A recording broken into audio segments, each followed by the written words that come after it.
about to turn it on.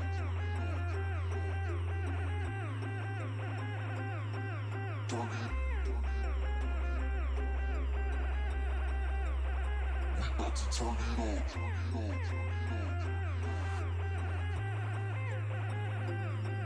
Turn it. We about to turn it on. Turn it on. Turn it on. Turn it on. Turn it on.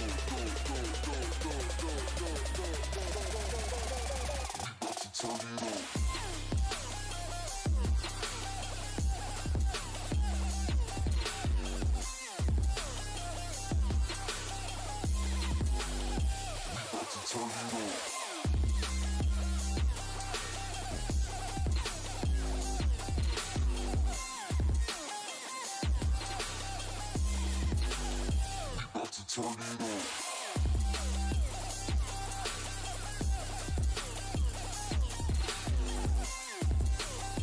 We about to turn it on. Turn it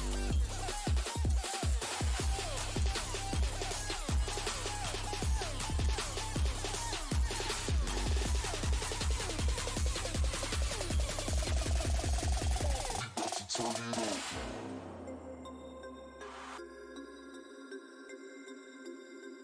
Turn it. We about to turn it on. Turn it. We about to turn it on. Turn it on. Turn it on. Turn it on. Turn it on. Turn it on. Turn it on.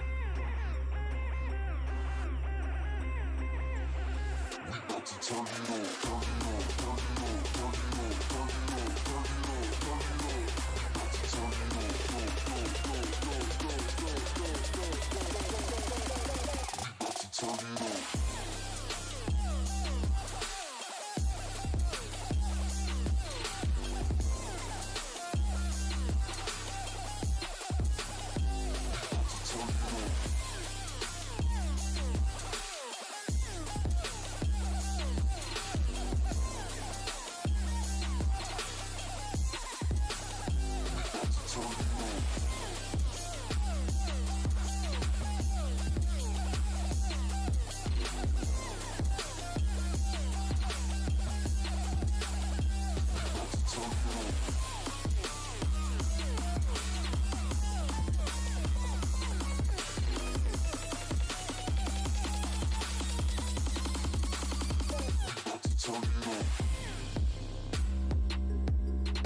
we about to turn it on.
What's up, everybody? Welcome back. I know we said we weren't going to be here this week, but me and Danny, we paid off the lawyers and the judges for the suspension, so that's why we're here. We're able to fit it in before our appeal process with the league. I hope you guys enjoyed the weekend of sports. I hope you guys had a good week. Hope you guys got out there, did something healthy, chilled with family, or you got to watch the Miami Heat and the Boston Celtics series brewed down to what it did. But me and Danny are gonna touch the first series as in Golden State versus Dallas first. Game 5 after Dallas's pretty good win in Game 4, I would say. It was. So I'll lead it off. Golden State had 50 points in the paint. They just owned the paint. Not many fast break points. 10-9 over the Mavs. Golden State also outdid the Mavs 50-32 in the paint. My bad. Golden State, 28 bench points. It's not bad. They're a pretty deep team. So anything over 25, I think for them in bench points, in terms of that, that's a plus. You know what I mean? Yeah, but regardless, when you have the whole team shooting over 50%, Jesus, I'm sorry. That's just hard to imagine beating that. and it's hard to imagine how many games out of a series that they average over 50%. Yeah, I mean they play good defense as well. I think they're second in the league, and I think Boston's first. I know, I Okay. know, I know the Heat were number 4. Hmm. That's hard to imagine anybody competing with that. You know what I mean? Yeah. Now, if they shoot 50% and you have their average shots below their average shots, then yeah, somebody can shoot 50%. But if they're not getting up that many shots, it won't equivalent to a lot of points. So, Right. Golden State had 10 turnovers to the Mavs 7. Uh, Golden State had 7 points off those turnovers. The Mavs had 16 points off those turnovers. Now, like you said, Golden State 50.1% from the field and 38.9 from three.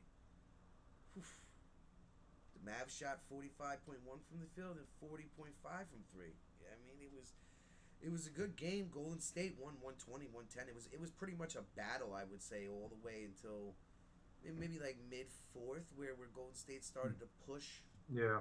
Just it was almost like Distance Golden State themselves. was keeping them at bay the whole time.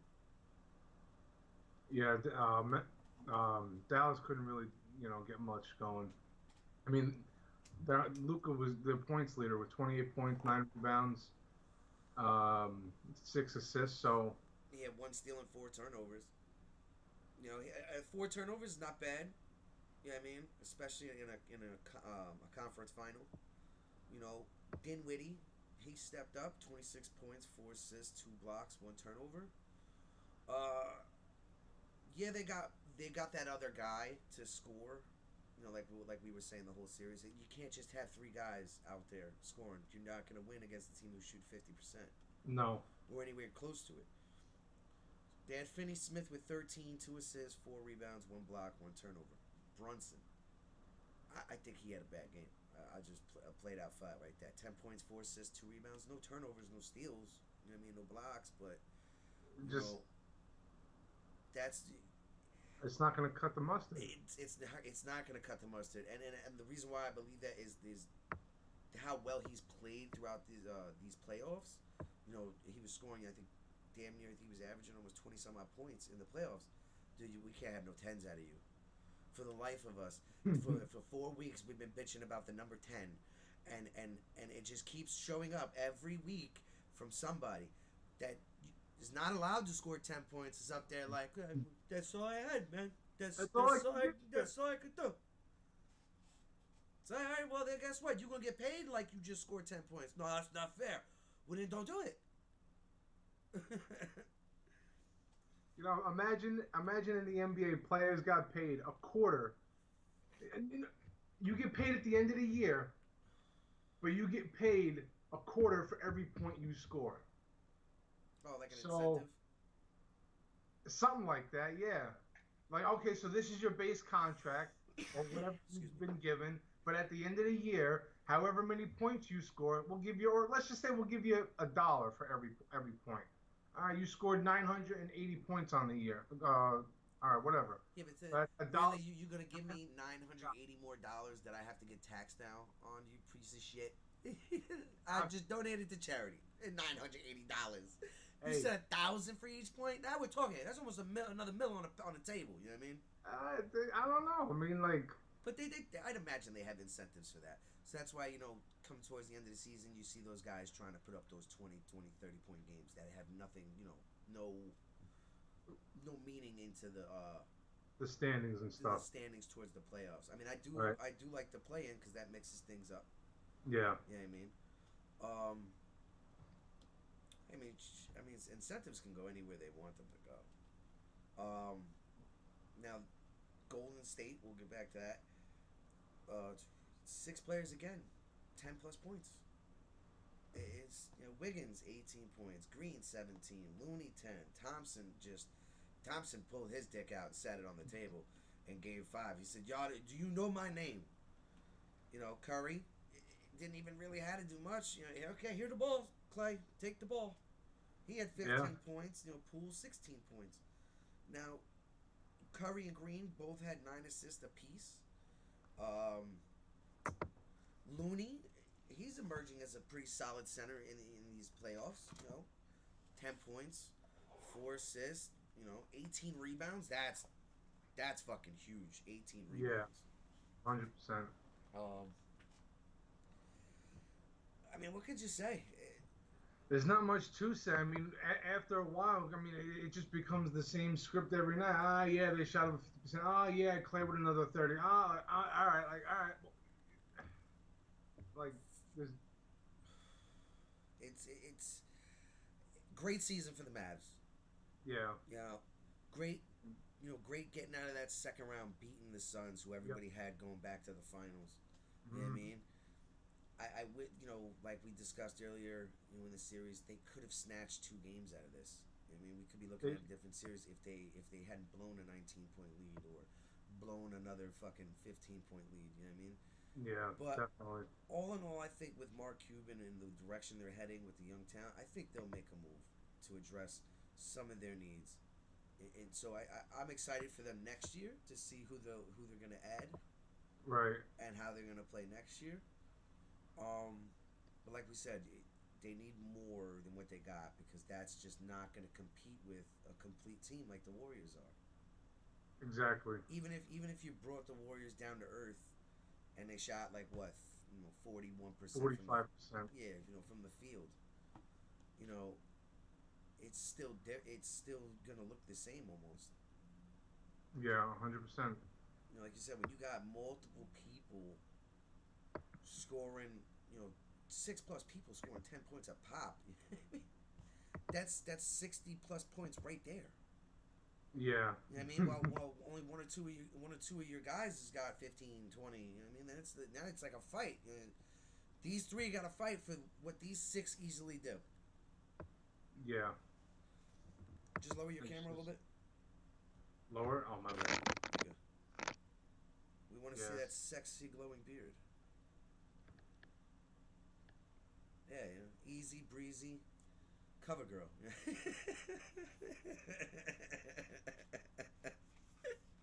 Hey, if Waka Flocka could be on the cover of Cover Girl, that beard, hands down, belongs on the cover. Maybe. I haven't seen that, but. Hey, if fucking Kramer can pose for fucking Tommy Hilfiger, Hey. we all can do anything. Kramer just. I don't Kramer. know. Kramer was just Kramer. Alright, so we're going to move on to pretty much the most exciting series the playoffs has seen so far, I would say. Game 5 was a letdown. Just for me. I gave Game 4 the chalk up of like, alright, bad night. We shot like shit. With the possibility of just hitting more of our shots, we could have walked out with a W. Alright, so let's just move on. Let's go back home. Let's handle our business. Let's get another dub. That wasn't the case. 93 to 80 game finished. Wow. I was pissed. It was so bad that the highest the point leader for Miami was Bam Adebayo at 18 points. Like really, nobody had more than 20 points. It's like, what the fuck? Well, I think Jimmy, when he leave in Game 4 as well. I think he left in Game 4. Yeah. He left in Game 4. So they say a knee swelling and tightening or tenderness. So I imagine, I don't think he was pushing it. But still, though, I mean, he was still. But no, there's no Still excuse. had the injury. You know what? No, there's no excuse. I've been getting on Jason Tatum for his 10 points and his turnovers and his lackluster performances. Game 5 was one of those, Jimmy, where the fuck are you? What are we doing here? I mean, Miami shot a shitty 31%. Like 31.9. 30 out of 94 shots. That's atrocious. I mean, 7 they shot out of 45 three-pointers. This is embarrassing. They shot like shit from the three-pointer. 45 shots on the three, and they only made 7 of them. And granted, I think Doris Burke had brought it up in one of the games where she said in the regular season the Miami Heat were like the leading team in three-point percentage. But in the playoffs, everybody went fucking cold. See, and what did and I think I touched on it in the last series, and then there was a game right after I had said that where it kind of like backfired on me, but I think what I said is true. Miami is a one-dimensional team when they're not hitting their threes. And frankly, okay, so say if they had the same 7 for 45, right? But they shot 45 out of 94, right? They probably are still in contention to win that game. Yeah, no, So, definitely. Like we've been talking throughout the week. Does this weigh more on, is Boston have something that is going to be exploited next series? Or was it just the Heat not shooting well, just point blank period, and then that makes them one-dimensional? I don't know. I think it was really just Miami, because as we dive into Game 6 and Game 7, and we even talked about it the other day. Yeah, I think it was Miami. Bam has to step up. Only 13 points, 4 assists, 6 rebounds, 2 steals, 1 block, no turnovers. You said Bam, 18 points, 1 assist, 4 rebounds, 1 steal, 1 block, 4 turnovers. You only had 4 rebounds, my man. What were you doing all game?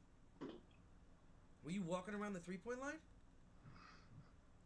He obviously wasn't playing. And here's what blows my fucking mind, right? Miami won in points in the paint. They did, yeah. 40 to 36. Boston had 13 to 5 on the fast break points. Miami 38 to 19 on the bench points. Miami had 12 turnovers. Boston had 15. Boston let up 17 points off the turnovers. The Heat let up 14. They shot 46.5% Boston and 30.3 from the three. Just pretty much average numbers. You know what I mean? They played solid D. Right. Obviously, as you can see, the Heat were chucking threes. But still, like, obviously they live and die by it. Oh yeah, as you fucking see. You know what I mean? So, but that's what Boston. Praise to Boston, but that's what they've been doing pretty much this whole series. They want you to live and die by the three. They were playing off of everybody. You know what I mean? Go ahead, shoot it. Yeah. You shoot it. You make it?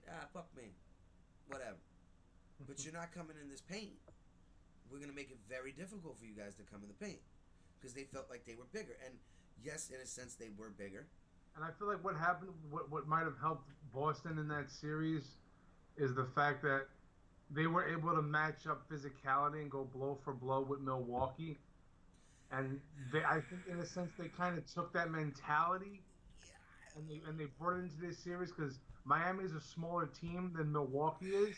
Even if Miami's better, I believe they took that mentality right into Miami. They were like, "Yo, we can compete with you guys. We really can." And I don't know how much validity is in that statement because they didn't have Chris Middleton.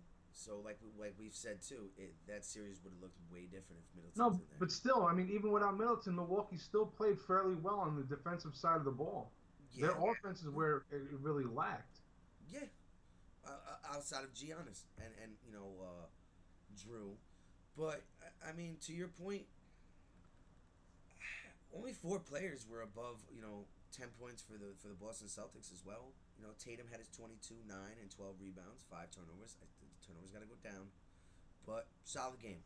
Yeah. That's what we're asking for. Nothing. You don't have to go out there and score. Like Mamba and score 42 points to win the game by 3 points. You don't have to do that. And then when you got a legend like Al Horford fucking showing up, the old man 16 points, 5 assists, 7 rebounds, 1 steal, 2 blocks, 1 turnover. That's solid old man numbers. Horford. You know what I mean? For his age, God bless him. Yeah.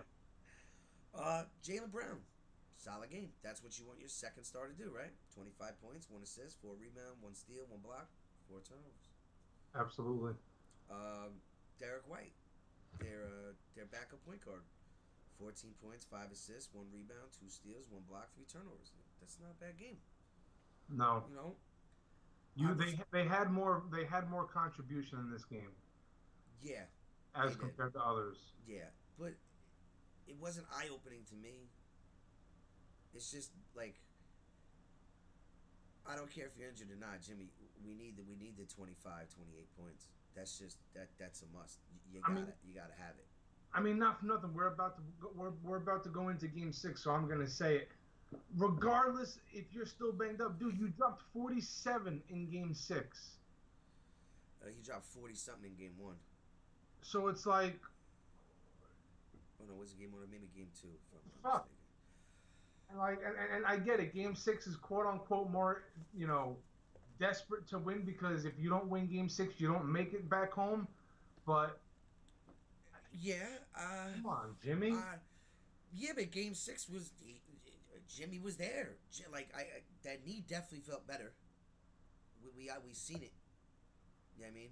I mean, I also heard that he had gotten a text from Dwayne way before the game saying, "Oh, you gotta win. No one cares if you're hurt." Blah blah blah blah blah blah doo, or whatever the fuck. I think Jimmy's a little too prideful to be like, "Yeah, shut up. You're retired. I'm gonna do my fucking thing." All right, you know what I mean? But who knows? Miami definitely played better Game 6 team wise. You know what I mean? They got big contribution from Lowry, and Tucker, and especially Jimmy. I mean. But where's Bam? Poof! Here goes Bam again. It's like if you blink too fast, you may have seen him or you may not. I'm sorry, you're supposed to be the second face of this team, and you go poof. Nah, man. Yeah. That's inexcusable. You can't not in the playoffs. For God's sakes, not in the playoffs. No. Miami lost in the paint 38 to 34 to Boston. They lost in fast break points 14 to 13. They lost in bench points 24 to 16. They tied in turnovers. Miami gave up 23 points to Boston's 22. Miami shot the ball at 46.2% and 3-point at 42.9.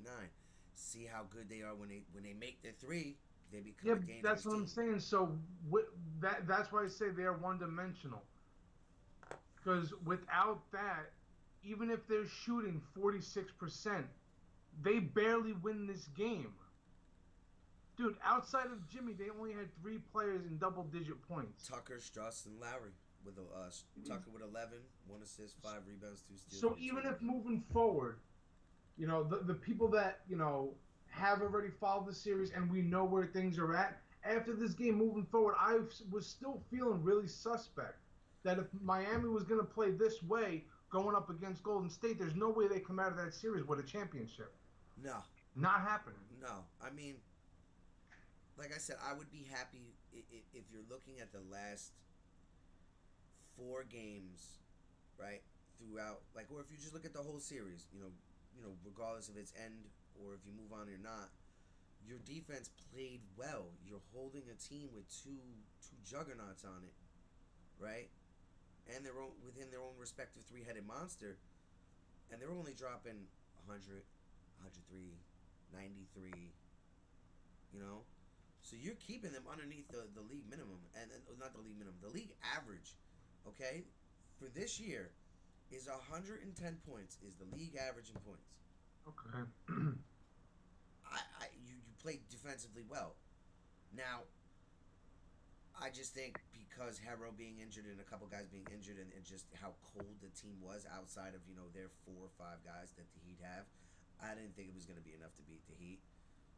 Who knows? Stranger things have happened. Yeah. But it is what it is. Game 6, Tatum showed up to play. He had 30 points, 4 assists, 9 rebounds, 1 block, 7 turnovers though. He's still a fucking walking anomaly for me. Like, who's gonna show up? Like, the 18 to 20 points or the 30, 32 points? Like, no, it's either you get a 10-point or you get like a weird 29-point game where he goes off in the first half. That 29-point game and have the lackluster second half than you just putting up 10 points. I'll take that 29. Well, of course, everybody's going to take the fucking 29. But here's the kicker about that 29. You may lose that game still. Yes.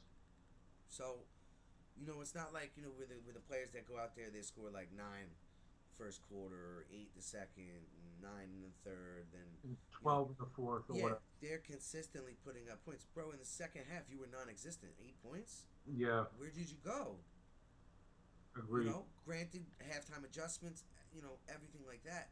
Still. It's still, you're the star, dude. Where are you? Like in Game 6, in the fourth quarter.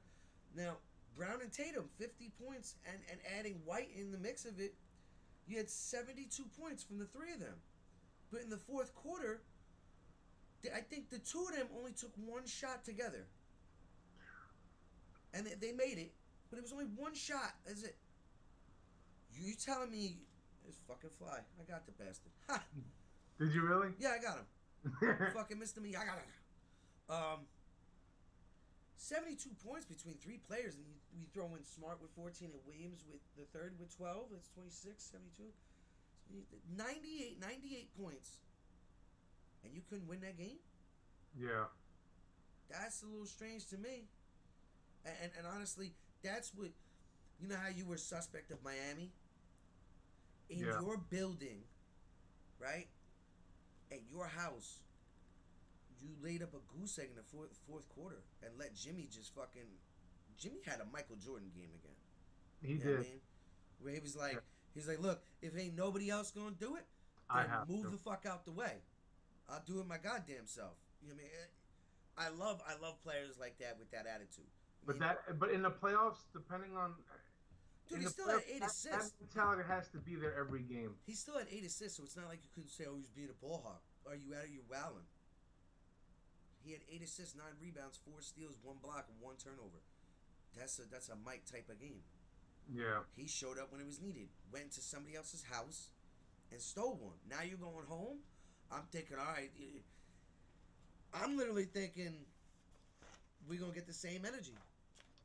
I was expecting it, honestly. The same energy, and but we talked about it too after that game because we broke down that game, and I was like, if Jimmy's numbers come down a little bit, he only came down 12. No, but I'm saying that obviously that's enough, and obviously there wasn't enough around him to help him. You don't win that game. Look, nothing for I nothing. even had it written down in my notes as I'm getting ready for it. I'm like, wait, if they play like this, even if they go home in Game 7, I'm like, wait, can they really beat Boston? Dude, barring the first quarter, they were down by 15, right? So as I was listening to the game, in my head, just thinking if, I'm putting myself in Spoelstra's shoes in that moment, it's like, don't let this get out of control. If 15 is where they're going to set the bar, let them set the bar. They can't keep that up all night. This is a game of runs. Yeah. We're going to catch one. We're going to catch a few runs. So let's just contain. Let's not lose our composure. Right. Stay to the game plan. Play defense. Look for those quick, fast break, transition points off their misses or turnovers, and let's get to it. And they did. It was a hell of a game. It was a hell of a fight. And Bam, I'll give you. I'm still disappointed with your with the last 2 rounds of your play. You know, we're here one game, gone the next 4 or 5. Game 7 to go to the finals, my man stepped up, and Eric Spoelstra had a plan on actually, I guess, make him feel comfortable enough to take those chances to shoot. You know, Right. we need you. Him and Jimmy combined for 60. You know, 20 rebounds, 25 4. You know, so Bam had 25, 11 rebounds and 4 assists. No blocks, no steals, no turnovers. But 25, thank you. We needed that. Yeah. Lowry, 15 points, 7 rebounds, 3 assists, 2 steals, 1 block, 2 turnovers, and a lot of veteran moves that he was pulling off to get fouls. I'll tell you what, he was just remarkable. Just every time he was out there, he was doing like just savvy veteranship. Like, oh, I know Al Horford's behind me and the ball's gonna come towards me. I'm gonna like lean in and then fall flat on my face and be like, Al, what the fuck, man? And then he gets the foul. Struss, where were you, buddy? He hit some clutch threes in the end, but only 8 points. I mean, 8 rebounds, good. 3 assists, 1 steal, 2 blocks, 2 turnovers. Oladipo, he got the minutes I thought he deserved, but I just don't understand why he wasn't given, you know, the go ahead. Dog, be aggressive. Not with the 3-pointers, but be aggressive. Go to the cup. Make them pay. If you're another guy driving, these are more fouls we get to put them in foul trouble. So just go at it. I was disappointed from everybody else besides outside Lowry, Adebayo, and Butler. You know, Struss for the clutch threes here and there. It wasn't enough. No, Horford had a shitty game. 5 points, 3 assists, 14 rebounds, 1 steal, 2 blocks. Williams, 11 points, 6 rebounds, 1 block, 2 turnovers. Smart, Brown, and Tatum. They went for 74. It was like as the series was unfolding and the doubts that I had in my head about this Miami team, but I didn't want to have them because I really wanted to believe that like Miami could pull away with it, but they just made me a believer of the doubts. Like come on, man. Like injuries happen. I'm disappointed. I want to see Jimmy get one. And even like you said, without Harrell, honestly, they still could have won this series without Harrell. Oh yeah, absolutely. Hero, whatever his name is. Harrell. No, you got it. They absolutely could have. They could have weaseled it out. And honestly, if they did, it shouldn't have been a weasel them out. They should have honestly. That game 7 should have been another Jordan-esque game for Butler. Oh, game 7. Oh, we need this. We're home too. Home court. Let's fucking go. It was. He missed the shot. Their energy in the first half was, they were flatlined. They were dead. Like I said, don't lose composure. Just keep it contained. It was a 4-point game going into the half, I think, or a 2-point game. 4, I believe, 3 or 4. But still, like just whatever. Extremely lackluster. And I even tell you like, yo, no, hold on, relax. I'm like, no, bro, they are not on. They're too lackadaisical. It took Jimmy a little bit to get in his groove. I said he needed to get in a rhythm, and so did they. They need to find a rhythm. Bam and Butler and Lowry found their place in the game. You know what I mean? And went with it. They had, you know, Jimmy didn't have an explosion like he did in Game 6, but he was still a force to be there. 35 points, 9 rebounds. I would have liked to seen a little bit more assists, more than 1, maybe 4, maybe 5. But I understand. It's go time in Jimmy's head. Nobody else is really, besides Bam and Maids, it's just like, I got to do it all. Right. Now, to the last shot of the game, in retrospect, I hate it. I get it. It was like an open look. I like it. It's an open look, and just the way he played, the way he's been playing for the past 2 nights, it's like, why wouldn't you think Jimmy would hit that shit? You know, and if he hit that, I think that deflates Boston right then and there. They're like, are you fucking kidding me? If he hit that shot, that building was gonna blows up, like literally. Yeah. You know what I mean? And then that would have been just added to the more legacy of Jimmy Butler. You know what I mean? Jimmy Butler went out there and put up 33 points, hit the game winner. You know, but it didn't swing that way. Nope. Injuries don't there's no excuse for that, and there's no excuse for, and he's owned up to it. There's no way I should be scoring in a 3-game stretch, 13, 11, and 8, even with the 1 8-point game where he didn't play a half. So he acknowledged it, and he stepped up. They are gonna need. They need a total overhaul. I wouldn't say total overhaul. I think they need a bigger physical point guard to run their team. Your window just got a lot smaller now. It really did. Why do you It's say like that? your next 3 years is going to be extremely crucial. Because the next 3 years is going to be your best chance to win with Jimmy. After that, you're done. No more. Yeah. He's either going to leave and get it and go somewhere else, but he's going to be done, and then you're going to have to rebuild the whole team, essentially.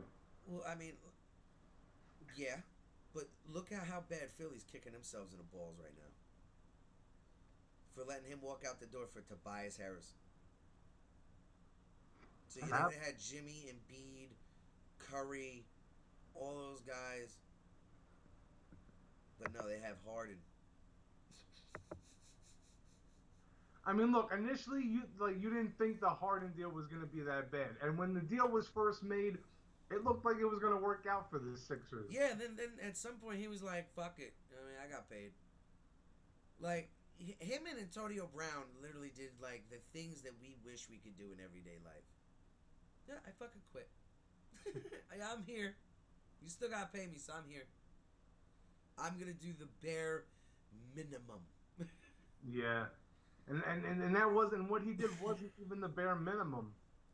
He had one good game. Show the fuck up. He had one good pivotal game. Other than that, he underplayed. 100% to his skill level that we know, he underplayed 100%. Absolutely. So back to the Heat in Boston. Tatum 26, 6 assists, 10 rebounds, 1 steal, 2 blocks, 2 turnovers. Brown 24 points, 6 assists, 6 rebounds, 4 turnovers. Smart 24 points, 5 assists, 9 rebounds, 2 steals, 1 turnover.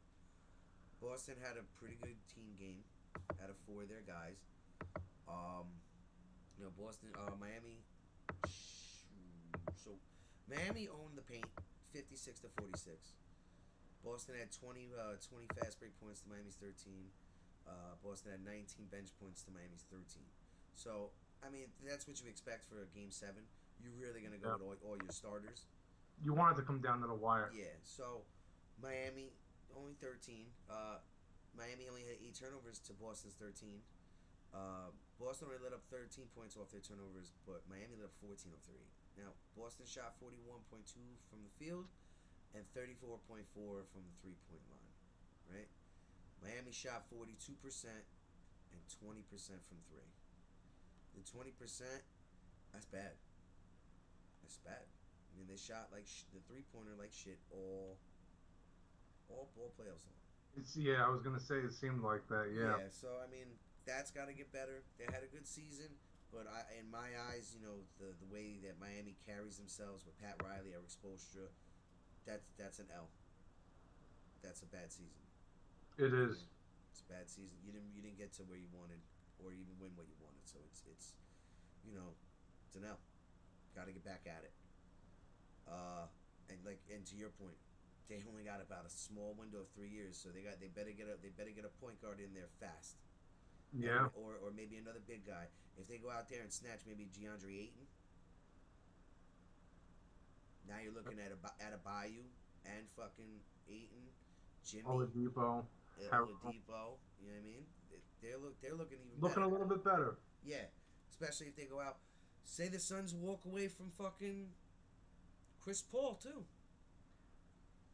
I don't know. And Chris Paul winds up in Miami. You never know. Chris Paul, Jimmy, DeAndre Ayton, fucking Bam Adebayo. Honestly, if he's a free agent, I'd rather see them go after like a Klay Thompson. And I know I like Klay's gonna be a hot commodity. I really prefer him going to Dallas because I really want to see him with Luka. But I mean, him and Jimmy on that. Okay. I mean, you can build yourself a squad right there. You add Chris Paul on a 2-year deal, and you get Ayton, in a trade somehow or whatever, you're looking pretty good. Yeah. You know what I mean?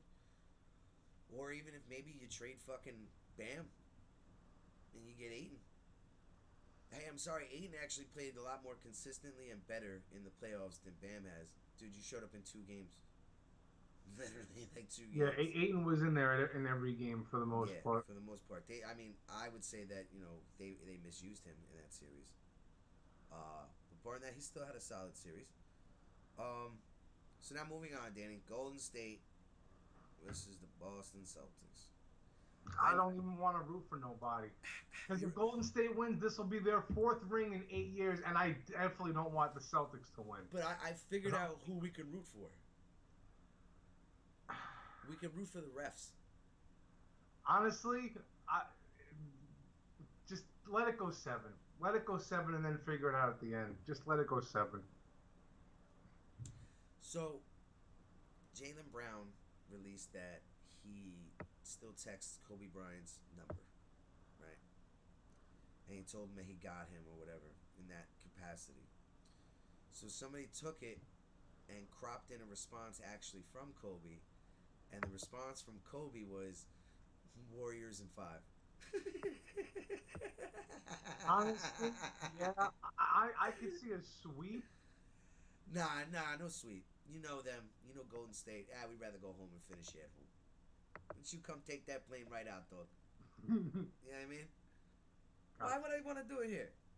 I don't want to be here. Nobody's going to like me. I'll go home. Ah, man, honestly, I don't even want to watch this series. I'm going to watch it. I hope... you know what I'm just hoping for? You know how the Warriors versus Memphis started out? And how it played out? Yeah. Minus Morant's injury. If no one gets hurt, I'm hoping for a series like that. If it plays out like that, where the games are gritty and they're going down to the last basket almost every game, then I'm down to watch that. If what I think Boston has a problem with is the turnovers and too many team fouls, which gets them into foul trouble. It's where guys are just shooting free throws for for regular fouls. They have to stop with the team fouls and get everything under control, turnover-wise. Are they going to be able to score enough points and keep up with Golden State, even if they're playing at a high level? I think it's going to be one tall task for them, absolutely. Because if Golden State plays to any capacity like they did the last series, it's gonna be rough sledding for the fucking Boston Celtics. Because there is no, hey guys, you can disappear in the 4th quarter, or one of you can score 10 and the other one can do 15. Like, no, we need from Tatum, Brown, and Smart. We need the 20-20-20, the 25 plus from all of you. Every game. Every game. And we'll dibble dabble a little Allen there and some other guys, Williams and the other Williams, and maybe a little bit of Pritchard, but that's it. Because now the Warriors are so goddamn deep that you got Poole, Wiggins, Looney, Kuminga, Green, Thompson, Curry. That's a lot of fucking guys to worry about.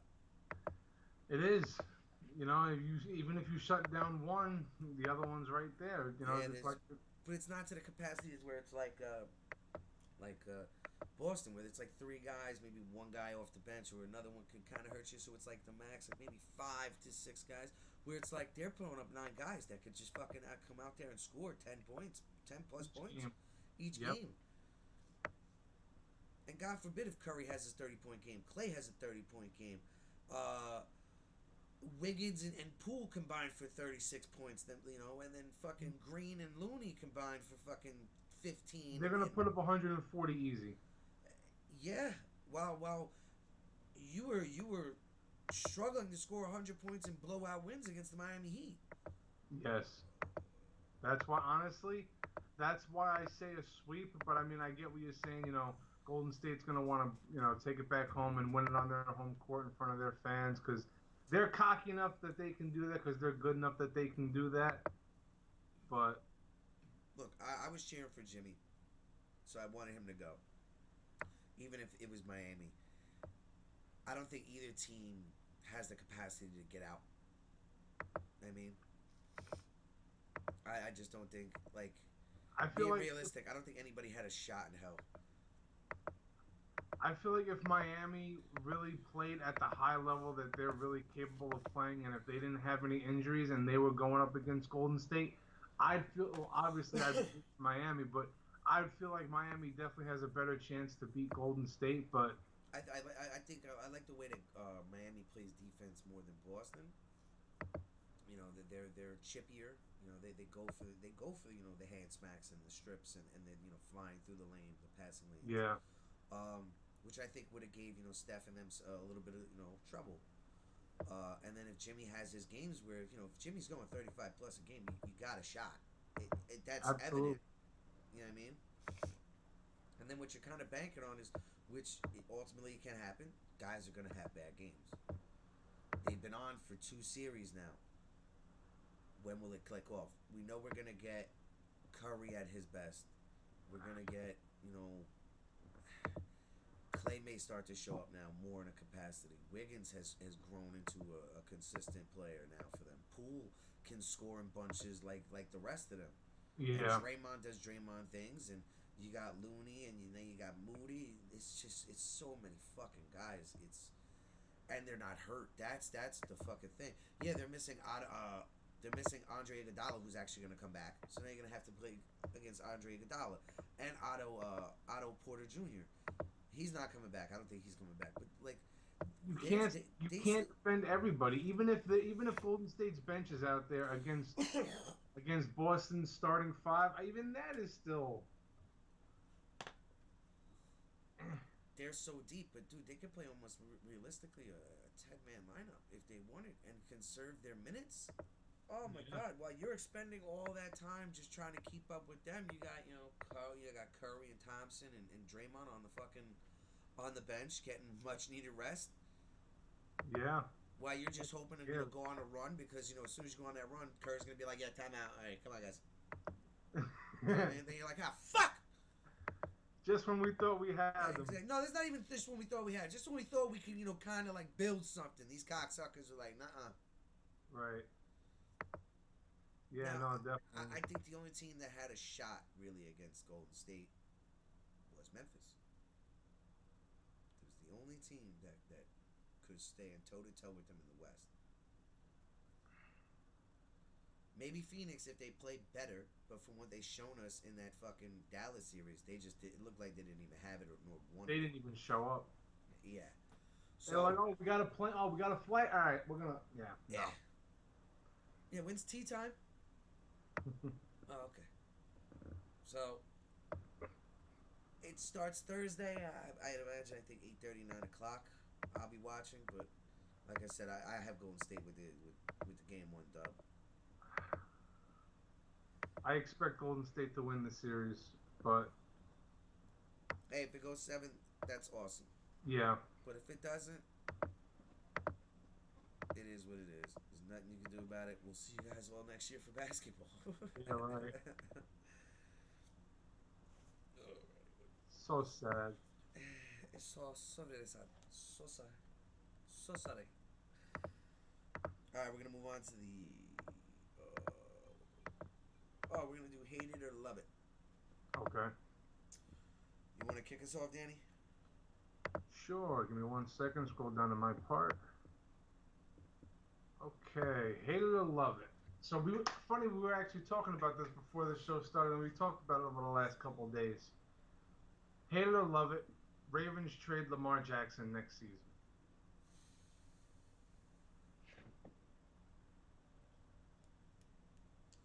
Either way, he's going to get his money. So either way, if I hate it or love it, he's still going to get that money.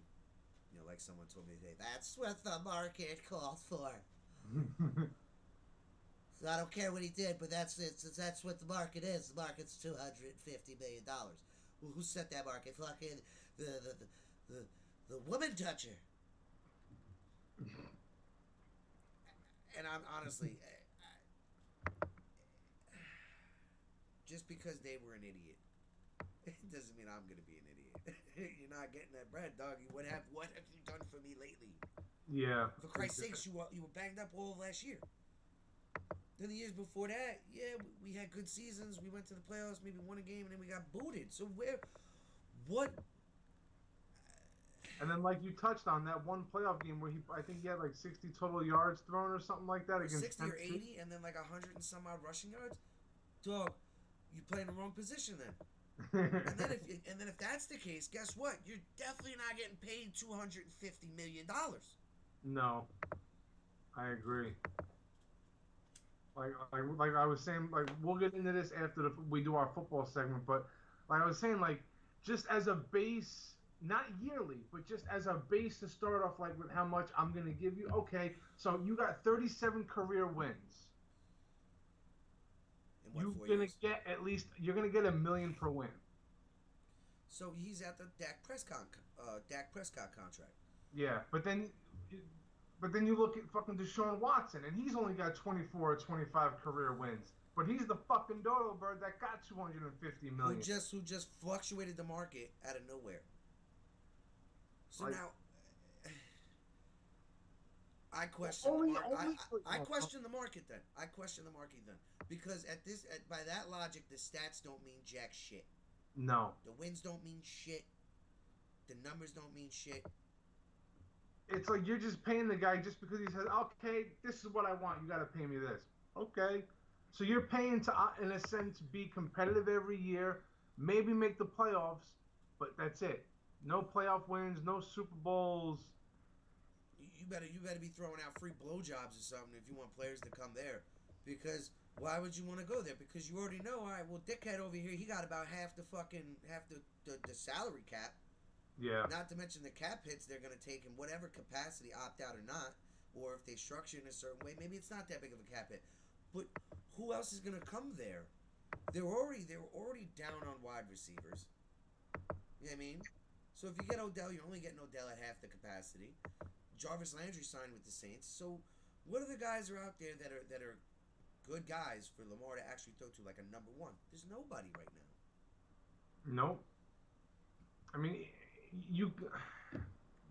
They already traded Marquise Brown. He's gone. So who you got? So in a sense, is that kind of like a telling sign, like they are going to dump him after this year? All right, but just for the sake of it, I love it because I want to see what jackass is going to pay that much for it. Yeah. I want to see it. You know, because if you bring up the Matthew Stafford argument, well, Matthew Stafford did it, but Matthew Stafford's a pocket passer and was in the worst fucking place possible for about 15 fucking years. Right. Look at his numbers. And look at the numbers, and he still didn't even get paid that much. He's still making Prescott money. He's yeah. So he's making less than Prescott. Exactly. So how in the fuck does the market make sense if it doesn't equivalate to what it should be? If you're a winner, you get paid. If you're mediocre and the team is mediocre, then you don't get paid. You're supposed to be the most important position on the field, right? Barring whatever we put out there. Now, if what we put you out there with is dog shit because we can't afford it or get the guys there, and you don't play good, then why should I pay you more money? Exactly. No, I need more money to go sign other guys to build so my you can team. Get the job done.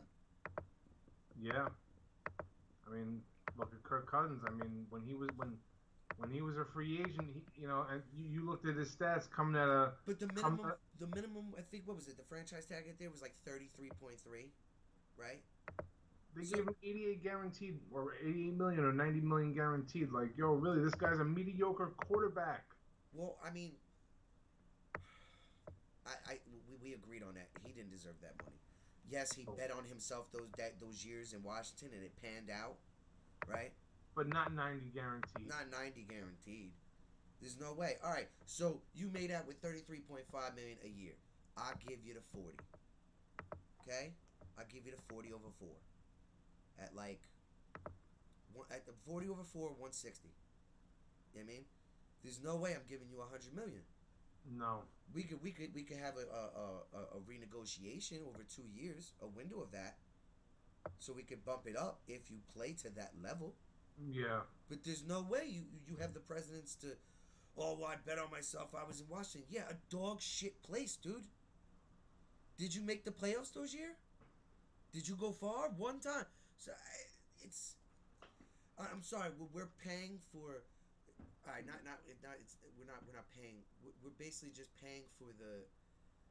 It's. I can't even agree with myself to say it's for the stats because even if you put up those numbers and you bet on yourselves and they were good numbers, they weren't the best numbers, and nothing came out of it.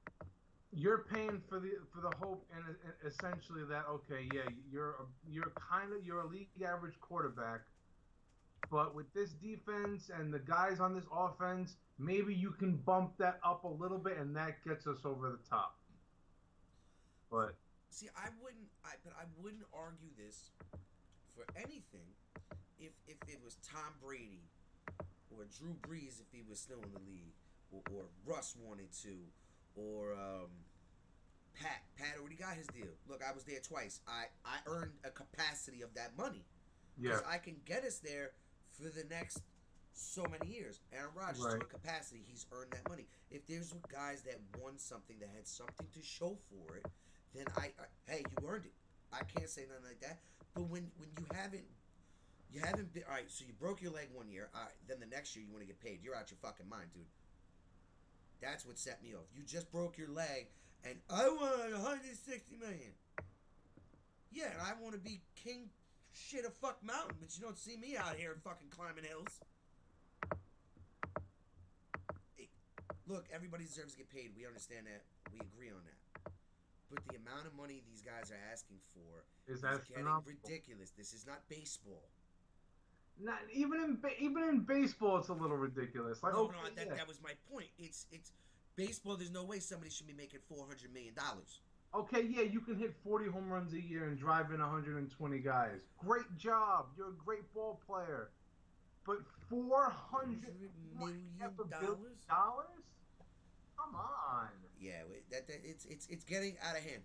It really is. It's getting out of hand. And then when you sign these guys, they perform well, but the rest of the team don't really perform, and you don't win. Who's gonna get the blame? So, I mean, for the sake of it, like I said, I love it just to see what Jackass is going to pay for it and where this market's going. Because, like I said, if I was a rookie coming into the league, fuck all that rookie base shit. I want $100 million. I want $100 million. Oh, well, Candy, you haven't even done anything. Well, these jackasses haven't done shit either. He's got $250 million. I want my $100 million now. Fuck out here. Can you imagine how much Micah Parsons is going to ask for? If he's consistent with his play, then I have no issue paying him for what he asks at the going rate of an average linebacker. So his contract would flux the market again, or bump it up. Excuse me. To where, hey, if you play to this potential, you can get this money. Right. But if you don't, you're gonna stay in that bubble of where you are. But I think it should be about the play. Right, and then what you're contributing to get there. Now, yeah, Mike, you've been putting up dominant numbers. You know what I mean? Now, defensive players are paid way different than offensive players, and I think that's where the stipulation or like we come in. It's where like he can win you a championship, right? He's putting in the work. All right, your contract is not gonna blow up my fucking cap. Yeah. You know what I mean? I can stretch it. You know, there's things they could do, but 160 in 4 years, and in 2 years, $100 million in cap hit, dude. That don't help nobody but yourself. Yeah. So I love it. All right, Danny. Hate it or love it. Jeff Garcia is a Hall of Famer. I hate it. He didn't win the championship. You know, we've talked about this before. You can have a career, but it's hard to say that you're a Hall of Famer if you don't win at least one championship. You know, we had the debate about Matthew Stafford a few weeks ago or a month ago or whatever. Before the Super Bowl. Yeah, you know, is he a Hall of Famer now? Kind of more now than he was last. He's got more of an argument now than he ever did. Yes. You know what I mean? The reason why I'm asking it is like he's done a couple things that, you know, only a few guys have done. He had some good years, you know. He did. He definitely did. I mean, he was a good quarterback when he had people around him. But I'd imagine, he's not that player where if you have a dog shit lineup around him, he ain't gonna blow it up and be like, that's just not. Yeah. That just wasn't gonna happen. I was just I agree. asking for the sake of it. Do they go by impact maybe, or just late shoe in? One of those fucking. All right, we need somebody to fill it up. But how big of an impact could he have really had on his team? I mean, yes, you're a quarterback, so yeah, you'd figure that. Well, yeah, that's you should have a big impact, but So I would consider it like Ryan Fitzpatrick.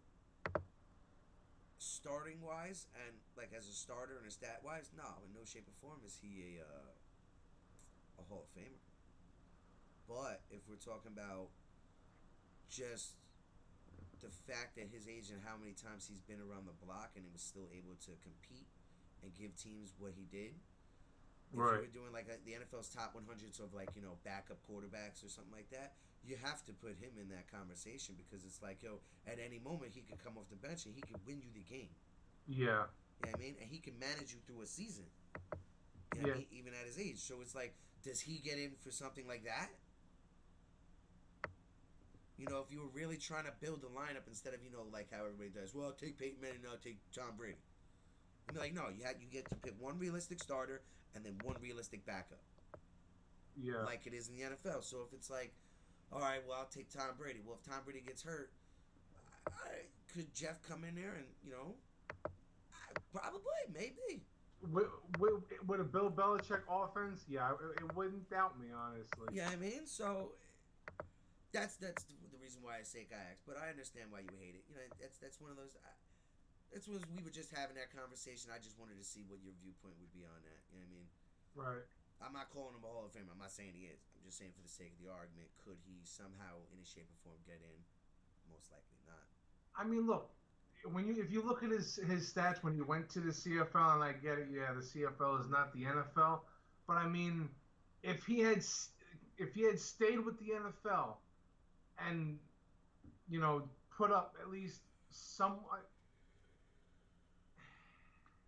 I mean, still probably not, but I mean, he would have a better conversation for it, I guess. Maybe if he played a little longer.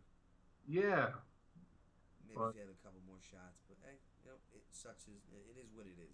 Yep. You're up. Love it, hate it or love it. Cooper Kupp is going to be on the cover of Madden 23.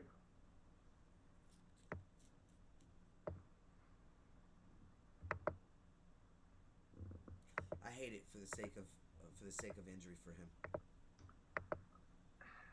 Yeah, no, I hear that.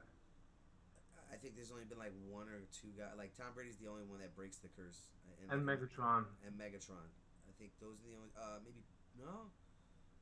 Yeah, I think those are the only two guys that have broken that fucking curse. As far as I'm concerned, that I can remember. Yeah, that I can remember. I mean, unless guys comment, tweet us out if somebody else had broken that. I'm trying to think. Maybe it was Troy Polamalu, but he didn't have a good year after that anyway. But he was on his down end. I think that was the year where him and Larry were on the cover. Okay, yeah. And I think Larry got hurt that next year. And then the year Adrian Peterson, he was on the 25th anniversary. Was that? I think that was that after or before he tore his ACL? I think that was the year before. No, I think it was after. I think it was after because then he almost had that record-breaking season. Right. So it made sense for him to be on the 25th cover. Like, my man's tore his ACL and then almost fucking put up $2,000. Yeah. Right. Okay. I mean, I like it because, I mean, he's a great player, but, we know the Madden curse. Anyone that goes on the cover either has a dog shit year or they get hurt. No good. Yeah. Look at OBJ. He was on that cover for that giant catch, and then where his and where is now? You might as well say a Hail Mary right now. You know what I mean? He got lucky to win that Super Bowl, but look at his fortune. Like, you know what I mean? Yeah. He went from a fingertip catch to women shitting on his chest. Baker Mayfield fighting with him. Can't catch a ball worth of shit because nobody wants to throw it to him. Goes to LA, fucking has a great year, looks like he's about to be the Super Bowl MVP, tears his shit right there. Like, damn, dog, what the fuck? Who'd you piss off? Yeah. What deal did you not Yeah. sign or something? Whose Wheaties did you piss in? Uh. Yes, I hate it just for the sake of his health. Yeah. I hate it to love it. Donovan Mitchell to the New York Knicks.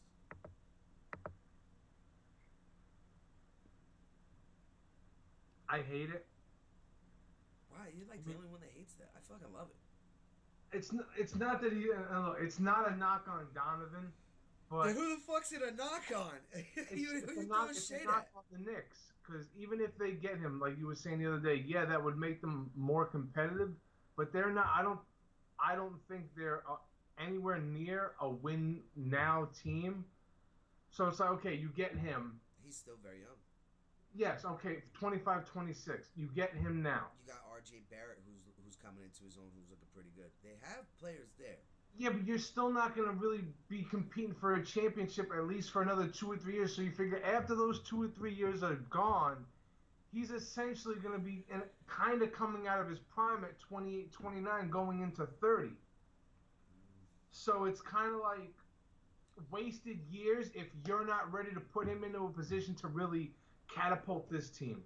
Well, so then basically it's got to be a big move day for the Knicks. Then it's got to be Donovan Mitchell in a trade, and then it's got to be somebody else coming for a trade to at least put together a lineup where they could make a run. And then as the years go on, they're adding to it. They're, what I mean? Trimming the fat and adding the muscle as the years go on. So by the time they reach that third year, the run is all right. Now they're ready to do the whole thing. Yeah. So I think immediately adding him, you become a play-in tournament team. Yeah. Maybe even an 8 seed or something like that. But you're definitely you're there.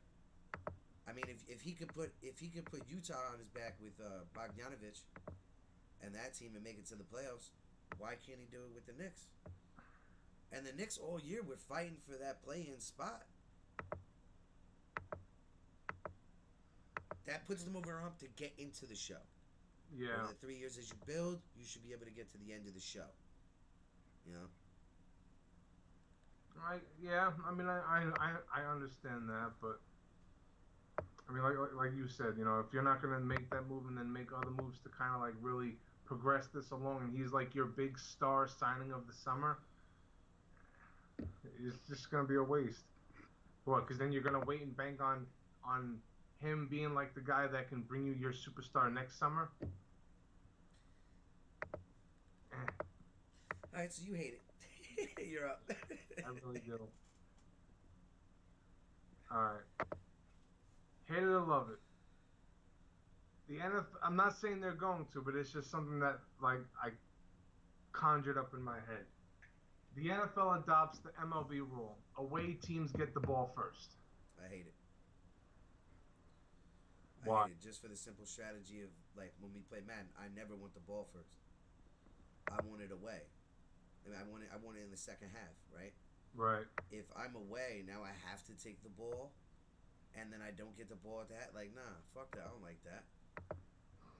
Maybe I like to ease my quarterback into the game. I don't like to just like if you got like a Big Ben, do you want to just throw him out there first series, be like, yeah, let's go, guy, or do you want him to like ease himself into the game? You know what I mean? Right. Let them have a drive, field goal, whatever. We stop and we get a punt. He gets a nice little drive. You know what I mean? Yeah, no, I hate it. It doesn't make sense.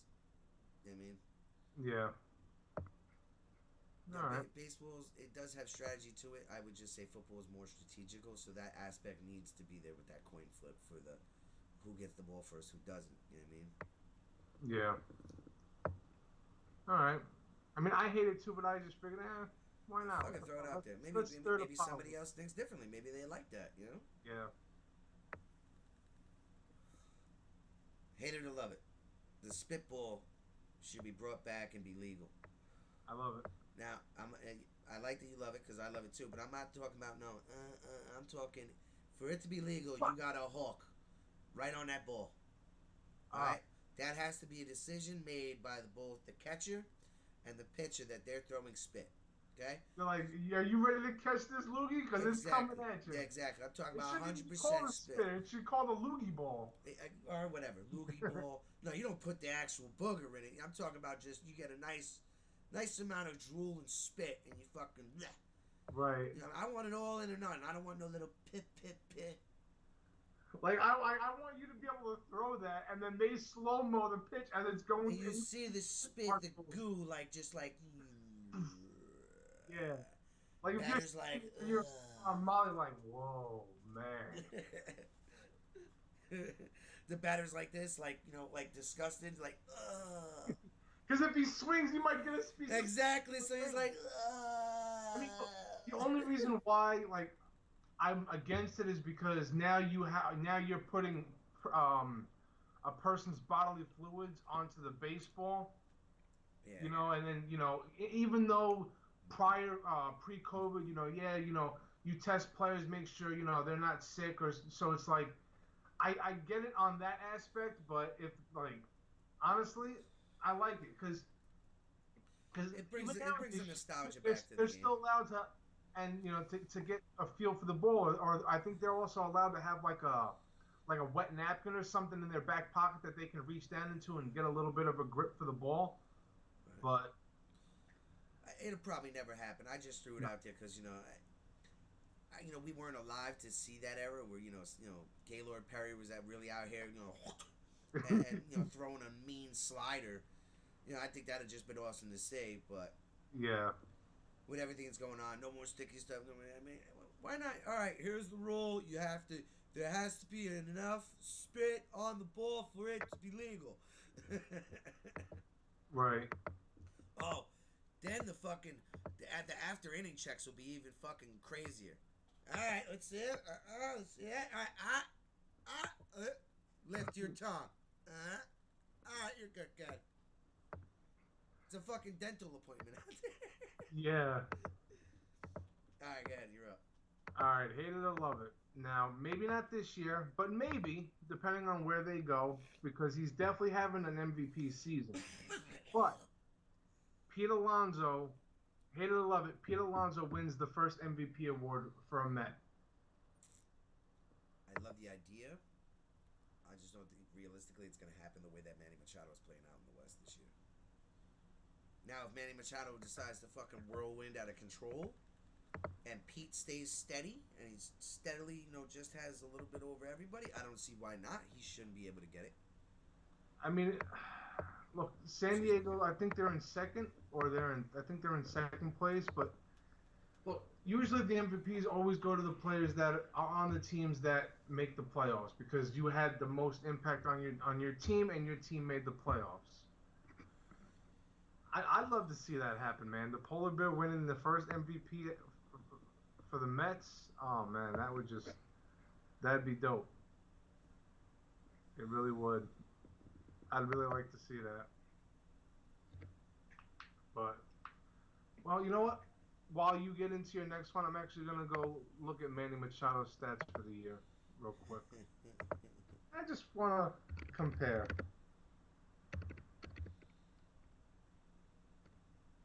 All right, you're up, bud. Alrighty. Hate it or love it, Danny.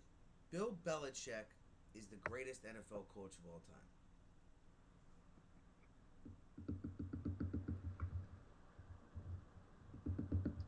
I love it.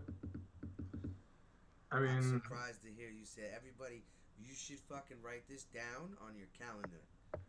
Holy shit, I just got Danny to fucking say he loves that Belichick is the greatest NFL coach of all time.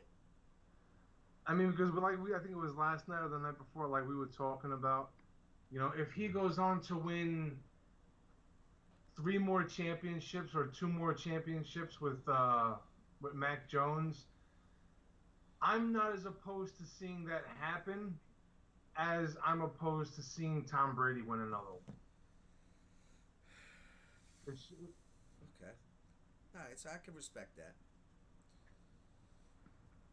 In their own right, that would be like, if Belichick goes out and wins another one, that's kind of solidifying him as the greatest coach of all time. Just as Tom Brady stamped his way last year. All right, you're up. All right. Hate it or love it, Underdogs on top. Nick Saban should go back to the NFL. I love it. Me too. I just don't think it's gonna happen. Uh, I think that'll have to be. That's not something that you propose to him. That's something that he he puts out into the world, and then Yeah. lets it do its own magic, or what you would say, not for it, but I think that's the way it would have to happen. It wouldn't be somebody going to him like, Nick, I'll give you all the money in the world. He'd probably be like, Nah, I'm pretty happy here. It'd have to him. It'd have to. It would have to be him thinking like, all right, what's one thing that would kind of put me over the top to be in that conversation as one of the greatest coaches of all time? Maybe that would pull him back. I don't know. We don't know what holds tomorrow. He is getting older, but I love it. I don't see it happening, but I love it if it were to happen. Yeah, because we were talking about the other night, like when we were talking about Bill Belichick on the Patriots. Like the reason why he kind of went to New England was because the fact that New England literally gave him, here's the keys, bud. It's I don't think it all was. yours. Oh yeah, Bill. Yeah, what they did to Bill. And they gave him all control of players, everything. Yeah. I think that's what Nick Saban would really need to even consider a move like that. Yeah. I mean, it's probably gonna have to come with a pretty penny. Definitely, because he's making over $9 million as a college coach right now, Yeah, or but $7 million. I mean, he deserves every dime of that. Look at since he walked in the door. Since 2007. I mean, but the head coach pretty much does have full reign, like Bill has over the Patriots, the GM and the coach. He is the coach. He's also the head of scouting, and everything like that. His wife's involved with it. I think his sons and daughters are, I believe, as well. So, Right. yeah, I love it. I'm not opposed to it. All right, Me hate it too. or love it. Tom Landry is better than Vince Lombardi.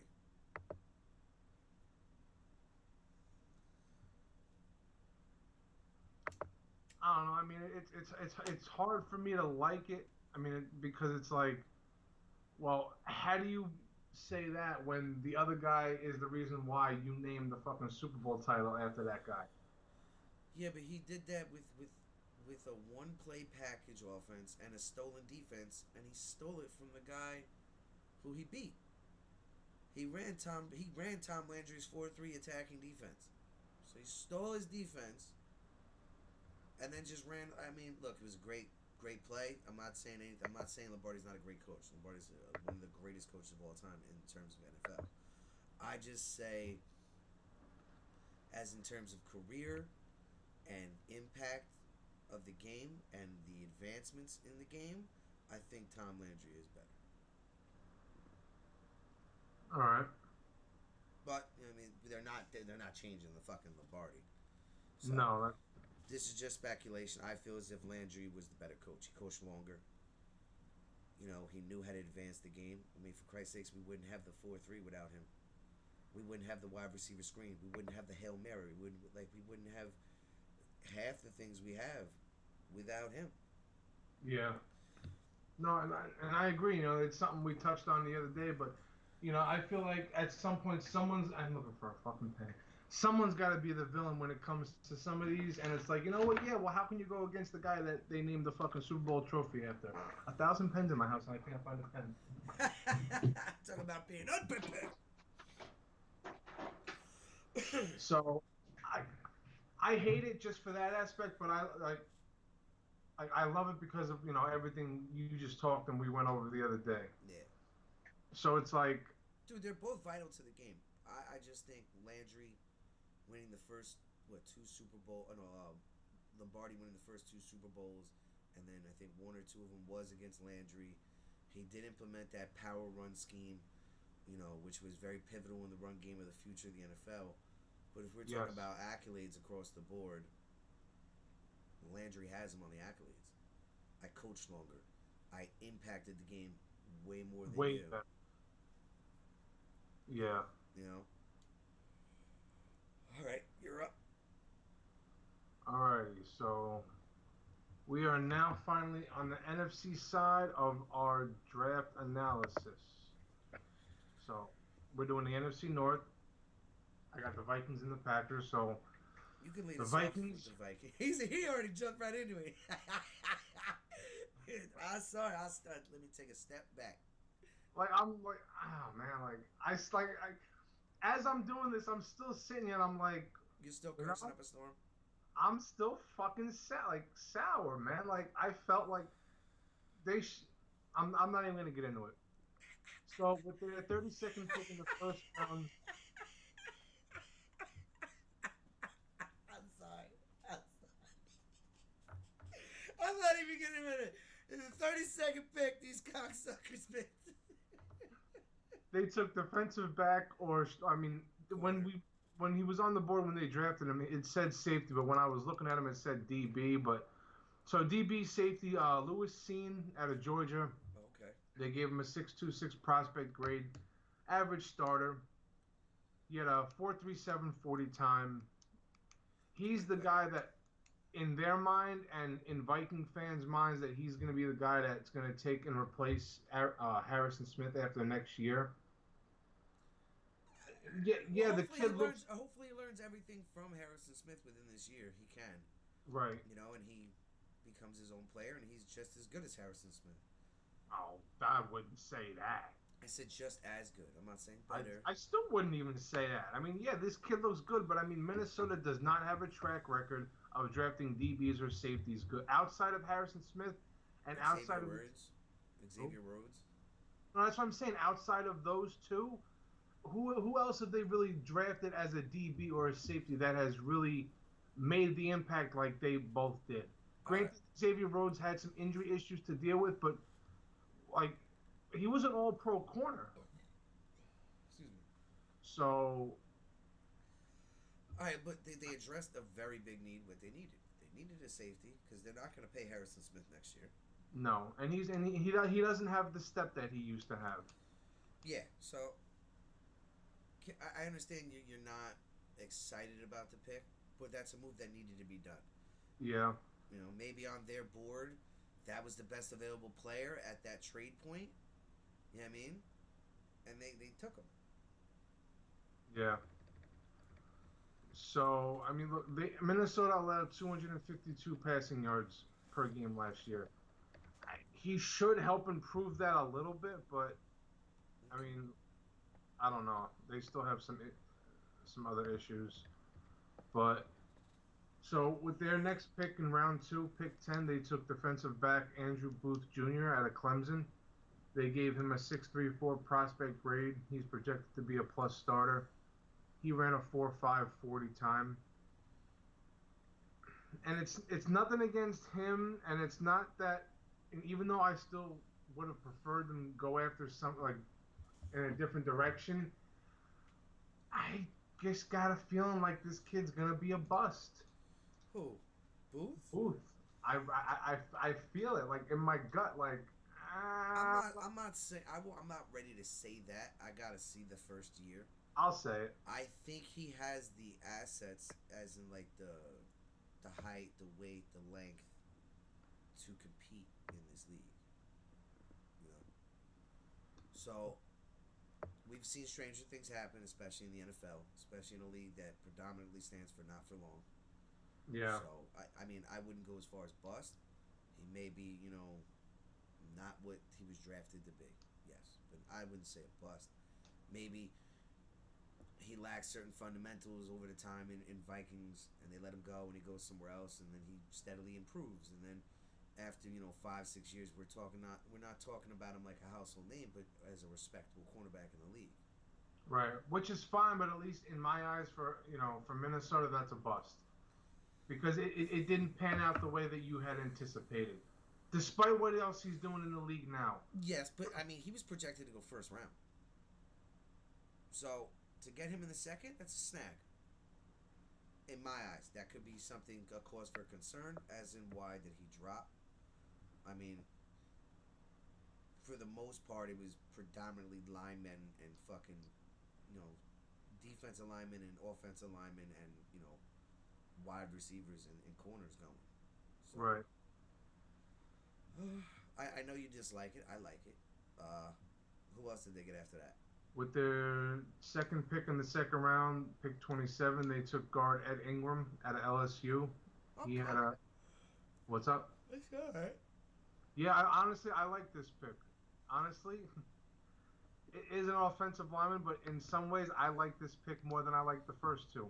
You know, he got a 6'10 prospect grade, which is a good backup with potential to be a starter He played at at a a premium competing school. position. Yeah, well, he played against competing, like, higher up teams playing at LSU. He's playing against better competition. Yeah, you know, He probably has a weakness, like all third rounders do, that they have to develop up and coach up. I like it. I'm glad they at least went lineman in some capacity. no, me too, because Kirk was sacked 28 times last year. That's a no no. And, I think this kid looks really good. I mean, he looks extremely physical. I like the way he gets to the next level in the run game. I feel like he could really be a good interior lineman. Put him next to Darwasaw on the left or put him next to O'Neal on the right. And now I like the way this line is starting to shape up. I really do. I have more hopes for the line being better than the secondary. I really do. Well, on paper right now with the draft, what you guys are looking at in those first 2 rounds is solid. They may not be the best, may not be wow, but it's solid. Got a nice, good lineman to add to the pool of linemen you have to shore up some time for Kurt. Right. To dish out that ball to the receivers he has, which are pretty good wide receivers. And he has a pretty good running back, barring if he can stay fucking healthy. Um, so for me, I like the two. They went defensive. We're gonna get younger at our defensive backs, and we're still gonna add in a lineman there to protect Kurt. Yeah.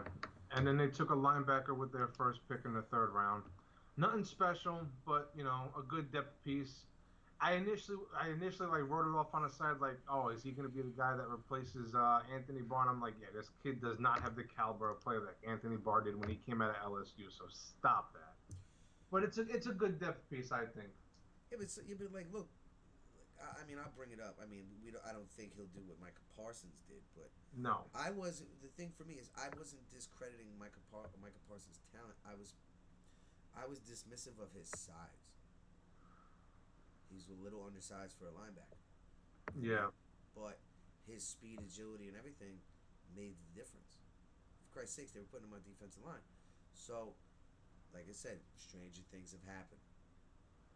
Right. This could be one of those picks that's like, well, I didn't see that fucking coming. Where in 3 years you're like, yo, this guy's a fucking beast. Yeah. I mean, he maybe not an all pro or anything, but like, you know, he's one of those guys when you bring into like a more run heavy package on defensive wise, be a good run stopper. I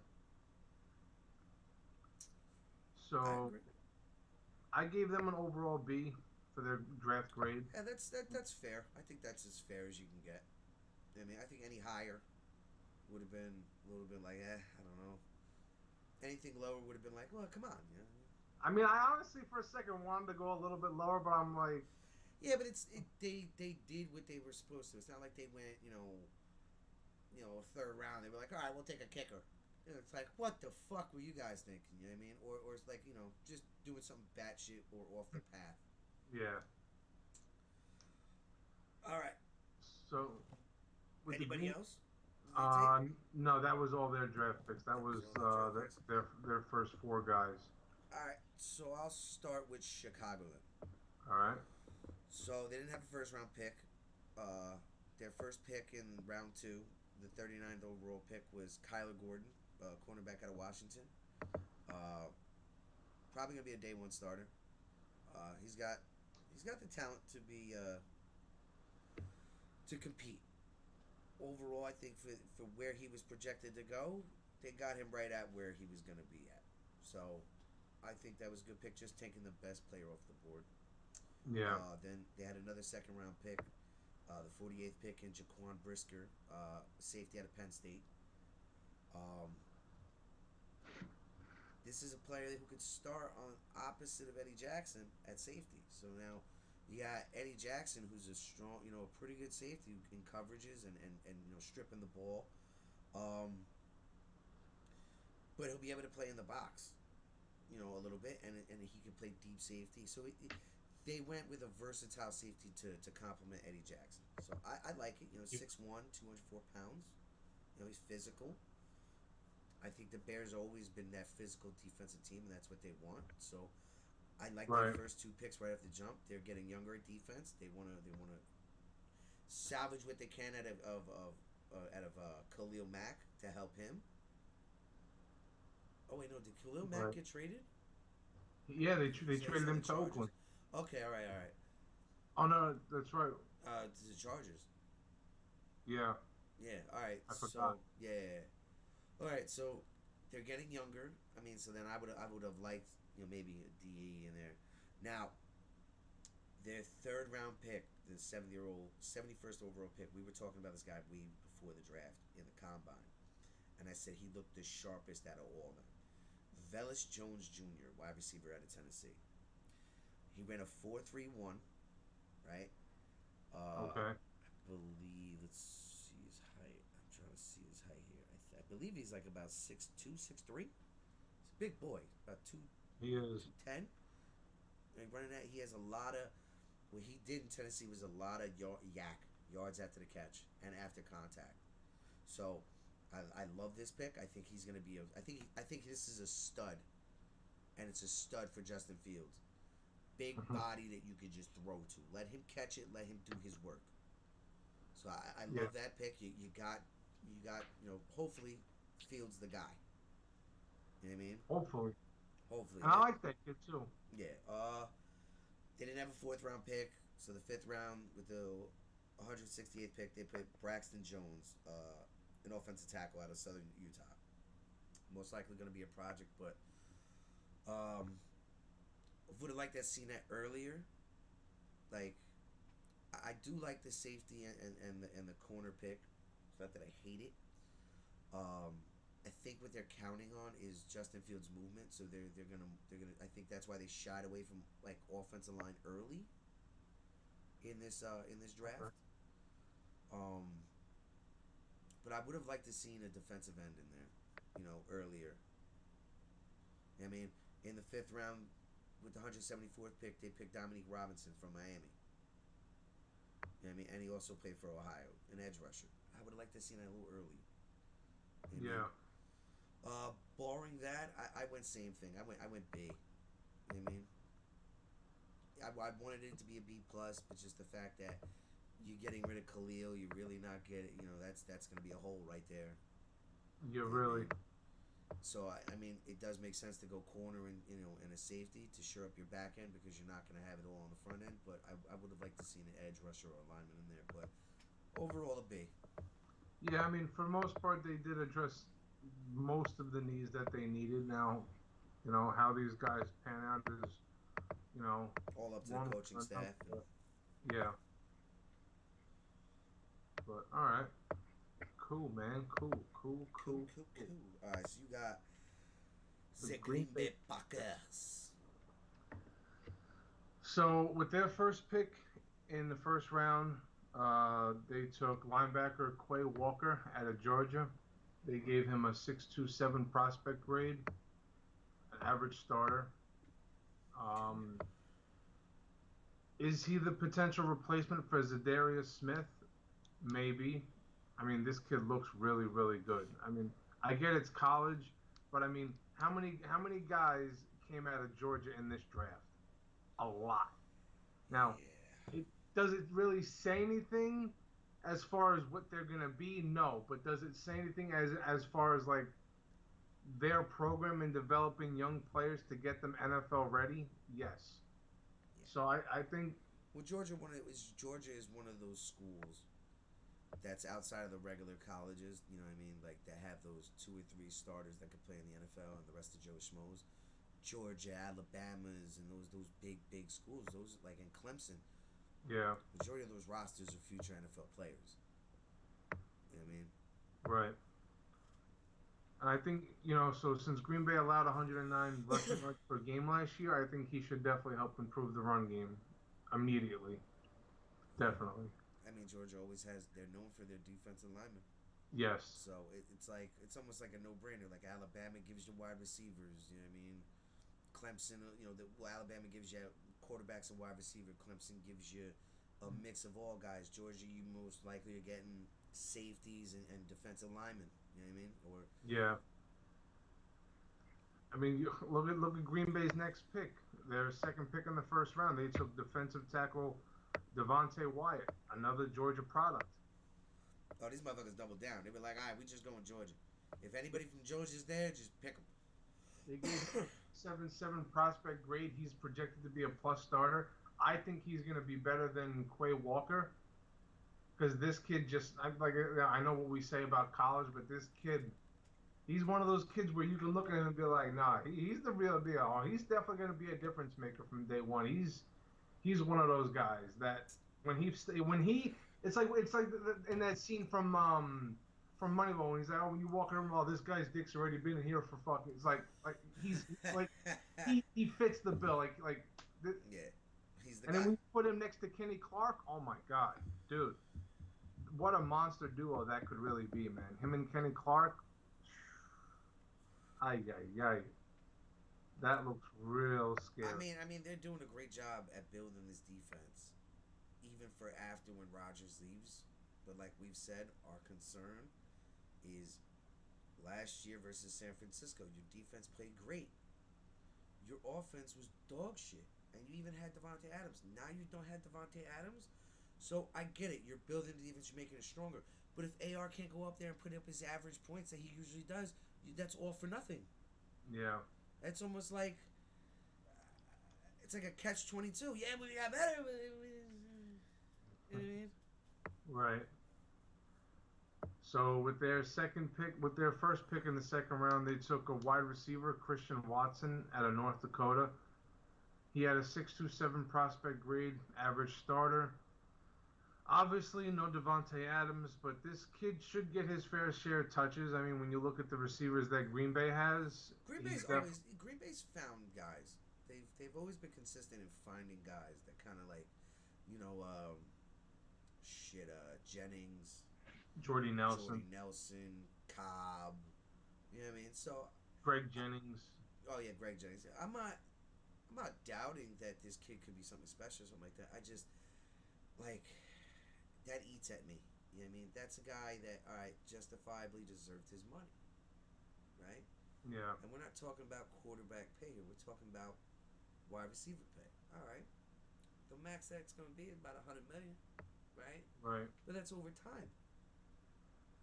Sorry, 5-year deal, 110, 120 million. You're looking at $20 million a year, almost like a $20 million pop. That doesn't really kill you. You know? And he deservedly deserves it. You know what I mean? That's what's going to be interesting to see, and we talked about it in other episodes. What are Aaron's numbers going to look like? Well, they passed for 253 yards a game last year. That's with Devontae. Without Devontae, that number's got to take a big hit. I mean, look, it's AR, so you have to respect him, but I got to respect you. I ain't got to respect the guy lined up across from me. Yeah, so I mean, they're like you said, they're stacking up that defense, but it could be a rough year in Green Bay. It could be. Now, granted, I think they're going to make the playoffs because they're going to be very competitive on defense, where they're going to win majority of their games just because of that defense. Yeah. You know what I mean? But come playoff time, when you're playing against a team who plays just as good defense as you do, and has a better offense, you may be floating up Shit's Creek there, buddy. Yeah. It may come down to who can put up the most points, and not a lot of points. Exactly. And with their first pick in the third round, they took offensive lineman Sean Ryan out of UCLA. Good backup, could develop into a starter. Aaron Rodgers is Aaron Rodgers, but he was sacked 30 times last year, which obviously didn't matter to their record because they still made the playoffs and everything. But moving forward now without Devontae, and you still need to protect him, and honestly, that's going to become more vital. Well, now that you just gave him that new deal, the more you protect him, the better he is. So where it's almost like it's that Tom Brady, Peyton Manning level. Dude, I don't care who you plug in. If you give me the time, I can get to anybody. Yeah. You know what I mean? So I think their main issue should be keeping him more upright. If they can Yes. keep him more upright and get solid production from the run game, Aaron can touch up anybody. Yeah, 100%. So I gave them a B plus grade. Because I honestly I really like those first two picks, Quay Walker and Devontae Wyatt. In my Back-to-back opinion, Georgia picks solidifies yeah. the line up front. In my opinion, those are stud picks right there. I And mean, to an already stacked defense, yeah. yeah, and if I'm Kirk Cousins or You know, if they were going to Houston, we would acknowledge those are great picks, but what's the impact going to look like? Their impact in Green Bay may be felt immediately. yes, and I feel that's what it's going to be for them, 100%. So All right, that sounds fair enough. We have, they drafted well, but we still have our cause for concern, which everybody should. yeah, Until we see what this new, we'll just say new engine or new parts to this car look like. right. Me especially, I'm gonna have my cause for concern. Because Green Bay didn't run the ball fantastic last year, but they didn't particularly They didn't shit play the like bed. dog shit.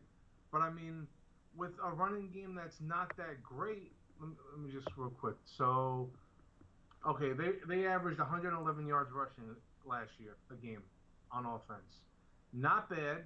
They had a top 15 offense, but now that's really going to become a focal point. And you can't run the ball 30, 40 times a game. That's not going to happen. And you don't have a running back that can do that, even if you could. No. So It's just not gonna happen. you're going to have to kind of maybe figure out other ways to win. If that defense is out there for an extended period of time, Yeah, well, it could have the effect that Chip Kelly had on the Eagles. They had a great offense that can score very fast and very efficiently, but this is in college. You don't have half the roster that you do in college, and guess what? Now your defense is on the field 3/4 of that game. They're gonna give up points a lot. So, yes, it could be a great defense, but come down to the end of the road, down to the end of the year, when people start getting tired and injured, and you get into a game like that where it's majority of your defense is on the field, will they stand? yeah. Will they break? All right. On to the details. Round 1, pick 2, Aiden Hutchinson. Great year. I'm not sold. I'm gonna have to see it in the NFL if it translates to the NFL. Yeah. Great pick for fucking Detroit then. It's another piece to that Dan. I forgot. I made me mistake in his last name. Dan Quinn. No, not Quinn. Right. No, it's not Dan Quinn. All right, but that's besides the point. Oh, I'll get that for you. Just give me a second. So that's I like the pick, but I don't know. Me and you have been a little shaky on him. Like I said, I want to see it to believe it. Yeah. And especially seeing it at that level, then you know it's for real. It's not bullshit. Dan Campbell. Dan Campbell, thank you. Then with the 12th pick in the first round, they selected Jamison Williams from Alabama. Solid pick, great pick. Gives Goff somebody to throw to. Another person. So I like the pick. I'm a little weary on him though, because he kind of disappears. Just my take on it. He disappears in some games depending on the coverage and how it's played against him. So that's my little keep an eye out for it. But other than that, Right. great pick. You know what I mean? He's definitely a solid number 1. He's one of the top 5. He was one of the top 5 receivers, or he was at least one of my top 5 receivers on the board this year. Yeah. So. Yeah, but for me, it's like when I was looking up Roger McCreary film and I watched him against Alabama. Jamison Williams didn't have a good day. No. Granted, they didn't throw the ball at him that much, but McCreary was all over him.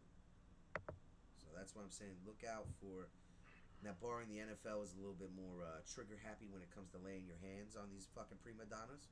Yeah. So that should benefit him too. But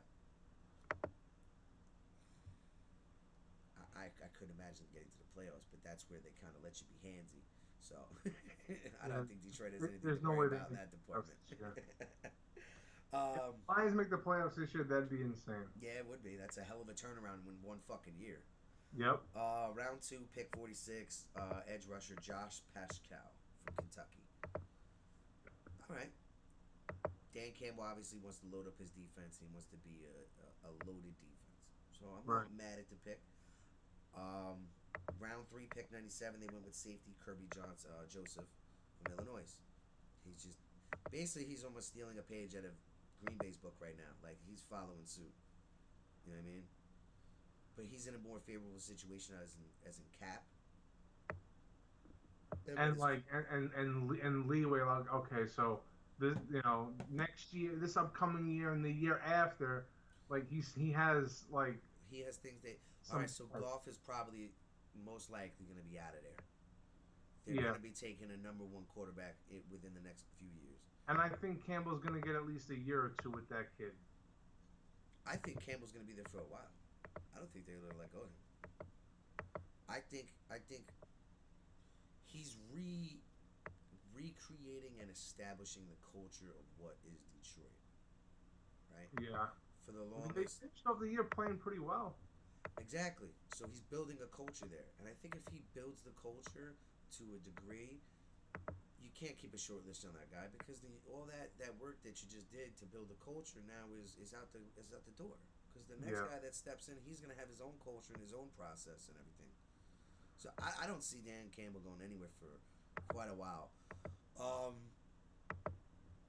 Now with the 5th pick, for round 5, pick 177, tight ends James Mitchell, Virginia Tech. He was high on the board for tight ends, so I like it. I mean, he spiced up a little bit. He added a little bit to the offense to help Goff, and he shored up his defense another step further. Yeah. They're young. I gave him an A-, to be honest. I think they did good. I think they did very well.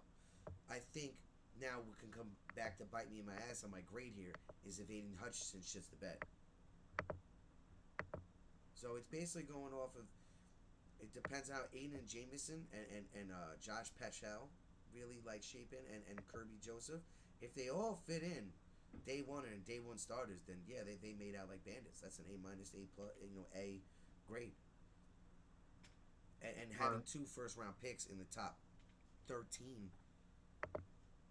that doesn't hurt. No, not at all. All right, that's it for the draft grades of this week. We are going to be moving on to one of our new segments. You guys are already familiar with it. It's called Versus. Last week was Shohei Ohtani versus Babe Ruth. This week we're spicing up. We're throwing a little NFL in there. Terrell Owens versus Randy Moss. Who's the better player? Whoever's in chat right now, let us know what you think. Now, first rip, whatever comes to mind, most likely I would say about 80% of the time is going to be you got Moss. Right? Instead of get your popcorn ready. Right? Both iconic sayings, one's more than the other. I know you would say Randy Moss. Me, I'm a big Terrell Owens fan. I would go Terrell Owens. You're a Cowboy fan and I'm a Vikings fan. And that's just blindly, not even looking at the stats. Now, here's the funny thing. When you look at the stats, there's something very surprising.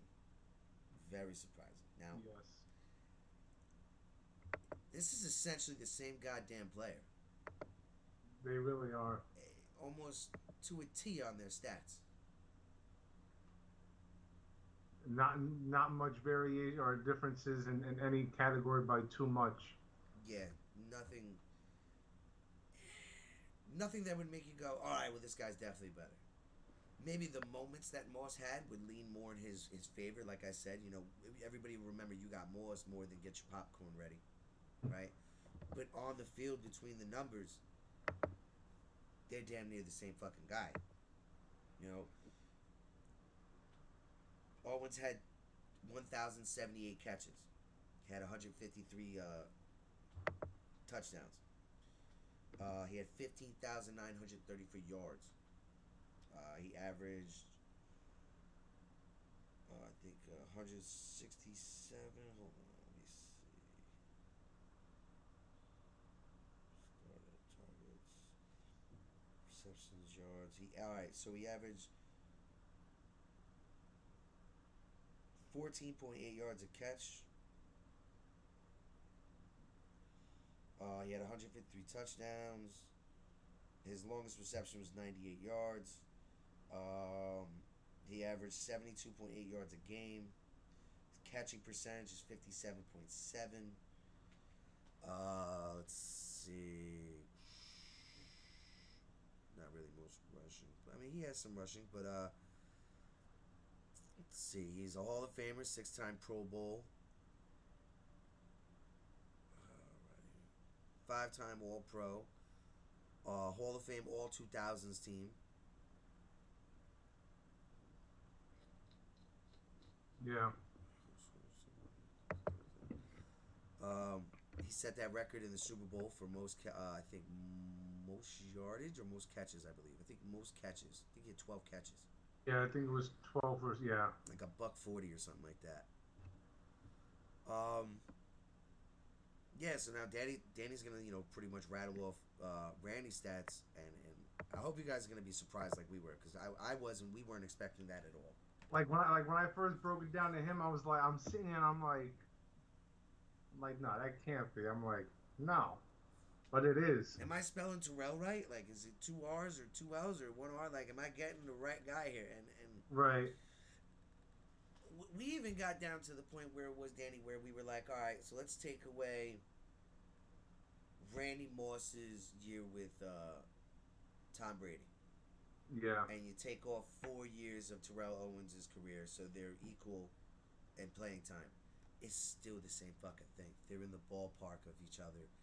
Yeah, because you gotta take away Terrell's last 2 years, and you gotta take those and you gotta diminish those stats that he had with Brady. We're not necessarily taking them all away, but you said, okay, if you make those touchdowns 23 to 15 or 16, and if you take away Owens' last 2 years, he put up 5 and 9 touchdowns. That's 14. That's essentially still right in the same ballpark. It's the equivalent. So it's damn near even. Like everything, Owens played longer, okay, but it's the same. Like Randy played shorter, but they literally, if you take that away or you leave it, it's literally the same person. Now Randy was a little bit more explosive over the top, yes.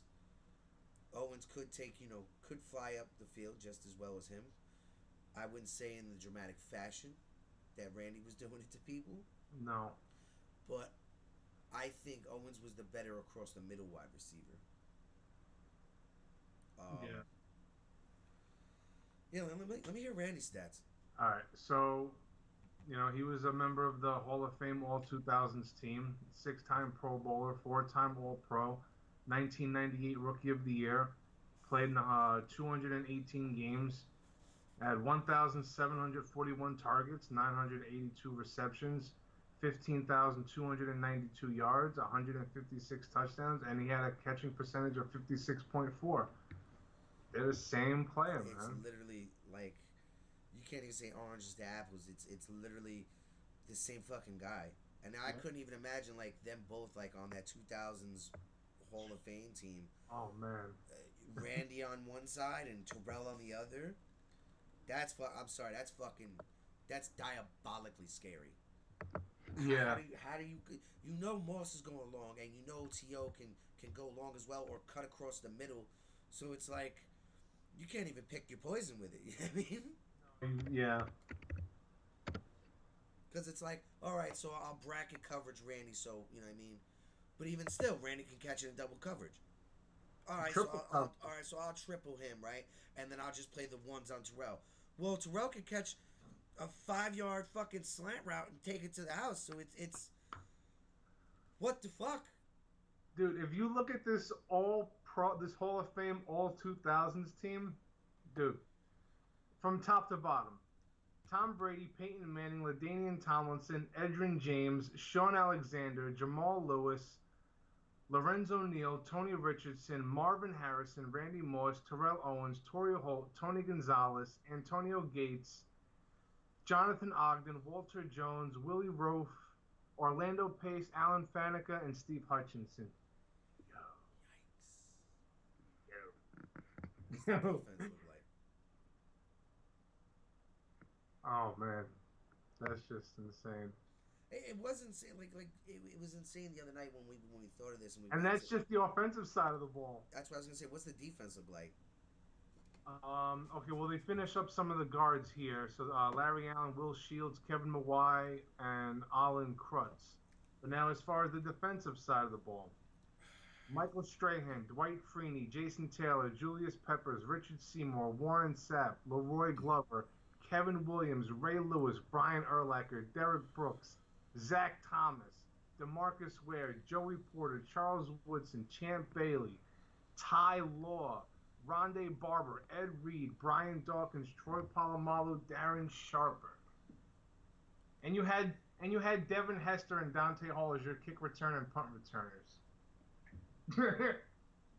Yeah. Good luck trying to make this team in Madden. I would love to try for it. You know what I mean? Oh man. That would be fucking something special to watch. Yeah. Ed Reed, Ray Lewis, DeMarcus Ware, Brian Urlacher. Wait. How was his wait. How was Patrick Willis not on that list? I feel disrespected on behalf of Patrick Willis. And Sean Alexander. Sean Taylor. Sean Taylor was in there. Oh yeah. Where the fuck is Sean? That's wild. That's wild. Because if Sean was alive, you know he was on that list, 100%. And where the fuck? Oh well, that'd be the 2010s. I was gonna say, where the fuck was Revis? Yeah, But no, I guess that's more true. 2010s. I mean, but other than that, for our verses this week, we thought it would give you guys a little bit of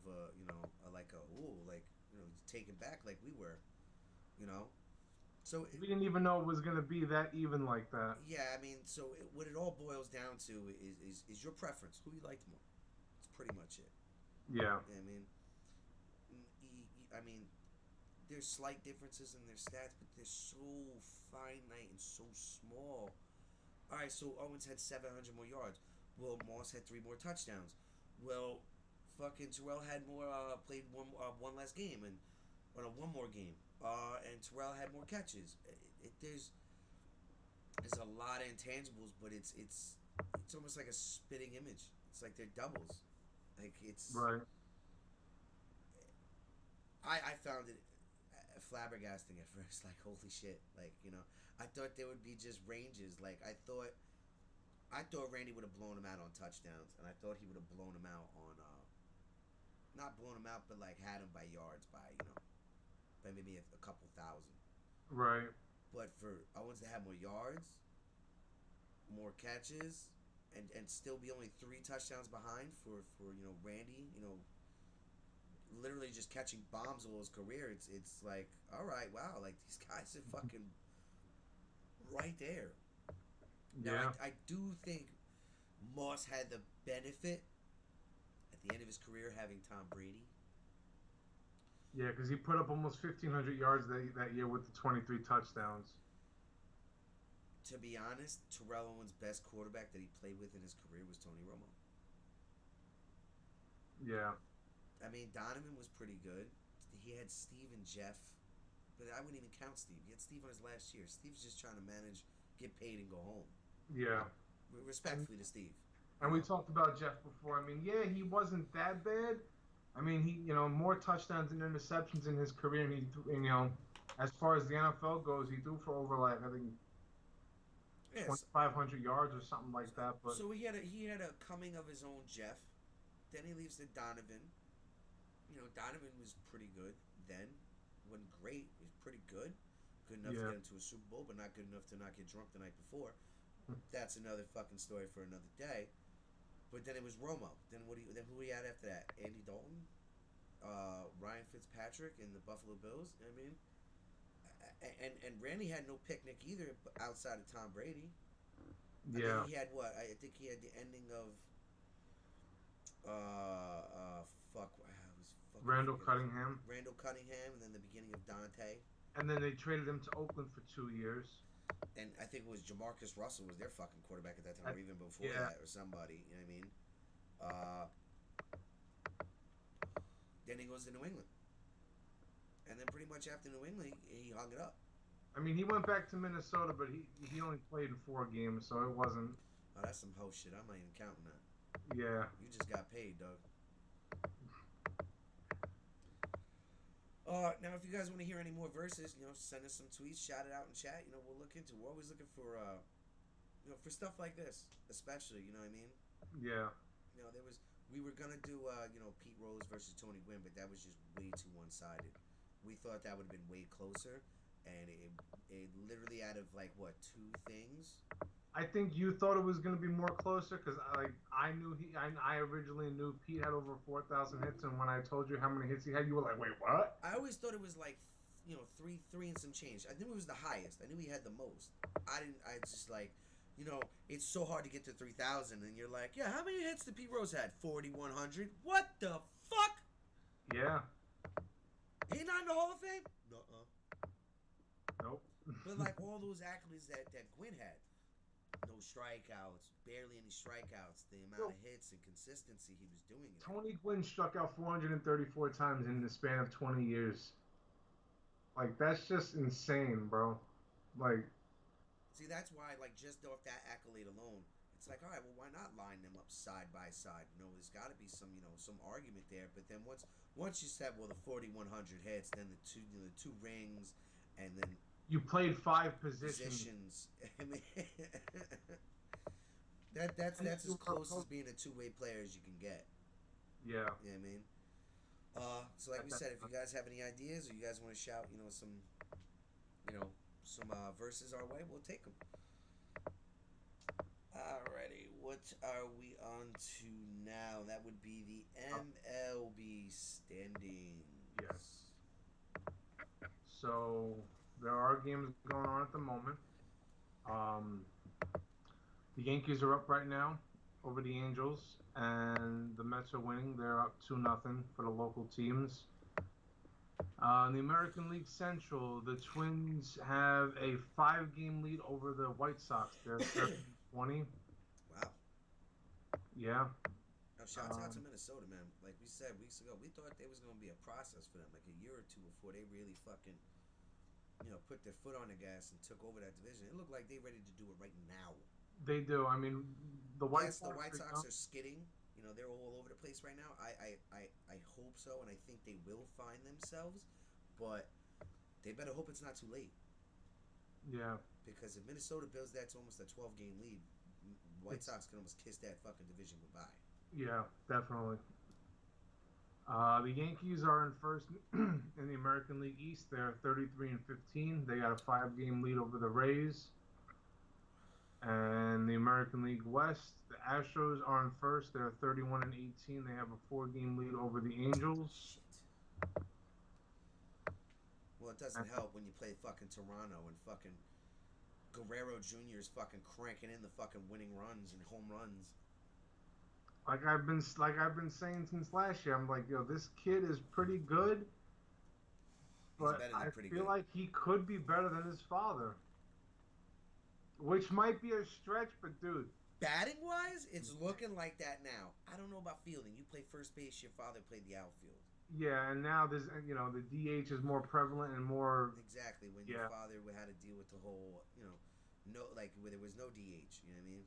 Right. So, yeah, right now I'm prepared to say that his son is a better hitter, a home run hitter.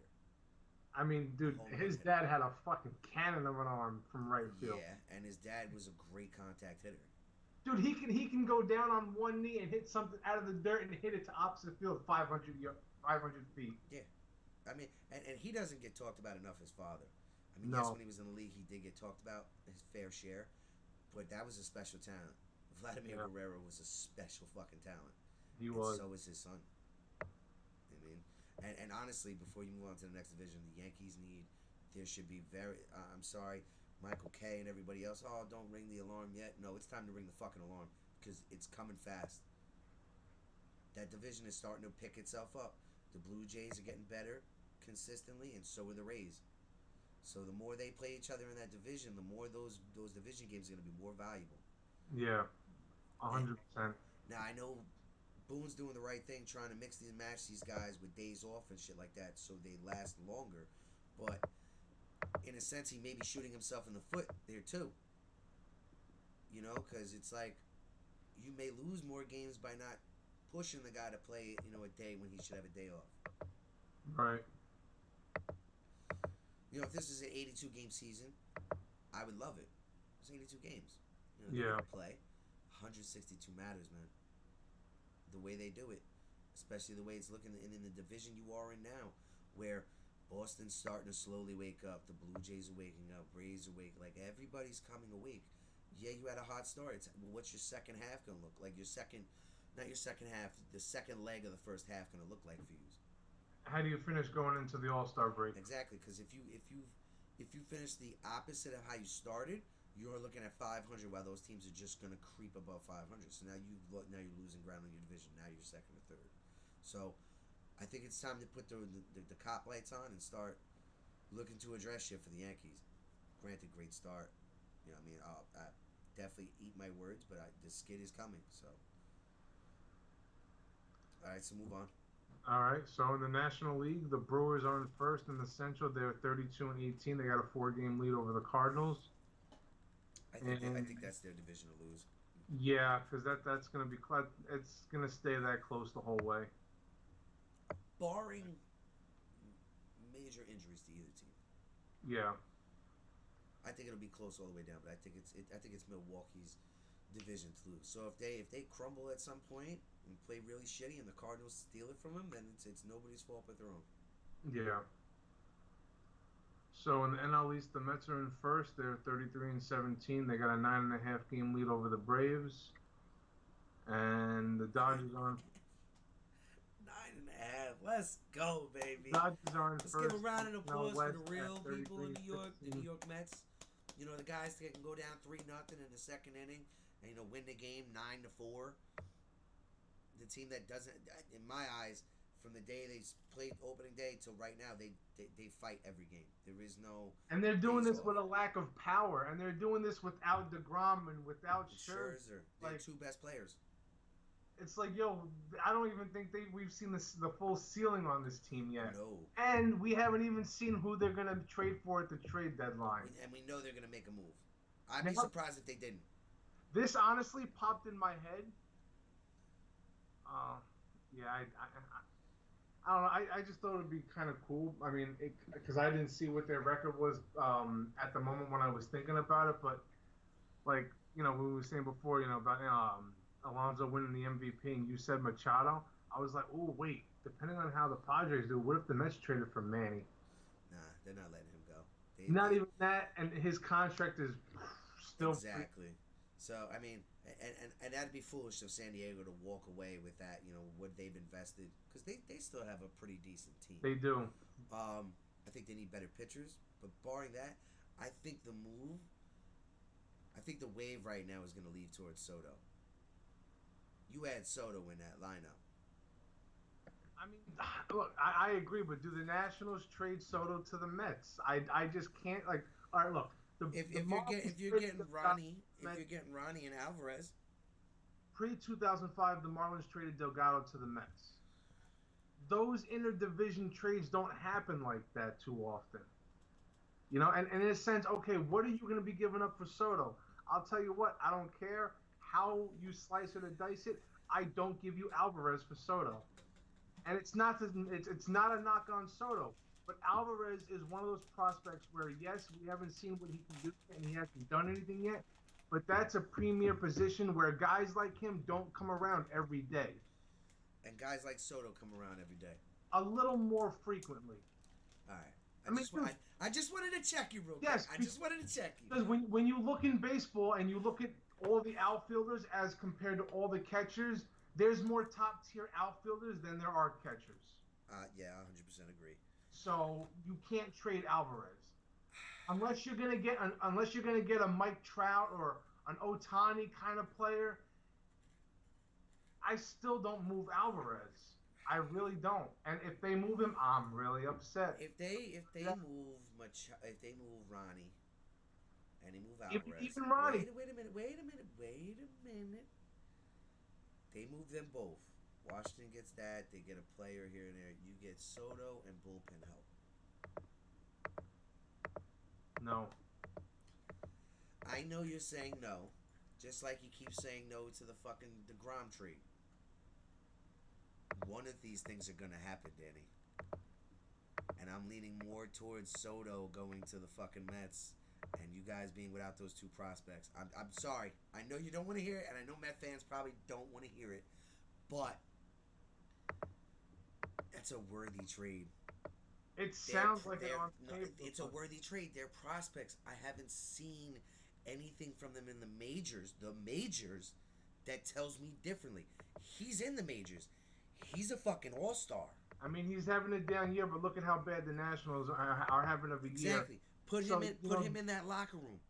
Guarantee everything picks back up. Yo, put him in front or behind Alonso. Oh my God. Oh. Especially with the way that lineup hits. Escobar, Marte, Francisco Lindor, Nemo. You know what I mean? They hit very well. Yeah. Now you're adding in that aspect of more power with more hits. Oh. I'm sorry. I think it's worth it. In my eyes, after we had all those episodes on discussions of the minor league problems and what's going on with the minor leagues and their chances, I'm sorry.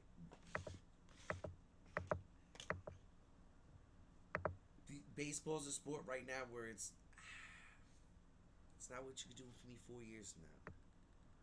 What you could do right now. I get that. No, I do, but and we've been discussing it right now.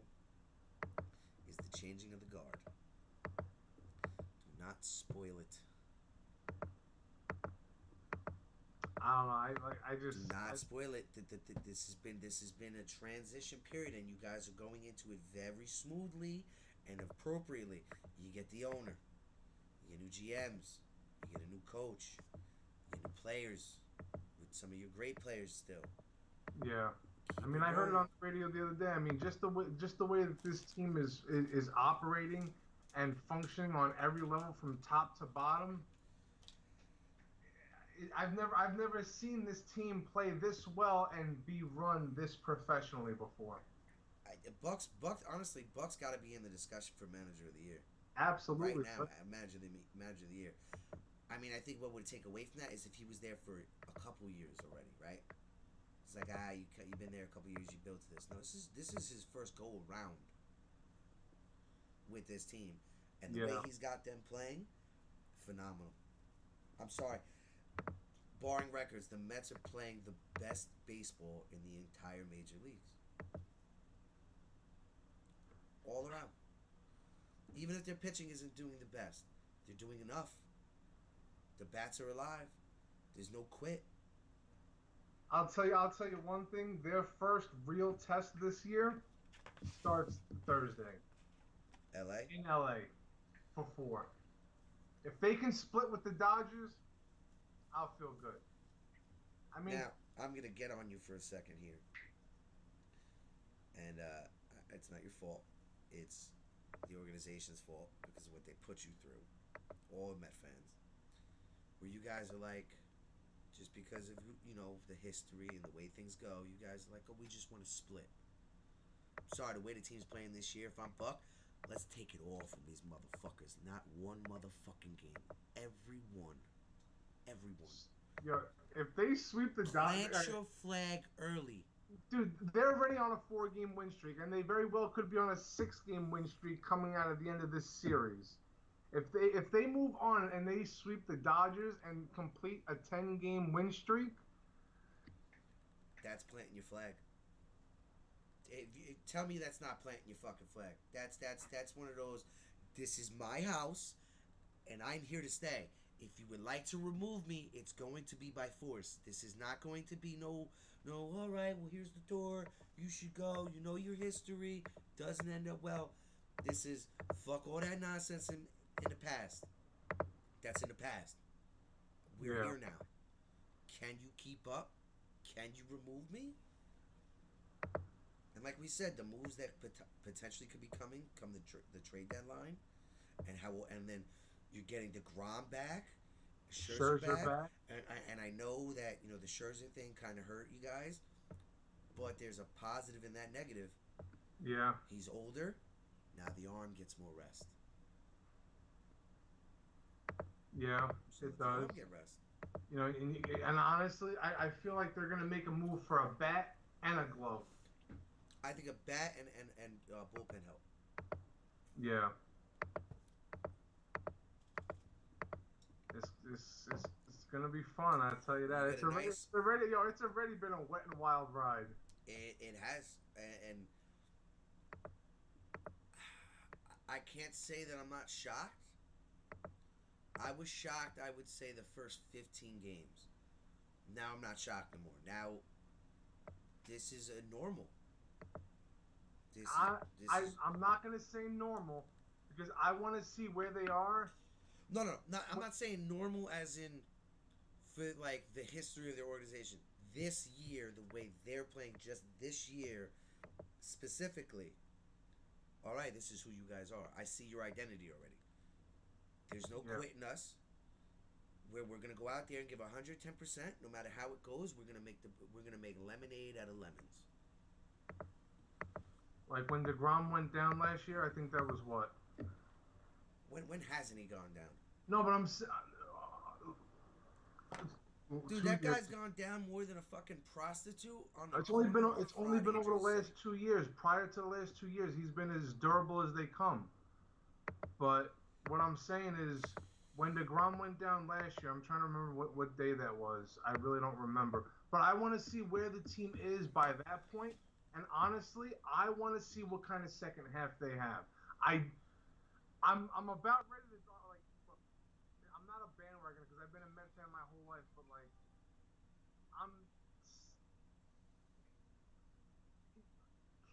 you know what? Soon, I'm not 100% sold yet. Because of years past, I'm not ready to be like, yeah, oh yeah, definitely, no, yeah, definitely. I can't do that. No, I understand, and this is why I love the dynamic of when we talk about it, because I'm your close outside looking in while you're on the inside looking in, because you've been for a fan for so long that it's like, all right, well, history teaches us that we do have hot starts and then we crumble, right? So I'm not upset or mad at Met fans for thinking like that. But and granted, this is a different team than those teams were, but I'm still not ready to do that yet. Yeah, but here's my point to it. Yes, history shows you may crumble. The odds of you crumbling are better than you succeeding, right? But not this team. Not their identity and the makeup of this team. It's just not in them. I don't see. Yes, they're gonna have a skid. Everybody has skids in baseball because it's such a long season. But I don't see it being a skid where it's like, well, here we go again. No, they have a different attitude, a different culture in that locker room. So it's like, I'd expect if they lost 3 games in a row, Bucks be like, all right, let's get off our ass. Let's go 1 game in a row. You know what I mean? I mean, dude, they're on a 4-game win streak now, and this is their longest win streak of the year. And they have almost a 20-game lead, and they're almost 20 games over 500. To me, in baseball, the winning streaks don't mean nothing to me. And the reason why they don't mean nothing to me is because baseball is based off series, right? So I don't have to, like, all right, so a team can win 20 games in a row, right? And then go 10-30 the next 40, right? Right. I could win or split almost damn near every series and have a better record. And my longest winning streak is 3 games. Right. So the win streak don't mean shit in baseball. The season's too long for it to mean shit. Unless you win in 30 plus games in a row, it don't mean jack diddly. I mean, look at the A's. They racked off. I think it was 20 wins back in 2001 or 2 or whatever year that was. New York Yankees. Shohei's pitching against the Yankees right now. And they're losing 5-0. Who? The Angels. They're losing 5-0? Yeah.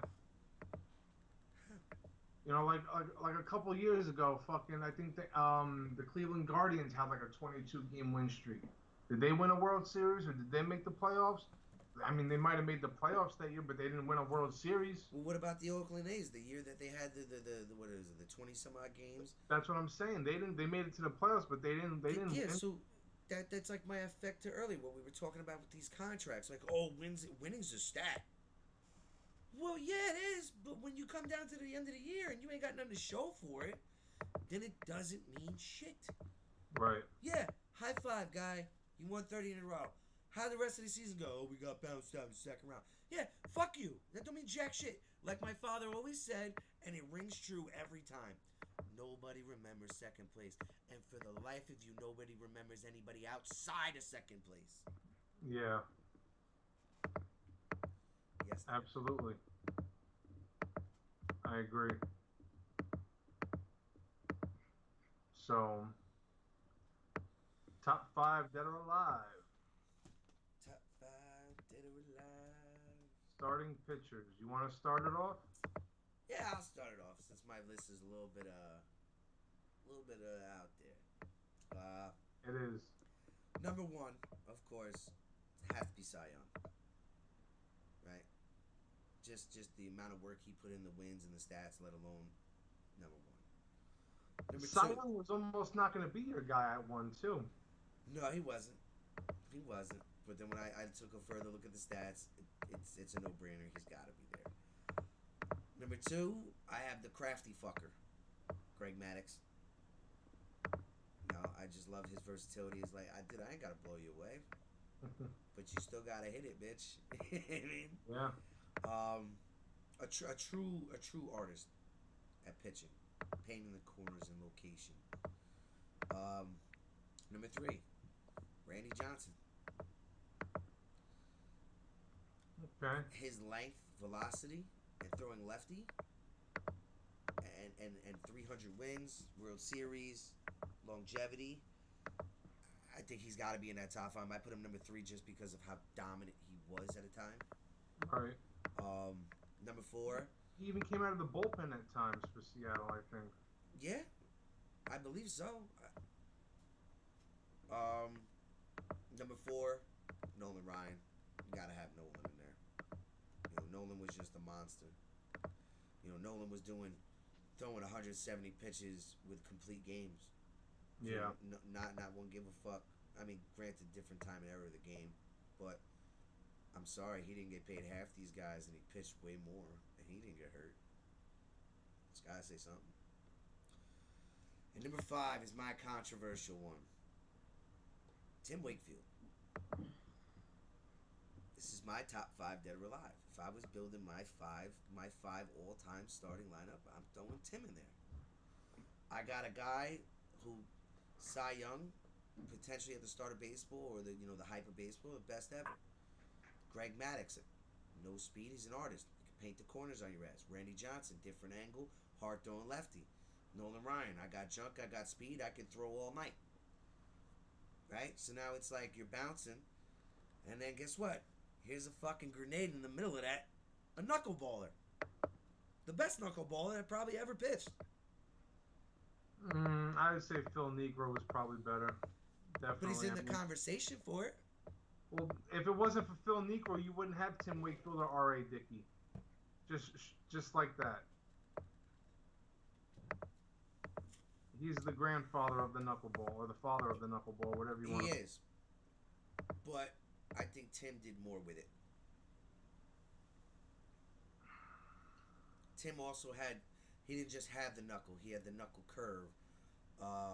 He had the knuckle sinker.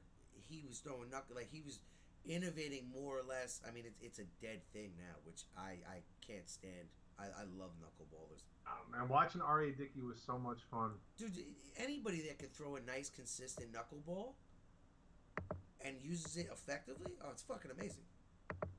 Yeah. That's fucking awesome. Just I used to just love him. I used to love watching Tim Wakefield just throw duds to everybody. Just literal duds. Yeah.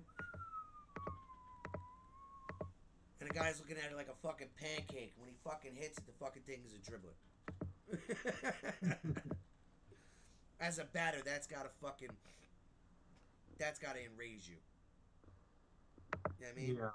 Now, I was tossed putting Pedro in that list. I wanted Pedro to be in there and Clayton Kershaw. Okay. Now, Clayton Kershaw has dominated the past decade, but the wins and stats don't really show up for it, as in terms of wins. Yes, he's won a World Series. Maybe when it's all said and done, if we do it again, he may get put in there. But I don't. I just can't put him in there now for the stats and now his injury bug he's hitting. Yeah. I think if you take the injury bug away and he was still doing his yearly thing, he probably would have been on my list. I mean, you got to figure his first couple of years with the Dodgers weren't that great. I mean, granted, yeah, he had just gotten brought up, but well, he was learning, so it was a work in progress. So there's nothing wrong with that, you know. So you have to work at it. Yeah. Just like everything else in life. Now, granted, he did like almost in a sense a Michael Jordan thing. Hey, I was pretty damn good when I came in. I didn't just stay at that level. I got better. Right? Now if he was over 200 wins, he was on the list. The fact that he's only at like $1.68. 173 or 174. Yeah, something around that range. That to me is what like kind of pushed me away. Yeah, you're really good, but you only got 170 something wins, dude. And now you're getting hurt more often. Yeah. That's what gave him the boot for my list.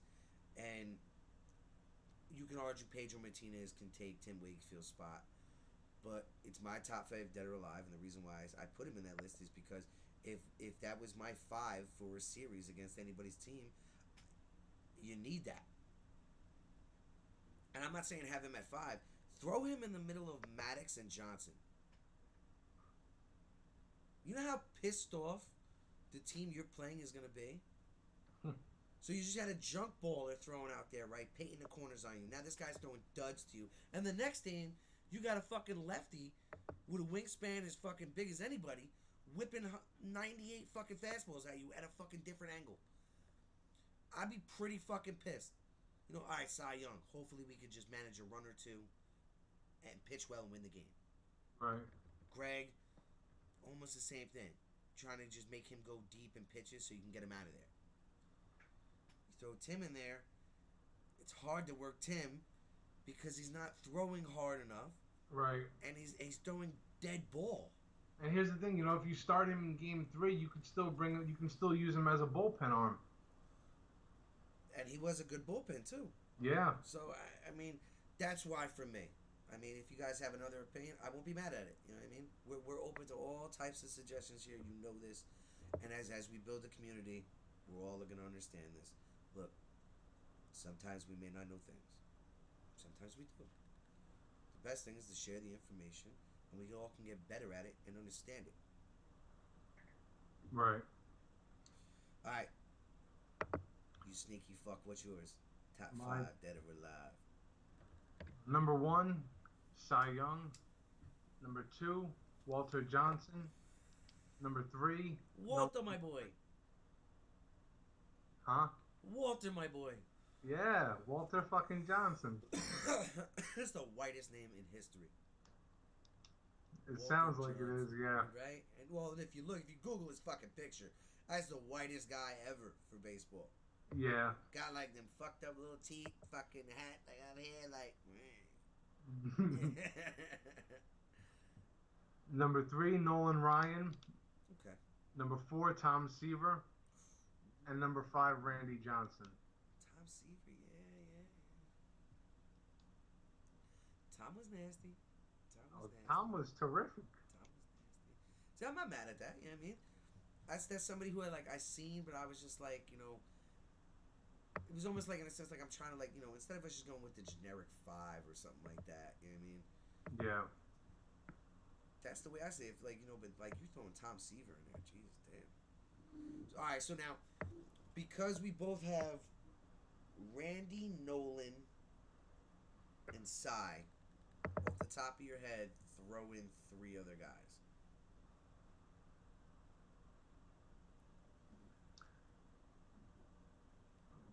Pedro is one of them. Okay, so you got Pedro. I'll throw in one of mine, Gaylord Perry. Or no, better yet. Oh no, I'll give you my second. Then you go. Sandy Koufax. Bob Gibson.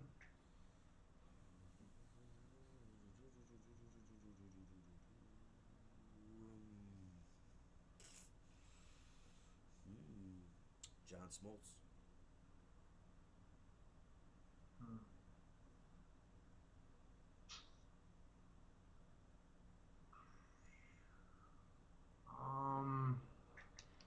Damn.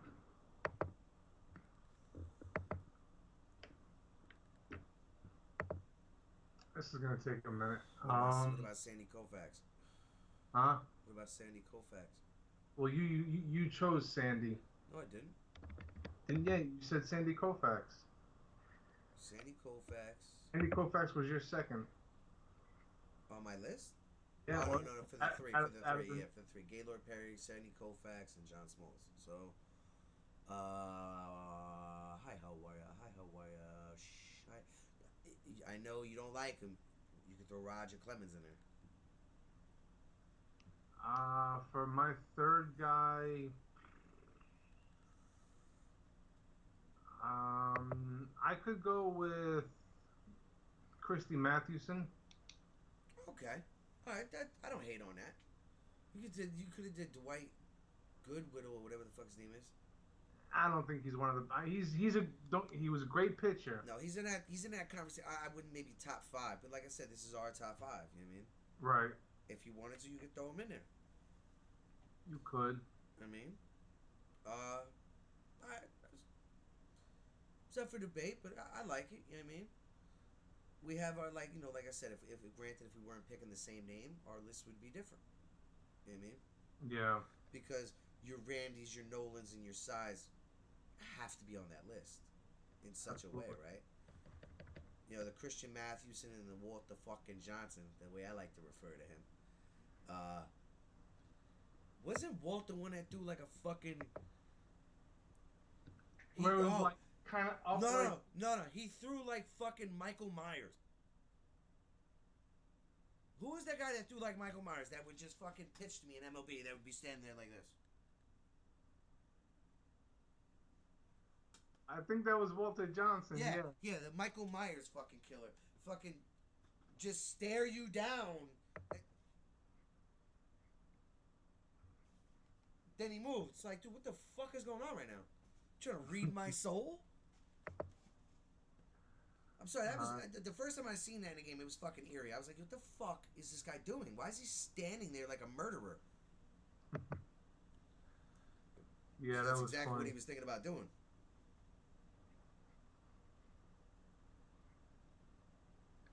That's crazy.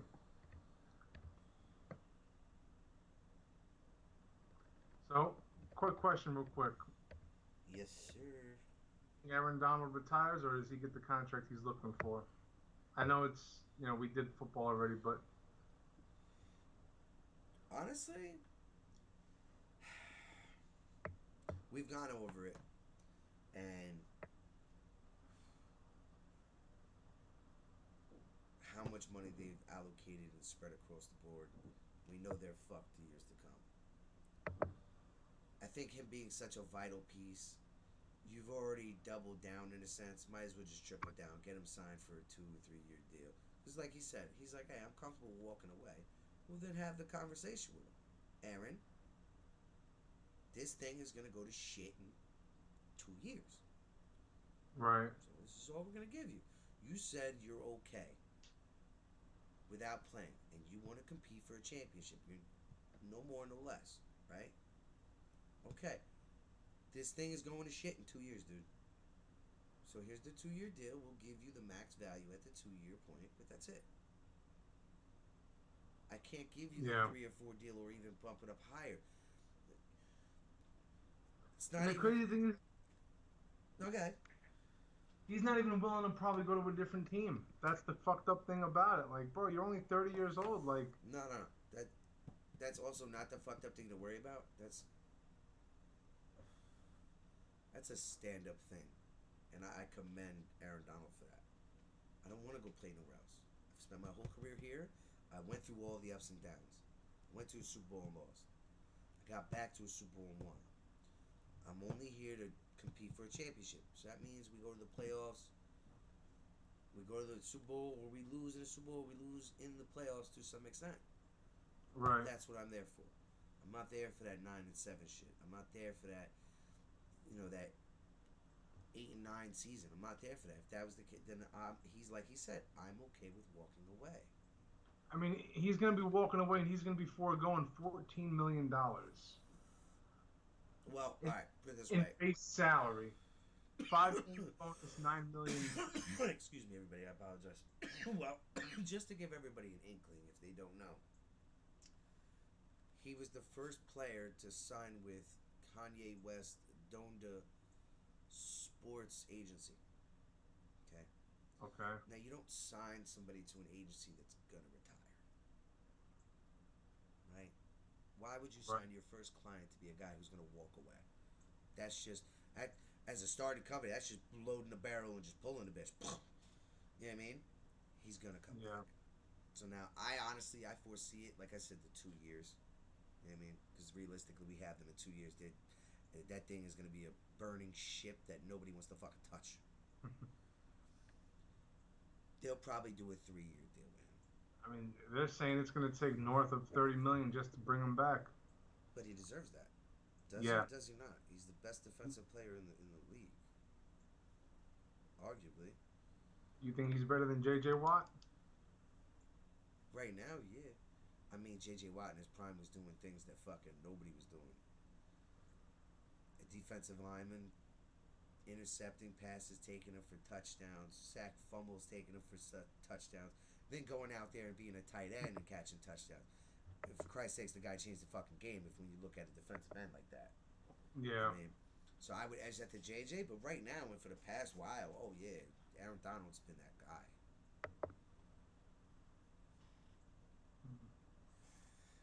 I mean, and they did play different positions. Watt's on like maybe the inside to the outside, but predominantly on the outside, where Donaldson is literally in the middle of the shit. Literally, his pretty much 80% of the games he plays, he's getting doubled. Yeah.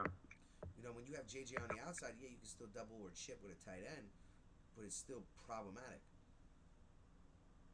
Aaron Donald's so good that it's like, okay, whatever quarterback you have that week, you're like, look, the double is only going to hold for about 5, maybe 5 at the most seconds, and then it may be holding. So you ideally still have to get that ball out within 3 seconds. Yeah. That's how good he is. Another guy you could be like, fucking chip him.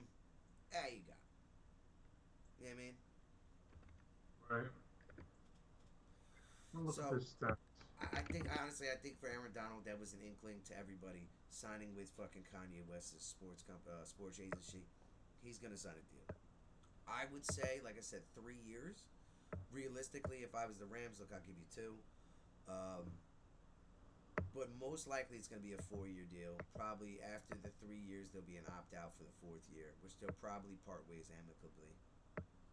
Because like we said, their draft is fucked for the next 4 or 5 years. Their cap is absolutely fucking hammered. So now they double down and they'll triple down. They'll sign him and they'll make their run at it for the next 3 years. Yeah. I'm gonna pull up his stats real fast. I want to see. Well, give me a second. Excuse me for a minute. I have to use the little boy's room. So, okay, so he's been playing since 2014.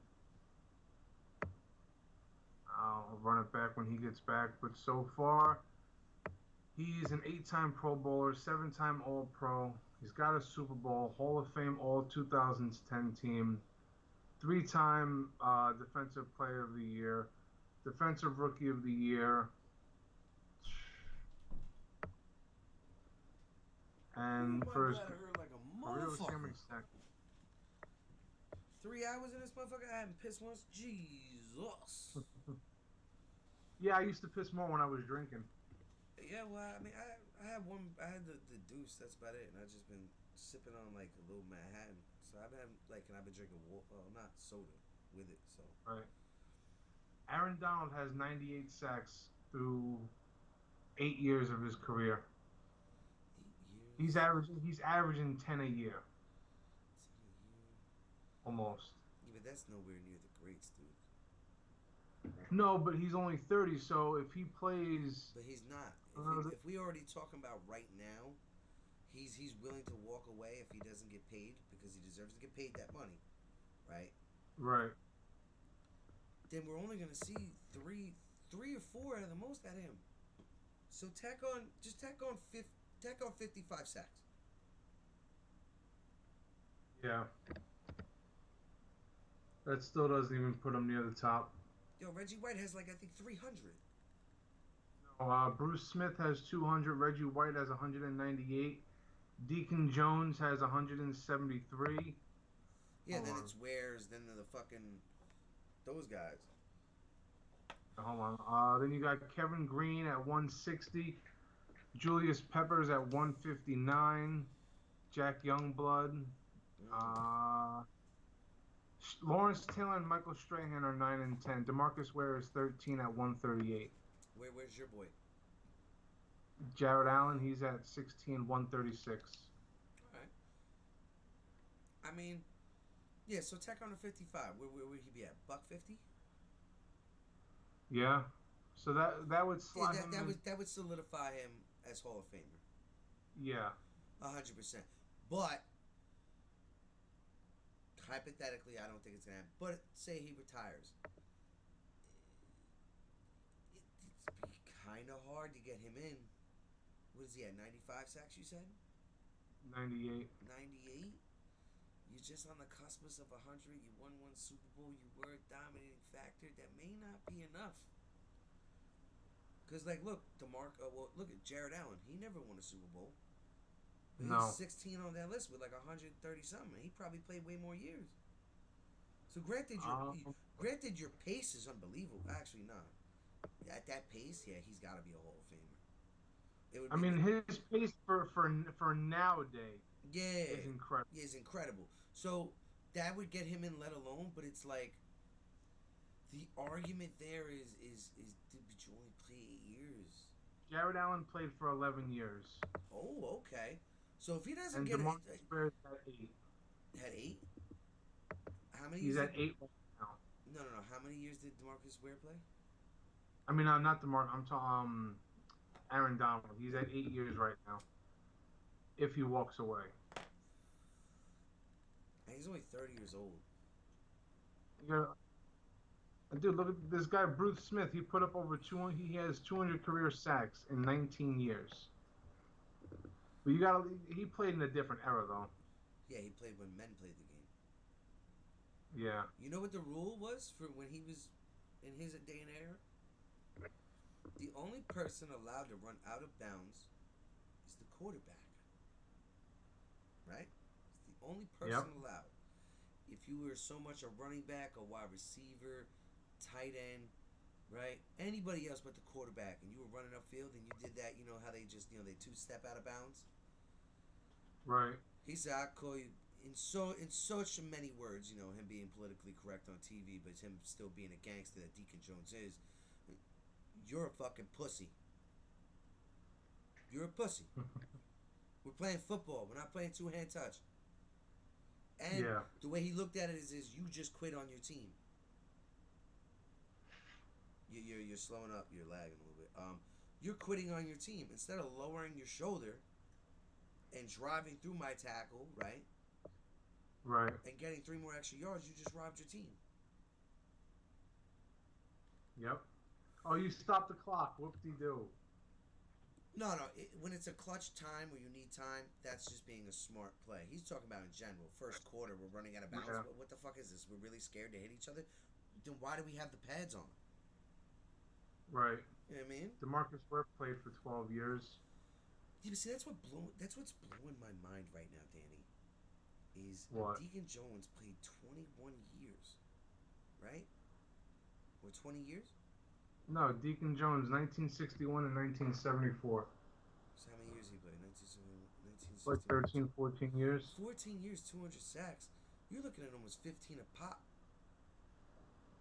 Every year. every year. How come he didn't get hurt? Let's see.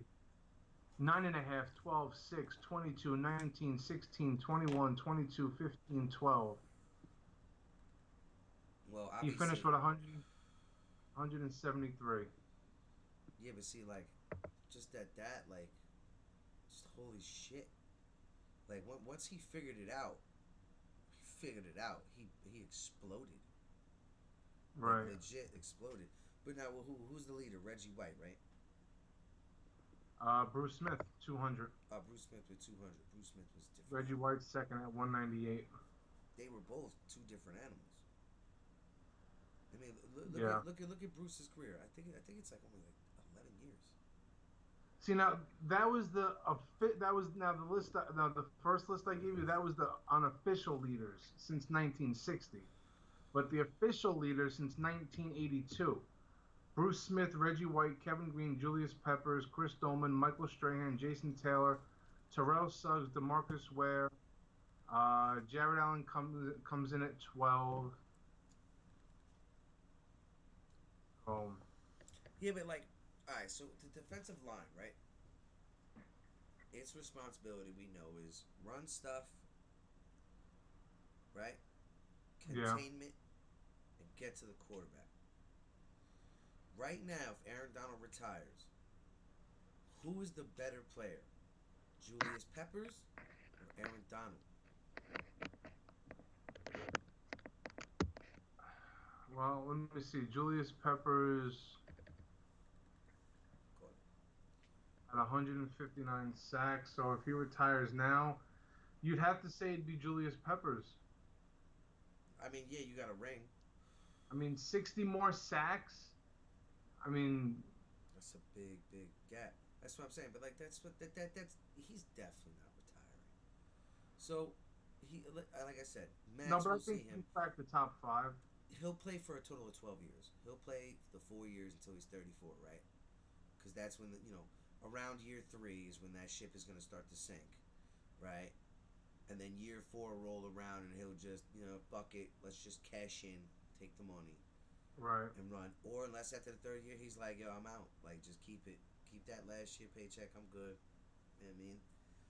So I would say roughly, if he keeps the same consistency, add in between 42 to 55 sacks onto that, or onto the 98.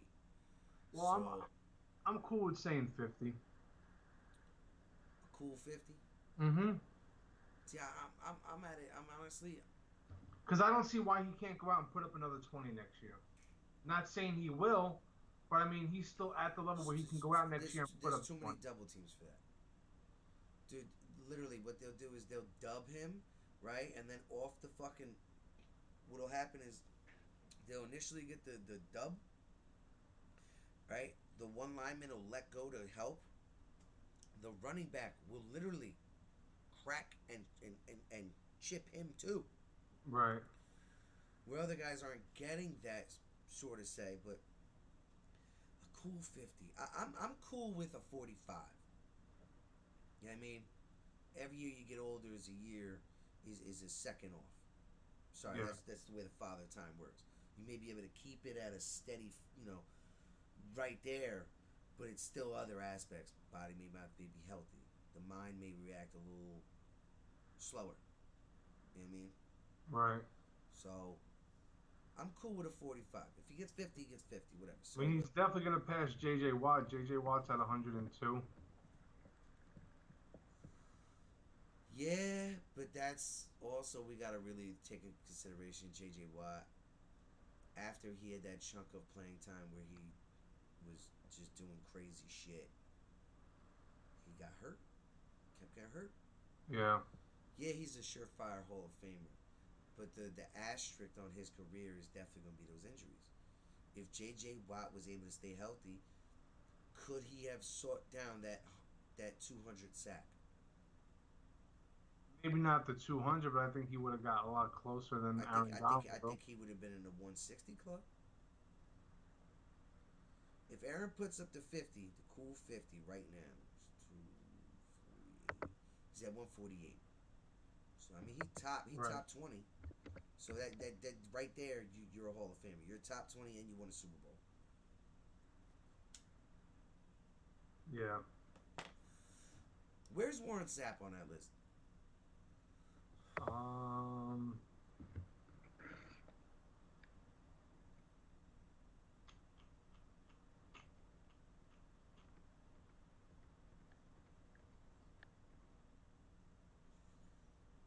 68, 96 and a half.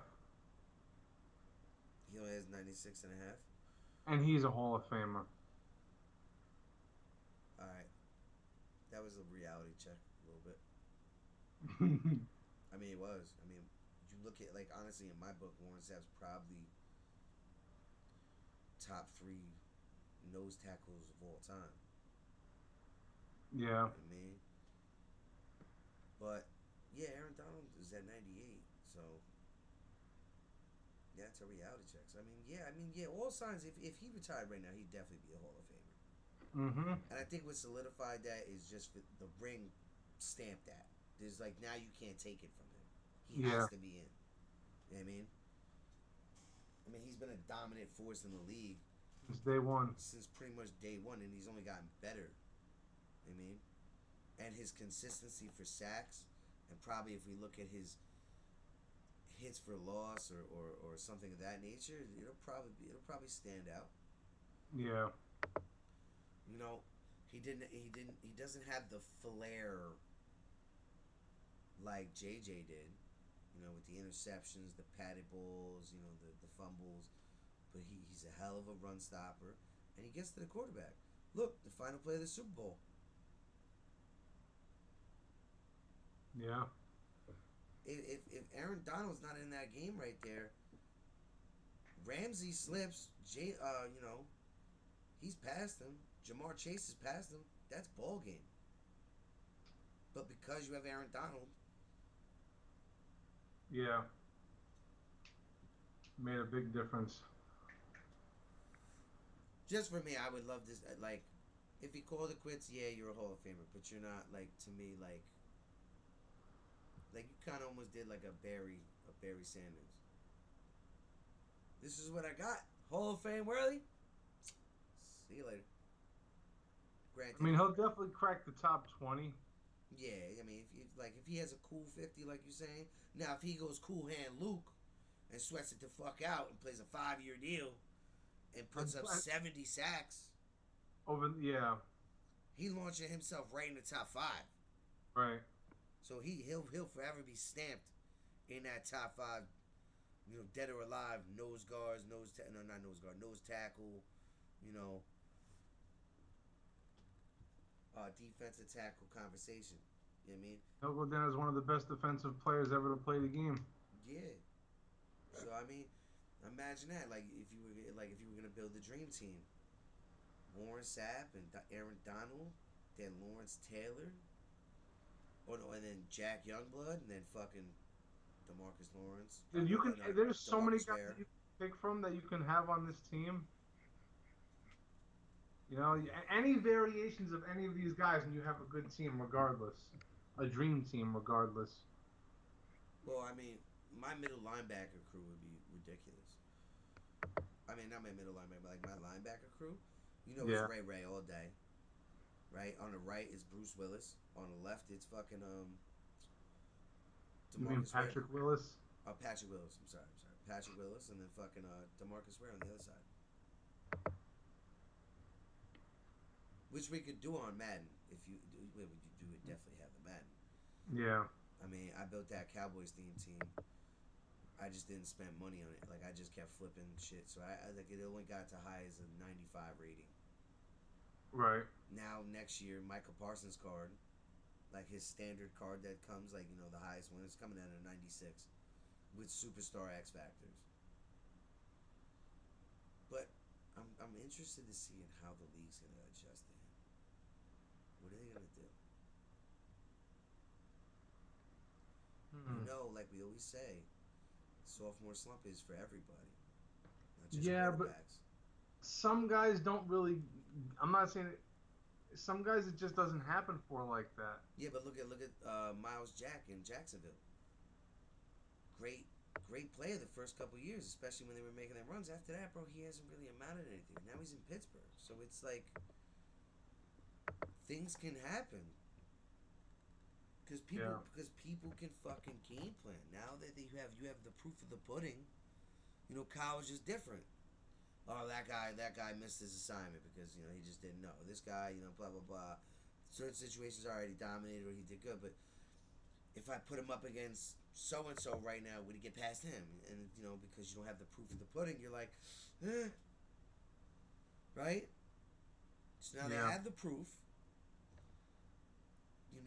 Teams are gonna adjust. So it's like he's gonna have that factor of where it's like where Tom Brady every time they play the Ravens, it wasn't about Ray, right?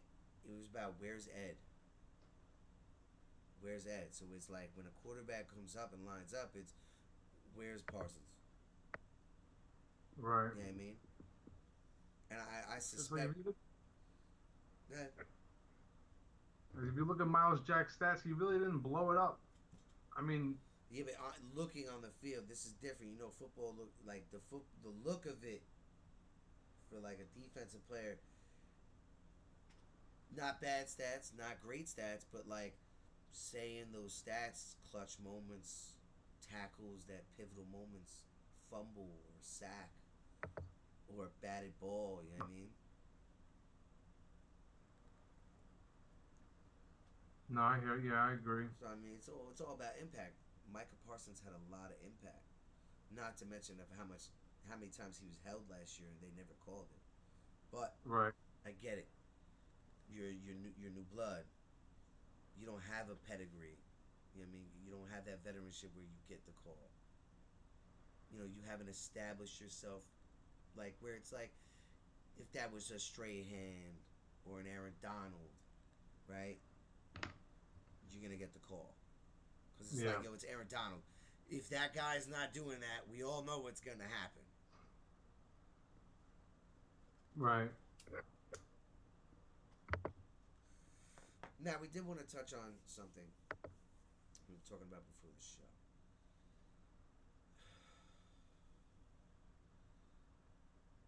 And we talked during the show about it. Lamar Jackson and the trade.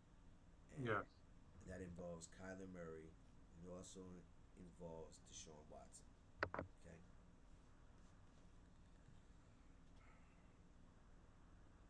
Deshaun Watson just single-handedly fluxed the market up. Right? He did. So now the ceiling for a quarterback with something to his play style and stats worthy in the way he plays the game with no accolades other than a few regular season ones. He's got less wins than Lamar Jackson. Exactly. Demand for $250 million. Now, I'll rebuke my previous statements on how players are selfish, okay, and asking for so much. I understand. I don't think in football it's as much selfish because it's the most physical sport, and in general these guys don't get paid that much. Yeah, but Danny, like, okay. Here's my point, and it's hard to like truly articulate what you want to say on Twitter because there's only so much you can say. Yeah. Right, but if we're talking about Tom Brady, Drew Brees, Aaron Rodgers, Russell Wilson, Patrick Mahomes, Russell Wilson. Okay, I'm okay with you setting this standard. I'm okay with you setting the bar of the price. Okay?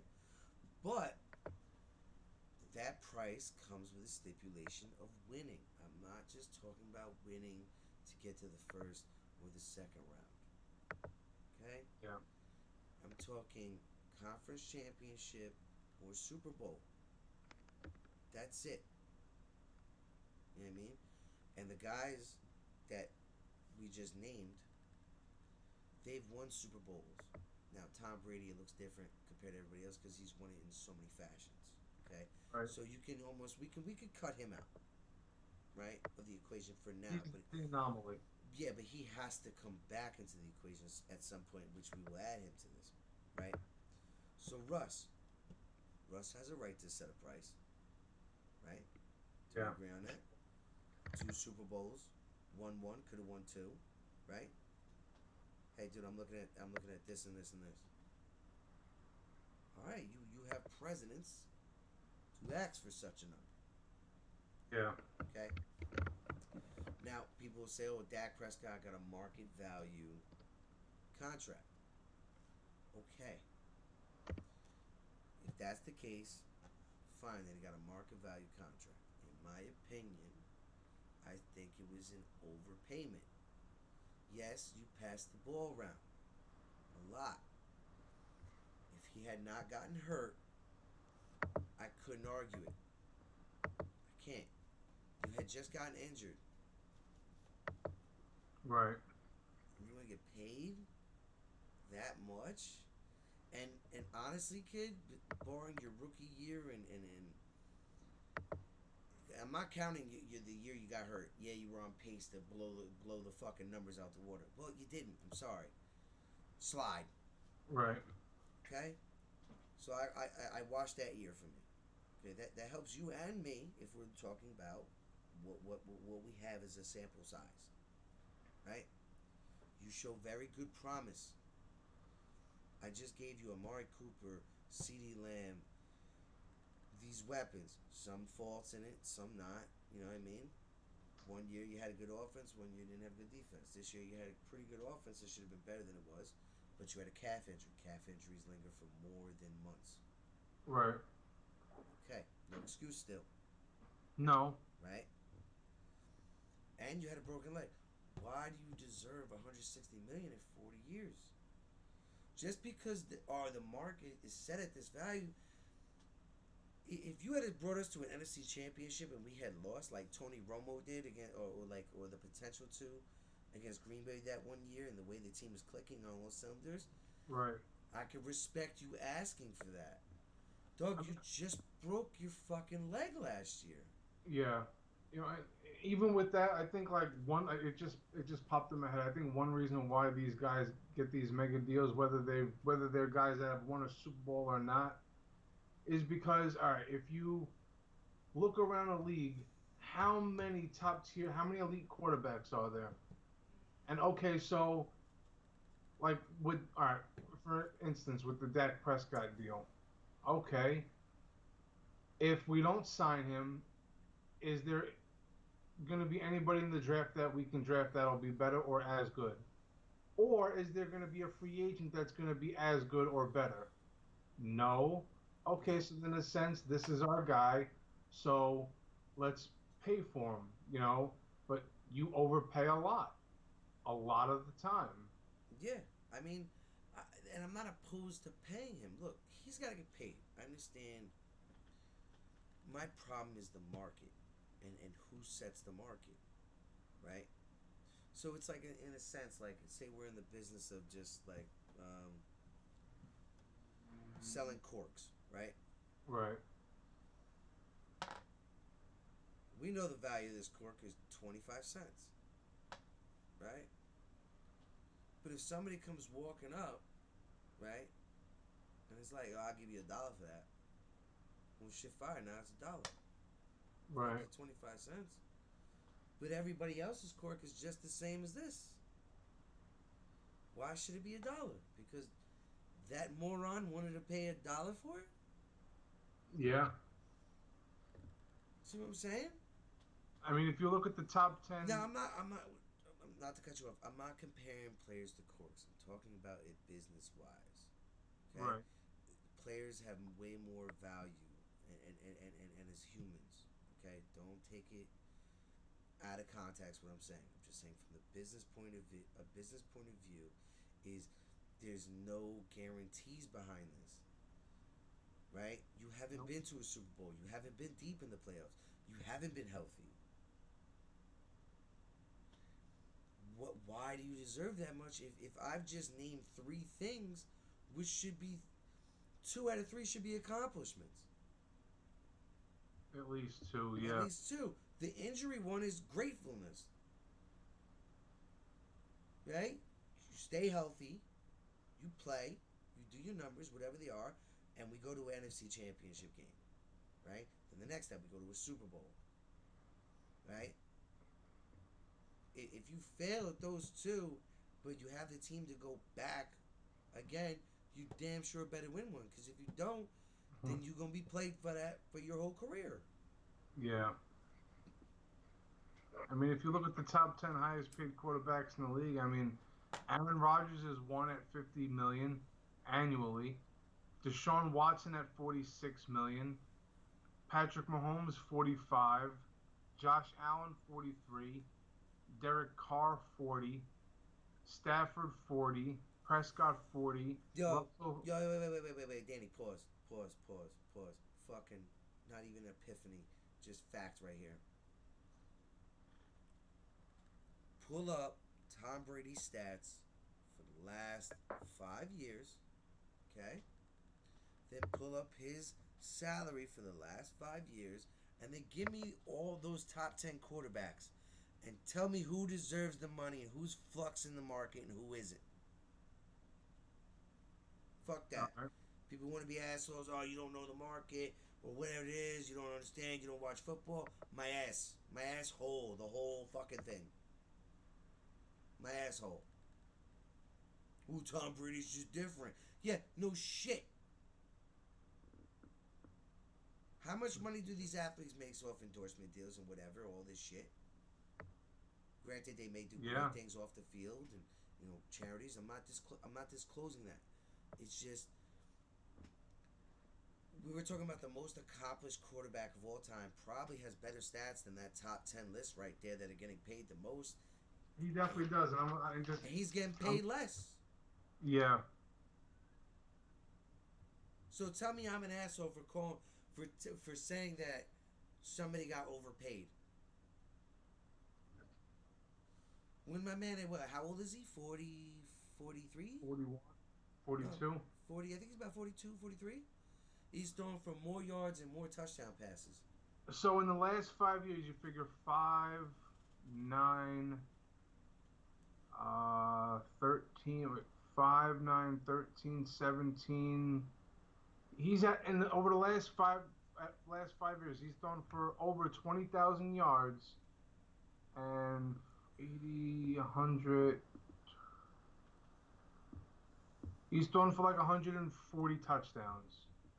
40, 80, 100, 130. Jesus. Yeah, he's thrown for over 160 touchdowns in the last 5 years.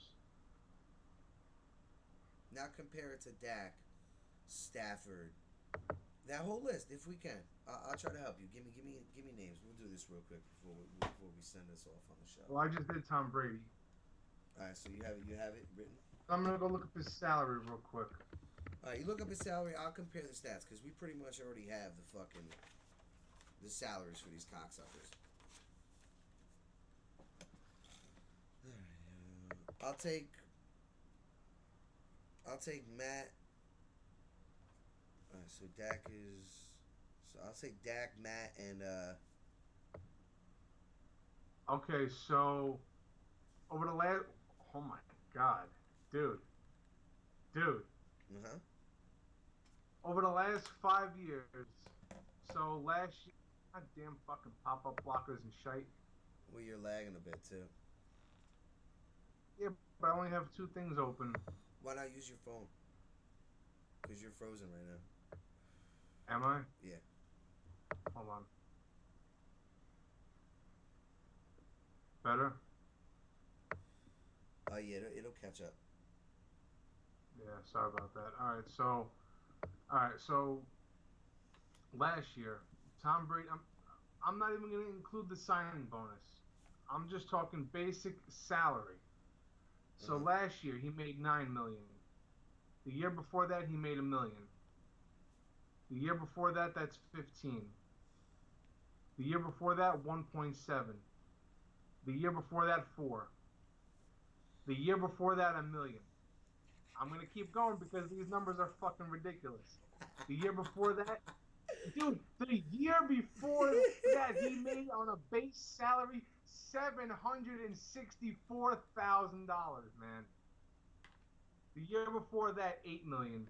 The year before that, 2, and then 1 million, 950, 5.7 million, 7.5 million, 5 million, 5 million. The year that they went undefeated, he made $720,000 that year. The year before that, 4 million, I a million. want from 2000. I want the stats from 2016 to 2021. Okay, so from 2016, he made 764,000 that year, then 1 million, then 4, then 1.7, then 15, then 1, and then 9 million last year. So that's 9, that's 10, that's 25, almost 29. It's like not even $35 million. He comes in below Jared Goff, and Jared Goff is number 10 on the highest paid QBs right now at 33.5. No, argument done. Argument done. Everybody on Twitter that came at my neck, y'all can go fuck yourself. You can go fuck yourself. I hope you're watching. If you're a hater, you can fucking hate. You're going to talk about market value, and this guy made less. And, oh, well, it's Tom Brady. Okay, so let's do Russell. So I'm going to break down. We'll break down the Tom stats with these three players, right? I'm doing all the stats right now for fucking Prescott and Watson, right? And Matt. We'll do those three, right? And then we'll compare those three to fucking Russ. Okay? Alright. Let's see Russell Wilson's salary. Uh-huh.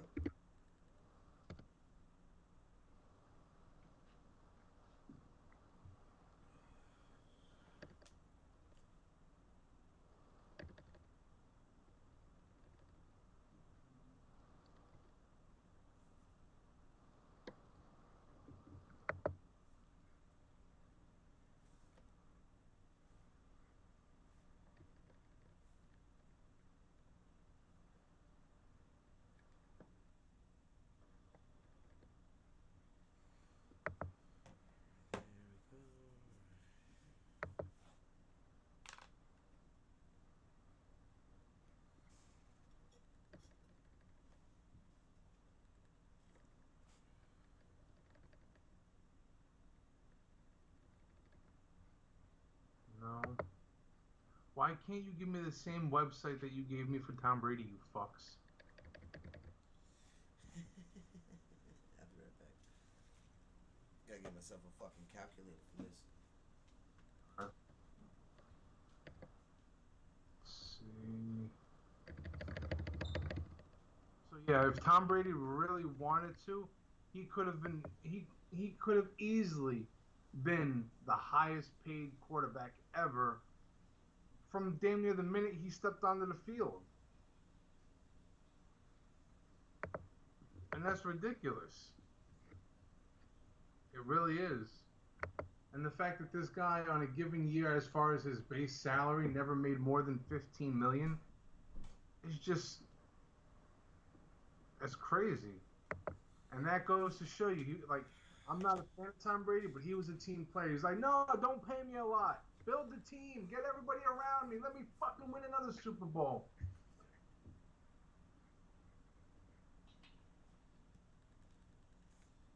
Okay, so... well, that's only over the last...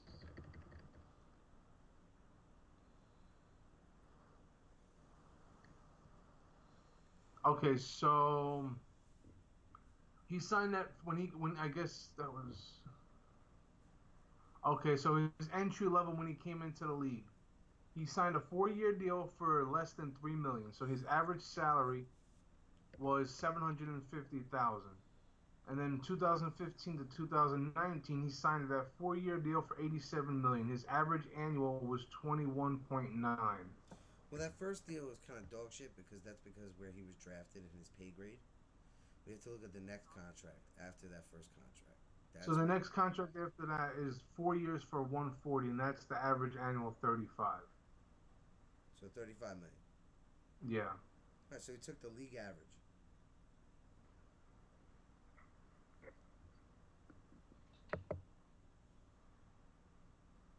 And you mean to tell me that Dak Prescott, makes more than Russell Wilson? Mm-hmm. Now, should he make more money than Kirk Cousins? Yes. Should he make more than Jared Goff? Yes. Yes. But 40 million? No.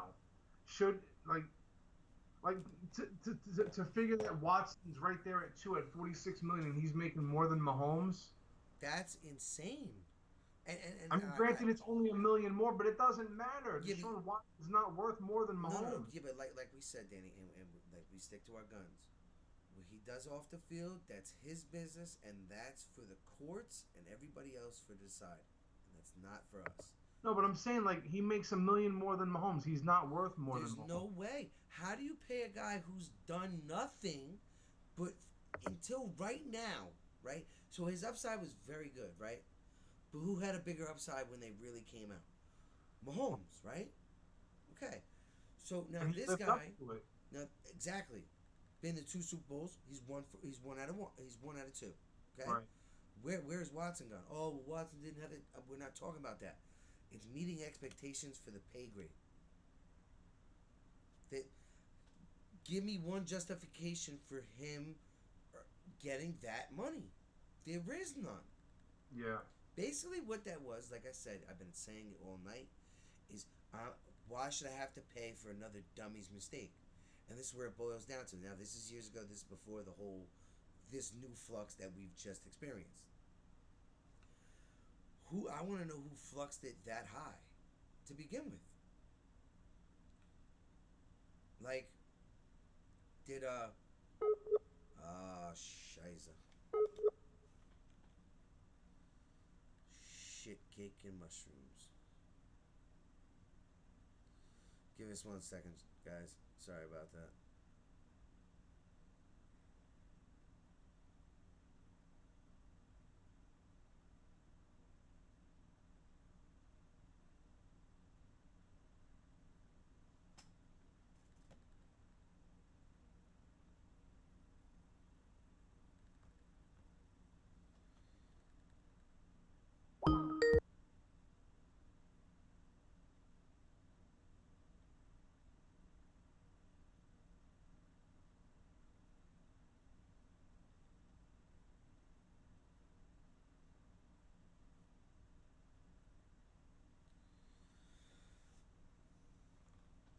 Sorry for the moment of silence, guys. Let's have a moment of silence for this cap space for every other team right now, because by next year, fucking Justin Fields will ask for $300 million, and we'll all be okay with it.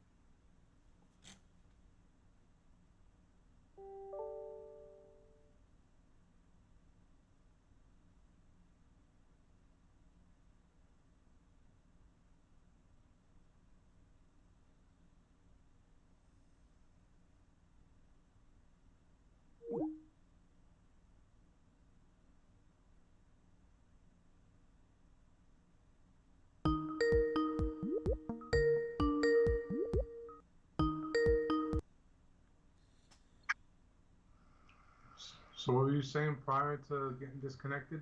If you could remind me, please. You were saying about the market value. Yeah, who fluxed it to that initial? Like, I want to know who fluxed it to where Dak got that deal, where it became to where it had became the market value, like standard market value. Like, all right, this is the standard you pay for a quarterback that meets these stat levels, right? Right. Now, should Tannehill be in that cap? Tannehill, no. Tannehill should nowhere near make it as much as any of these guys. And then for fucking Kyler Murray to say, I want 252. Bro, just like what the fuck is wrong with these guys? I mean, we've been saying it for months, and that was barring Deshaun Watson's deal. because that like his demand came before Watson. Watson, and that's what's fucked up about this whole thing too.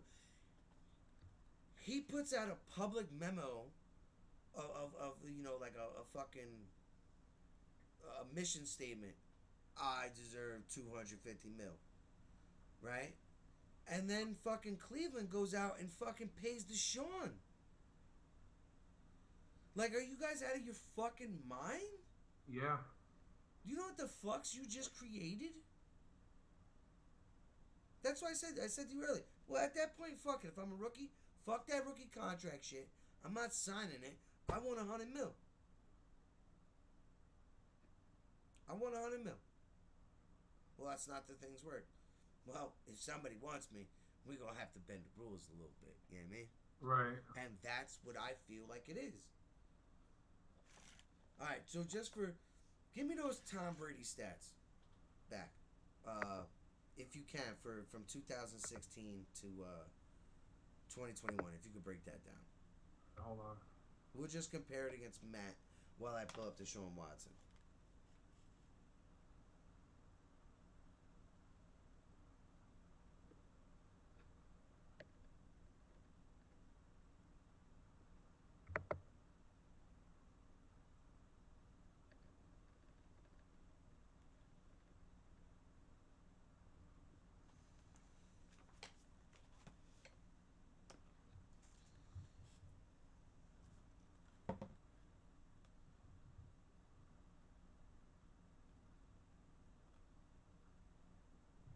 We're just doing the basics here. We're doing passing yards, touchdowns, interceptions. No rating, no nothing like that. We're just talking about all around stats that would apply to the salary cap.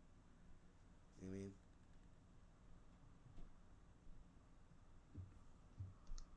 Oh my god. Let's see.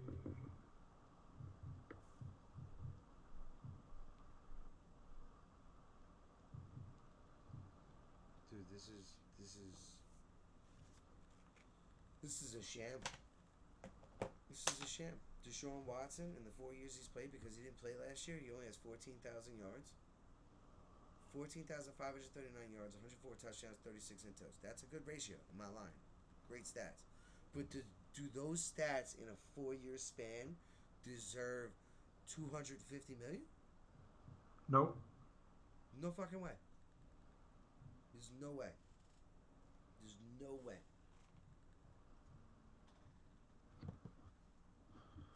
All right, you want Mr. Brady's? Yeah, from 16 to All right. So over the last 5 years, he's passed for 22,938 yards. okay. He's got 168 touchdowns and 51 interceptions.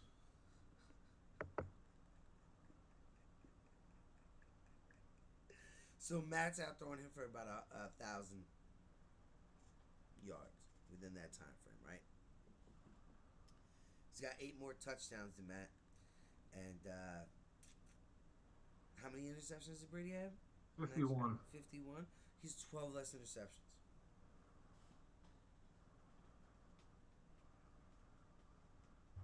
Matt's making more than him. Yeah. So, alright, so that's Tom Brady. Now, I have Matt's numbers and I have Watson's numbers. What's fucking Russ's numbers? Yes, I gotta From get 2016, we'll just give it the 5 year. I know Watson only played from 2017 and on, but that's not our fucking problem. You came in when you came in.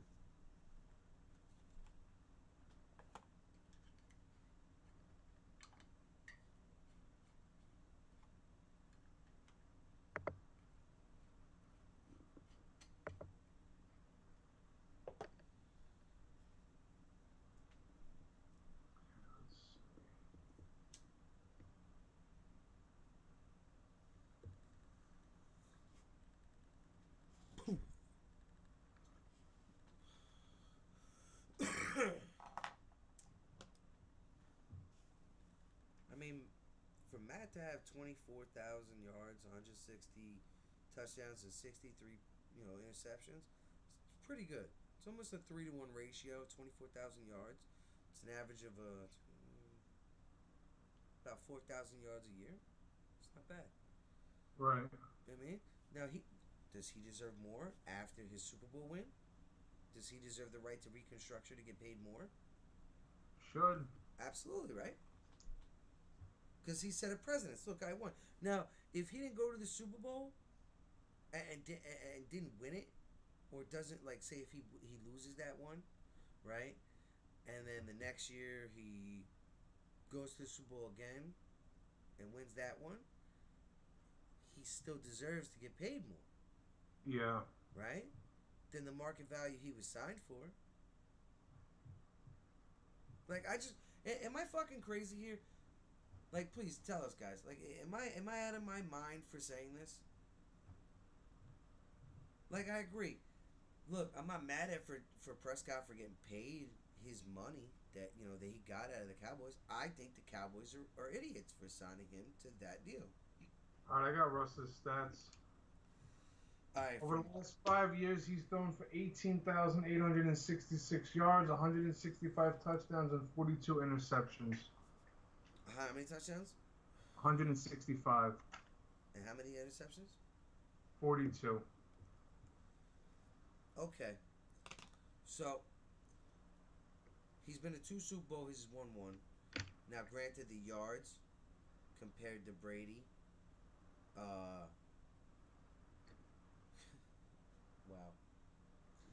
Compared to Brady and Matt, the yardage is about 6,000 yards off, right? Now, between Dak, it's 4,000 yards off. Dak has 22. It has 4,000 more yards, right? But Russ has more touchdowns and less interceptions.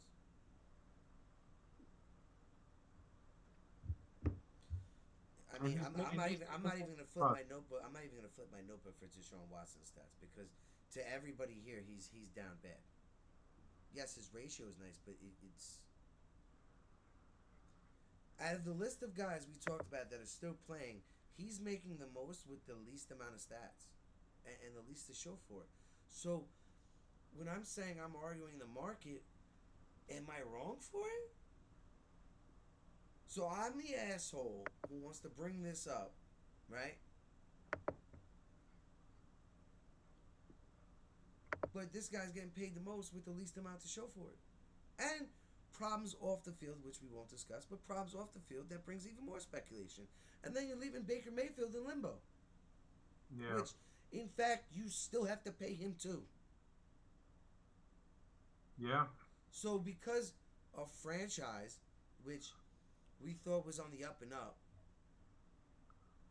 now is flushing their shit down the toilet again with the situation they just made. Right.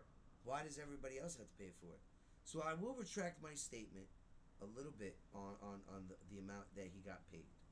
Okay, it wasn't an overpayment. What gets me is I think in overpaying, you just got hurt the year before. So to come out with the balls for that and just ask for that kind of caught me off guard. Right? I wouldn't give him 40, but I wouldn't be mad at 38. You know what I mean? And someone's gonna be like, oh, well, what's wrong with an extra $2 million? You got it. Jerry Jones just got the money. What does it fucking matter? I mean, honestly, what does it matter?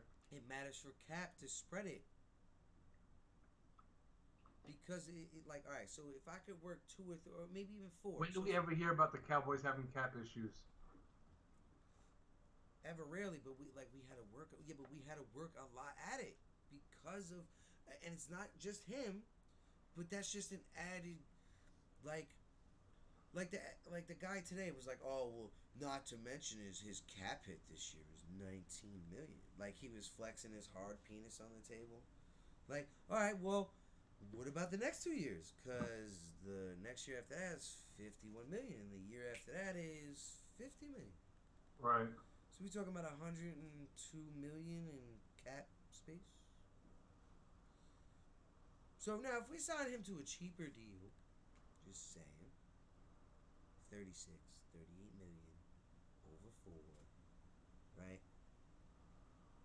we learned that you could stretch the signing bonus a little bit, right?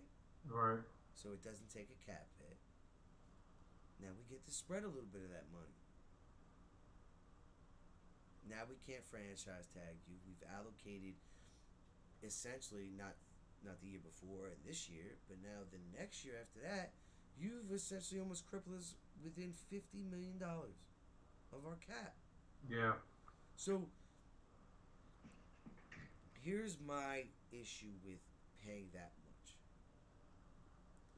Is if we have nothing to show for it after this contract and he gets more money and he's gonna and we still have nothing to show for it, that's where I get upset. Yeah.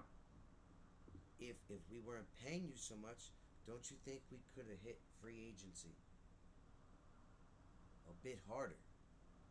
Brought in some winners, some guys Right. just at their prime or going up or slightly down, you know what I mean? And with our rookies and contribute and build around you. But no, I want to get paid now. Okay. Can you just hold the fuck on? Tom Brady's the last bit of loyalty in terms of to a team. I don't have to take that much money. I'll outplay everybody. And guess what? He proved it in New England. If we ran through his best receivers of all time, we're looking at what? Randy Moss, and that's only for like about a year or two? 1 year. 1 year. Deion Branch. He had Anquan Bolden for a little bit. Julian Edelman. I don't even count Anquan Bolden. Wes Welker. Yeah. See what I'm saying? Now his tight ends were pretty good. You know, And their running game was always solid. good. So that's my problem with the market. Like, who's setting this value? Yeah. Now, I would argue that Russ needs to be paid higher than Dak just because he's a winner. He has proved. Now, if we're talking out in terms of Seattle, now that he's moved to Denver, different team, different ball game, bro. Yeah. You know what I mean? So that changes. But you've been here. There's a guy going with better ratios of touchdowns and interceptions with slightly less yards going to another team that's getting paid less than you are. You don't see the fault in that? Yeah. That's just Russell. If we count fucking Deshaun, I understand. How could you not be mad? If you're Lamar, how could you not be like, Doug, why can't I get my love? Why can't I get my $200 million? You know what I mean? For what though? That's my argument. Yeah. What have you done to justify to make that much money? Just because that dickhead got paid that much, why do I, as an organization, have to suffer to do that? And we brought it up early in the show. You barely have anybody to throw the ball to, dude. Yeah, we're banking on our run game this year. And your addition to the run game, right? So that'll complement the pass game. But I'll tell you right now, nobody in the league respects your wide receivers. No. Their main focus is Lamar. QB contain all day. Exactly. So it's like, all right, so you want to get paid all that money to go through QB contain for the majority of the years and get your ass kicked? Sometimes you light it up. You have a couple MVPs. Maybe you go a little deep in the playoffs. For me, that doesn't justify that money. It doesn't. Patrick Mahomes was the only one that deserved that money. But just because he got paid that money doesn't mean everybody else gets paid that money. Like we seen in Ballers, where I forget what's his name. Fucking Vern, right? Right. Like, and Reggie's like, oh, we want more than J.J. Watt. You know, and at that time, J.J. Watt's the king. They're like, are you out of your fucking mind? Like, J.J. Watt's changing the game. Like, are you high? Right. Oh, you don't believe in your client, dude. It's not believing in my client. It's the fucking truth. Yeah. You know what I mean, I can get you with like Gerald McCoy at that time's game, which he was being pretty high. I can get you better than him. But JJ Watt, you're smoking. Yeah. You know what I mean? So it's like if Russ or like somebody that had some, like Patrick Mahomes, all right, I set the market. That's the value for 2 Super Bowls and my stats. That's what I take that as. Kansas City valued your talent, your stats, and your performance in those 4 years? At that. Right. Okay, so any player that comes, I want 250 million. Well, let's pull up what you did against this. Well, you didn't do that. You didn't do that. You didn't do that, and you didn't do this and this. So let's talk numbers. Let's talk chicken. Right. How's 167? Oh, there's no way I'm paying for 160. 175. Nah, it's too low. Final offer 182.5. Nah. Take a walk. Take a walk. The I try to work with you. We went through it logically through this game. Yeah. I'm sorry. If you intend to win a championship in any organization that me or you were fucking running, or our view of it, people gonna have to take pay cuts. Some are gonna have to. The way I would set the team up is like this. As in terms of contract, it's 3 to 4 years with opt-outs, right? You're gonna get the fairest deal from us.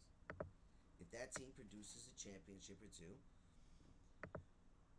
the people that we let go because we don't want to pay that, you're gonna get your check somewhere else.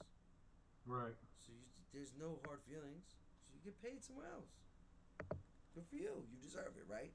Right. And the people that we do value, yeah, they'll get paid correctly, not atrociously, but correctly.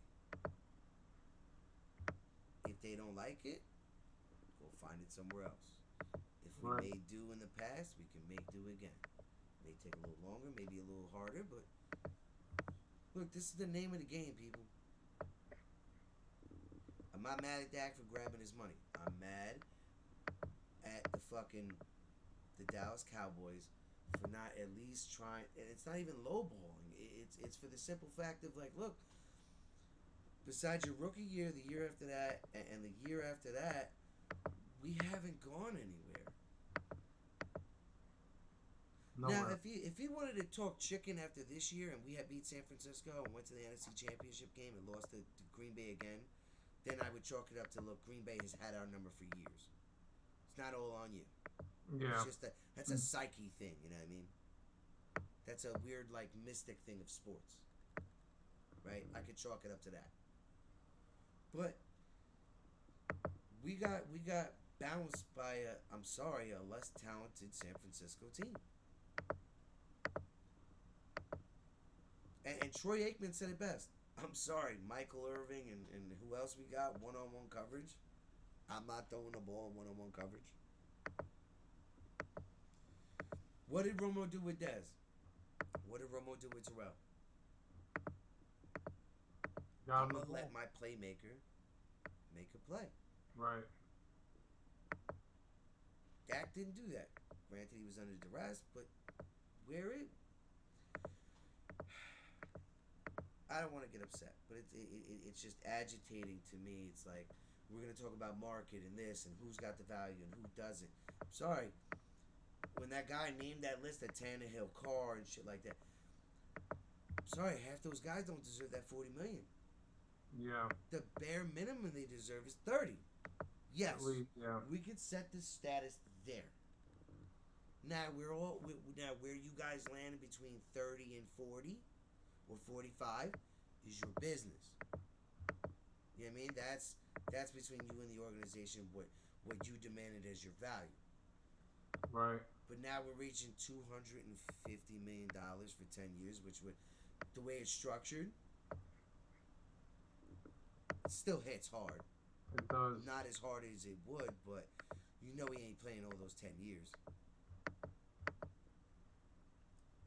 And there's no guarantee he stays healthy for all of them either. I hope he does.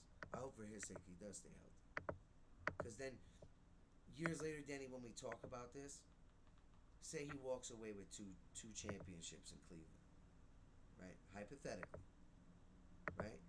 Okay. Are we that upset 7 years later at the contract? No. No. Then it met its worth. But, and I'll tell everybody this right now who's watching us now, those 7 years later, if it boils down to this episode where me and you went through this shit of who deserved the money, who didn't, and he puts up a fat 0 as in just all around playoff vibes and Super Bowl and all that, then that contract it's probably going down in NFL history as one of the biggest mistakes in NFL history. 100%. Then you can't tell me nothing about market value. That's just wherever an organization wants to. Like, in my eyes, what Cleveland did was they set a price on, look, ain't nobody getting him but us. Right. Where, remember it was like a month ago where, like, they offered him a deal, right? And he was like, nah, I'd rather go play in Atlanta. That's home. Yeah. For that kind of money or a little bit more, right? Well, that's like in Ballers, Jason getting that, that call where, like, what they offer, the 125, no, 250. Sold. I imagine that's what he did, because that's exactly what I would have did. Where to work? Where to paperwork? Yep. Where to paperwork? Absolutely. But statistically and accolades wise, he doesn't deserve that. No. Come on, people, be 100% honest with yourselves. Look at it from your point of view as just a normal person, or even put yourself in their shoes and think about it. Yes, you're putting your body on the line. If you can cash in, yes. But if a team comes to you and gives you the economics and the stats wise to the highest paid to where you are projected, then that should be the base of where you get paid. If you ain't him, then you don't get what he got. Right. Right? That doesn't mean that you have to be significantly underpaid. Right? Look, I wasn't talking about busting Dak's balls. I'll give you 21 over 4. That's a little disrespectful. Right? Especially when the franchise tag is around, what, 35 now? Give or take. Like Alright, I offer you 36. You don't take it, I offer you 38. You don't take the 38. There's the door. Yeah. It's crazy money. You could always bring up, oh, well, Kirk Cousins got this, but you're not Kirk Cousins. Yeah, I'm better than Kirk Cousins. Yeah, but you're not in Kirk Cousins' circumstance. I'm not the Minnesota Vikings. Right. And you're not Tom Brady. Or any of those other guys. Or Russ. I mean, or, the guys that have won Super Bowls that are still attached to the league. Aaron, you know what I mean? Yeah. You're not him. Now, if you were him, you have more to bring to the table to leverage your price. Right? 100%. Yeah, I've been in 2 playoffs. I got bounced out in the first round. I did throw for like 20 down the yard, though. Like, you know what I mean? Like 120 touchdowns and 60 interceptions. So you had a 2-to-1 ratio with like 20,000 yards and nothing to show for it. Yeah, I'm gonna put you below the best guy. Pat put it at 250 for 10 years, right? I give you $1.90. I probably started $1.50. Yeah. Probably shorter in length, so it adds up for you. That's sweetening the pot for you, getting more bang for the buck in a shorter amount of time, and then you can leverage that later to whatever contract it results in. So I have a feeling football is about to take the turn for the worse when it comes to contracts. And that's in terms of the quarterbacks. And now watch what happens with all these other special positions. Everything's going to start changing. We thought the left tackle was going to be the most important position, right? Forever. It's not. Not anymore. should be. It should be because that's protected. You're a life insurance policy for a quarterback. Yeah. 100%. There's no ifs, ands, or arounds that. You miss a block, my man could die almost. You know what I mean? Agreed. 100%. So look, if this went to a gradual process, right? Where it just kept going up averagely, right? I wouldn't be mad at it. Like I said, I take back my comments. The deal was in a fairness of the market. He did meet, in a sense, with the stats market value. Me, just as a person, I'm not the Dallas Cowboys. I would have offered slightly lower. You haven't really presented anything to us to grant you that yet. Yeah. Go around further, possibly win. Now we can talk chicken. Yeah. Other than that, I can't. Like, I would look like an idiot, and this is in my mind. I would look like an idiot signing you to the same deal to somebody who has more accolades and the same or better stats than you. It's like I said before, you're basically essentially giving this guy all this money to keep you competitive throughout the years, maybe make a playoff appearance, win 1 or 2 games, but never win a Super Bowl. And if we're looking at the trend of Super Bowl winners besides Aaron Rodgers, Russ. All right, so who still plays a game that won a Super Bowl? Tom, Russ, Aaron, Patrick. Pat. Let's think. NFC North, nobody. East, nobody. East, nobody. West, Stafford. So Stafford.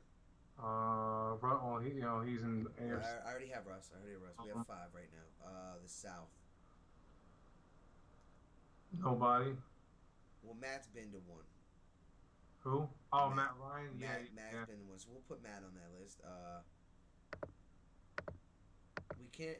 Honestly, I'm sorry. No disrespect to Cam. We can't include you. Your stats have been up to par since that Super Bowl year. Yeah. Right. So let's see. Now Drew Brees is not in the league anymore. Now I wish he was just for this argument, because then that'd be another staple to, like, dude, he can set his price. Like, even Drew Brees never got paid that much. Yeah. You know what I mean? So, all right, now let's look at AFC. So we have Pat. So nobody in the East. No. What's the North looking like? All right, so Joe Burrow. Yep. Okay, Joe Burrow. Ben don't play no more. We can't count Ben. Fuck. Lamar hasn't been there. Deshaun hasn't been there. All right, Deshaun hasn't been there. Nobody in the South has been there. And nobody in the West has been there. So we're looking at 7 quarterbacks. Okay? 7 quarterbacks that can demand out of 32 teams that can demand a precedence for a set price. So you're telling me out of these 7 guys, only one of these guys is getting paid more than everybody else? Is outlandish. Yeah. In what world does that make sense? I don't care. And these other guys that we're talking about want to get paid just as much as those guys. And some of them are. And are getting paid more. Yep. So that makes sense. All right, so the market may make sense by its trend and the way it went, right? But as we just broke it down, the market doesn't hold value to what is true, which is winning. And what I mean by winning is not just winning seasons. I mean by winning championships or NFC championships. Yeah. Because that's usually your first bar. Well, no, your second bar. Win the division, win the championship, win the Super Bowl. So if we went that step further, so Josh has been to a couple AFC championships, right? Josh Allen's been to the Super Bowl. Wait, no, he hasn't. No, he hasn't, right? Right. So he may have a little bit inkling to get higher than a little bit more people, right? Yeah. Deshaun? No. For God's sakes, Baker knows this? No. Dak.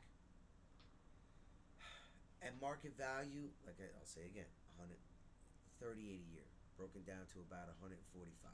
15 million off the top. Not so much a cap hit in those late years. Put all the I would stretch it to 5, so it's not that big of a cap hit later, right?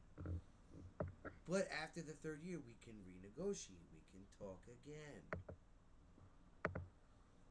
Barring that, outside of Mac, there's really nobody else that deserves to be getting paid on that level of just 40 mil a year. Besides the 7 we talked about, out of the 7, one's getting paid like they should of a 10-year deal of a stretch. Yeah. With negotiation points in it. I'd imagine Kyler's looking for something about 8 years for the 200. And Lamar's looking something relatively in the same realm. Yeah. No. I agree. Look, if we had just went, if this was Joe Burrow, right, talking. Now, granted, Joe Burrow's on his rookie deal, right? Yeah. So we're gonna see where Joe Burrow takes this at the end of that deal. Okay? Definitely. But I imagine he's just gonna keep his mouth shut, play out the deal, hopefully win one, right? Or take them to maybe one more Super Bowl, right? And deep in the playoffs 1 or 2 more times, right? Because if they want to keep him, then I can see paying Joe 10 years or 8 years, $250. Right. He deserves it, just like Pat did.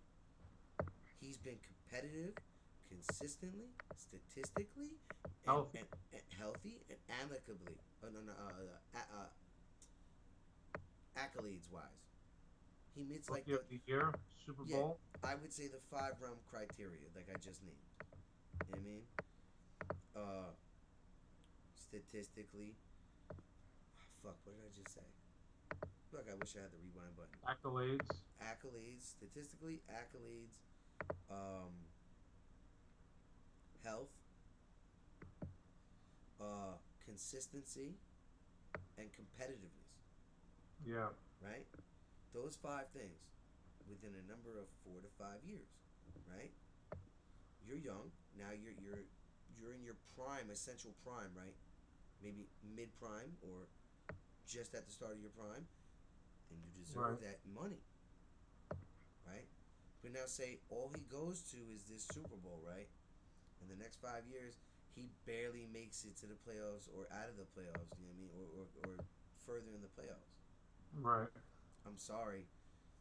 Deshaun Watson's price is not today's price 4 or 5 years later. You didn't punch the holes. Right, yeah. Exactly. I could do 190, maybe 200. But 200's even pushing it, I think.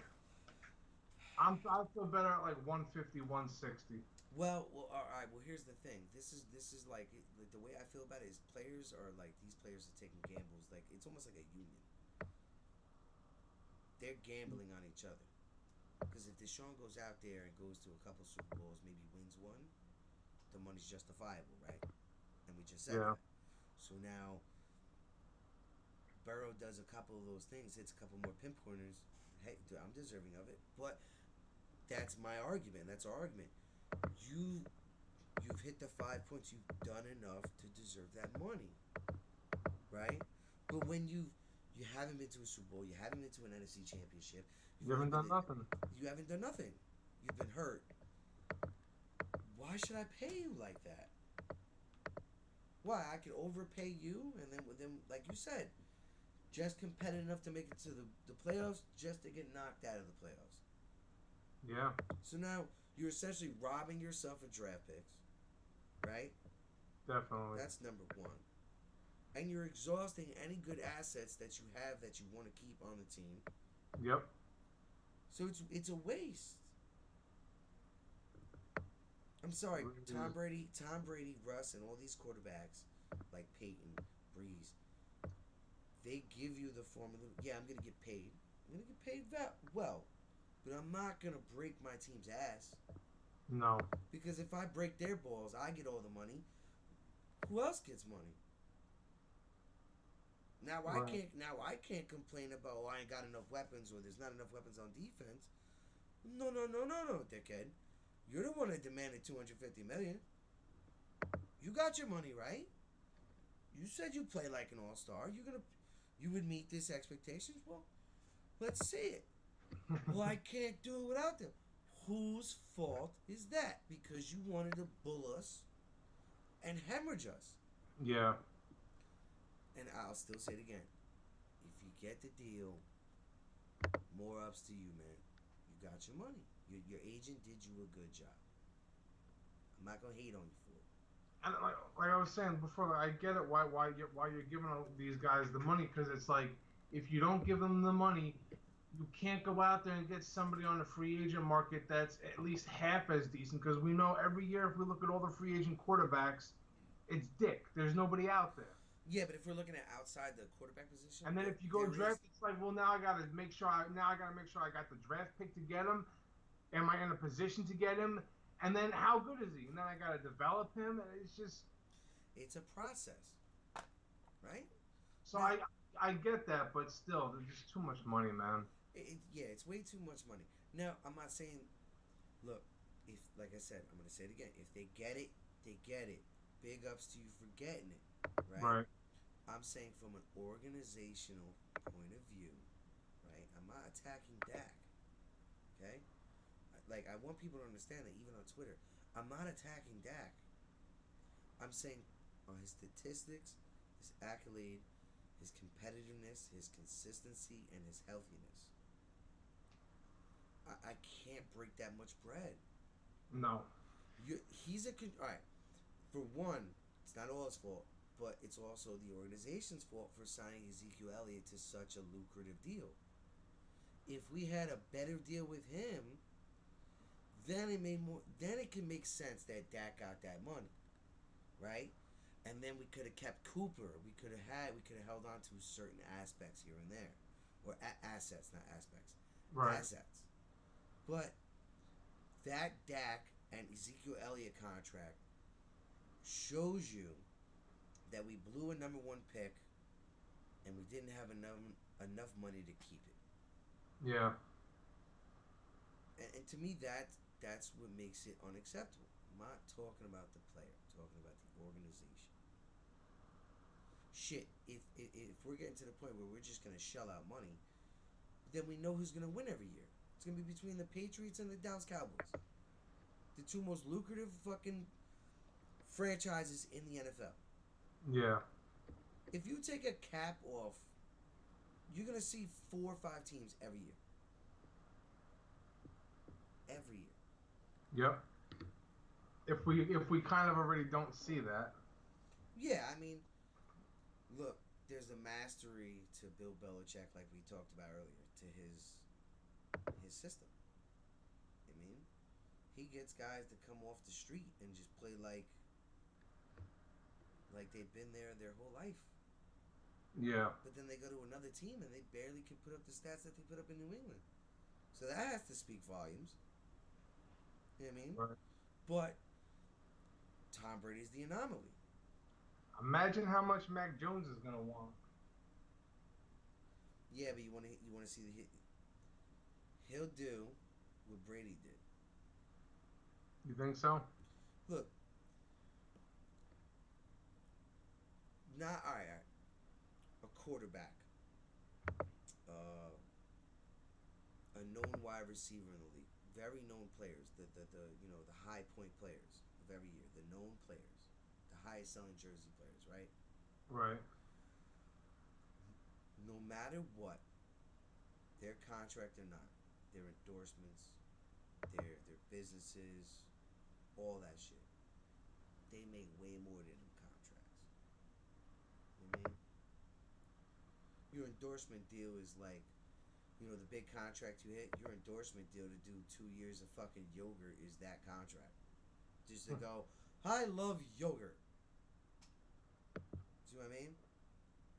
Right. Tom Brady built himself. He built his brand of Tom Brady, TB12, right?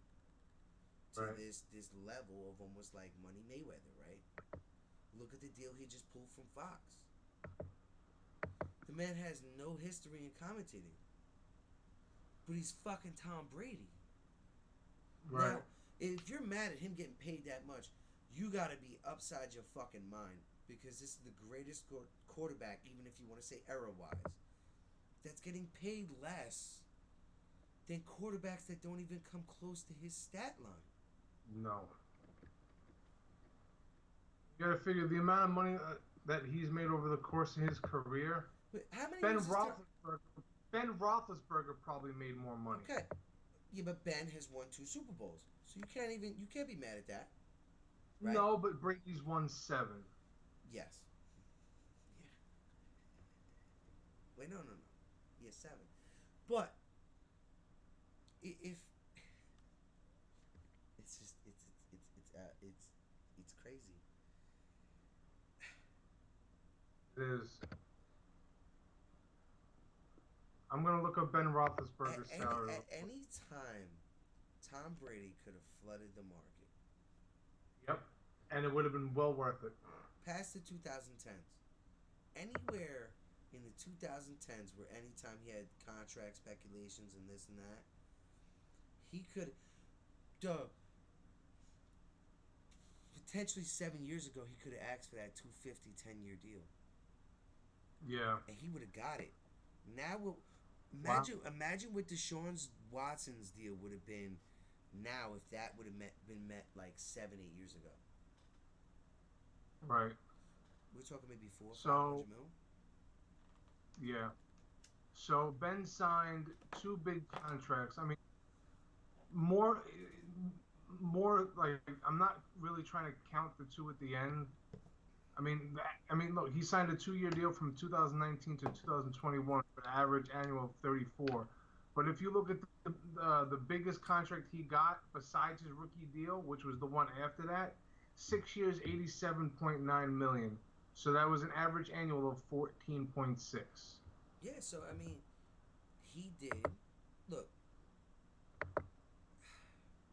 how to put this into words that younger kids or younger adults can understand. And this is what the aspect of sports is losing. And we don't have to blame one person, but we can blame a few people. One of them is LeBron because it stretches, right? Okay, I'll take a pay cut, a slight pay cut, but you got to put me with stars. Yeah. So where it's almost like it's mapped out for us to win. If we don't win, it's a disappointment. Not only a disappointment, it may go down in history as like, you guys shit the bed thoroughly, right? Yeah. Okay, so Drew Brees, when he signed that deal and went to the Saints, 6 years for $60 million, 10 years average annual. After he won then the he Super signed Bowl. After he won the Super Bowl, what was the next deal? That was 2006. That was pre him winning the Super Bowl. Yeah. Okay. After that. And then he signed a new contract in 2012 for 5 years and $100 million, a 20 average annual. Which at the time. So these guys that have put up. So you got these guys that have put up double, triple the amount of stats, yards, touchdowns, everything. These guys never got paid mega bucks. Yeah. So that's what I'm saying. But now these guys that barely do anything want to make twice as much as these guys. Dude, there was one guy that commented on the whole argument, right? That was like, look, wait until a couple years from now because these guys are going to get the money, right? Wait until the next wave comes in. Like I said, I guarantee you, Danny, that next wave that comes in, that like, because we're gonna have like Aaron Rodgers is out, Russell's is out, the last fleet of the golden age, I would say, of football, right? Right. Is gone. You think a rookie coming out is gonna sign a 3 to 4 year deal at like $50 million? Dude, they're gonna push the paper right back at you. Dude, people thought Deion Sanders had balls when the Giants brought him in to talk to him, and they pushed the fucking playbook at him. Right. And they were like, "Oh, we want to know where you're at, like how you comprehend this." Before he even flipped the book open, he goes, "What pick you got?" "Oh, 13, depending on where it lays out. You know what I mean? Whatever, we may trade up." "Oh, that's too late for me." You know what I mean? He demanded his price day one, essentially. Oh, Yeah. no. Unless you trade and you prepared to, break bread, Right. there's no need for me to look at this book. Yeah. Wherever I go, I'm going to get my deal, essentially, which he set the bar for it, for rookies. He got it. And then he double upped on it. Right. And then double upped on it again. I mean, but he deserved to. His stats, his accolades, his commitment, his health, it all played a factor. Yeah. So for any sport to end, like I think that should be our staple. I'm gonna write it down. So for in the future, for the people here that are riding with us, they'll understand. So we're like it'll be a staple in our chat. So what is it? Consistency.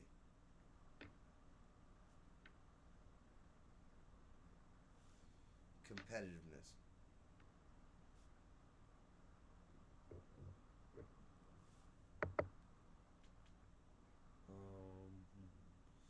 So consistency, competitiveness, health, Yeah. statistics.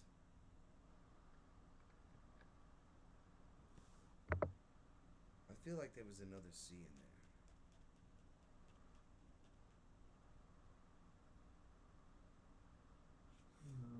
Commitment.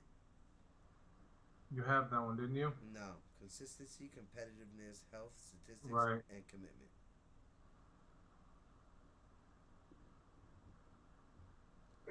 Like if you could hit four out of five, right, and one of those be health, right? I think the 4 out of the 5 for me is health, consistency, commitment, and competitiveness. I can deal without Yeah. the stats. Because sometimes stats don't tell the truth, right? Not all the time. And especially now, if market value based on stats, right? If we're basing it on that, then half these guys don't deserve their money. Yeah. So Agreed. the NFL, which honestly today, thank you for everybody who commented on, who argued and bashed me. I thank you. I gave you my little fuck you, but I love you still, because you still have taught me something. Yes, the market has its way, and the market does what it does, but it's a fucked market, and it needs to change. And if it doesn't change, then the cap has to change for the Yeah. demand of money. Which If you're gonna go like that, you might as well go like the baseball. I think that's where it's leading to, but we already said it. If it's gonna go in that direction, Danny, then we already know there's gonna be a 6-team consistent fucking presence. Cowboys, Patriots. Just look at the top 6 NFL franchises. Right. There you go. Yeah. That'll be No, your I playoffs agree. almost every year. Almost the same winner every year, like the NBA. I mean, football has never been like this, but it's always been for the most part the same guy, Tom Brady. Yes, but here's the thing: he's done it with lack of wide receiver talent all around. He's done it with tight end talent, offensive line talent, a great defense, a great coach defense, right? And just their style of play. Like Tom Brady doesn't need the greatest players. So now finally when he goes to Tampa, we see him with great players, great wide Yeah. receivers. Godwin, Evans, Antonio Brown, right? Now he's got Julian Edelman back, Russell Gage. You know what I mean? So now we're seeing Tom Brady's stats even flux harder. Right. You know what I mean? So it's even more of like a dividend to prove, like, look, dude, you can hate me all you want, which is understandable. You're tired of seeing him win. I understand that. But it's not like he's getting to this point consistently at mediocrity. Yeah. You know what I mean? That I would fully agree with everybody who hates seeing him. This guy's just scratching the surface and getting there every year. This is bullshit. Right. This guy's better. This guy's better. This guy's better. And the funniest thing is, what we just explained right there. This guy's better. This guy's better. This guy's better. But this guy's getting paid at the ass for mediocrity. Oh, Deshaun Watson, high upside, hasn't played because of his off-field issues. Or we can go to Lamar, high upside, hasn't met expectations, doesn't even fit the mold for a pocket passer. Yeah. Keep going. Kyler Murray. Yeah, you can run around the field. You're not a pocket passer. The game is adjusting. But you get hit too much. You get hurt too much. Your stats aren't all the way up because you keep getting hurt.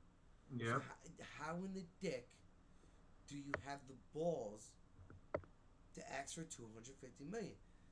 Fuck you. Tell me the market. This is a market value, or this is market flux, or whatever. Fuck you. You know you're lying to yourself, and you're accepting what they're telling you if you think this is what they should get paid. Yeah. 100%. That's 100% what I believe in my mind. I agree. But it's not gonna stop.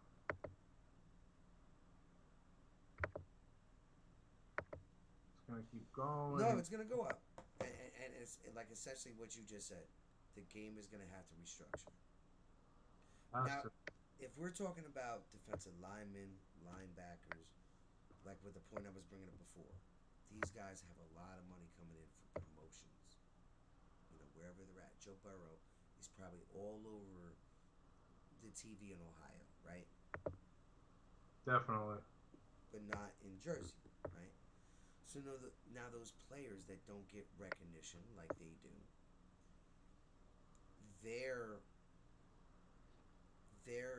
deals and promotions are not as high as those, but they still get paid. So their contracts mean more. Now I'm all for, if Micah Parsons does what he's done for 2 more straight years at a higher level, or a flux of where his average was his rookie year, pay the man the new high value. Yeah. This is the flux, but it's a rightful flux.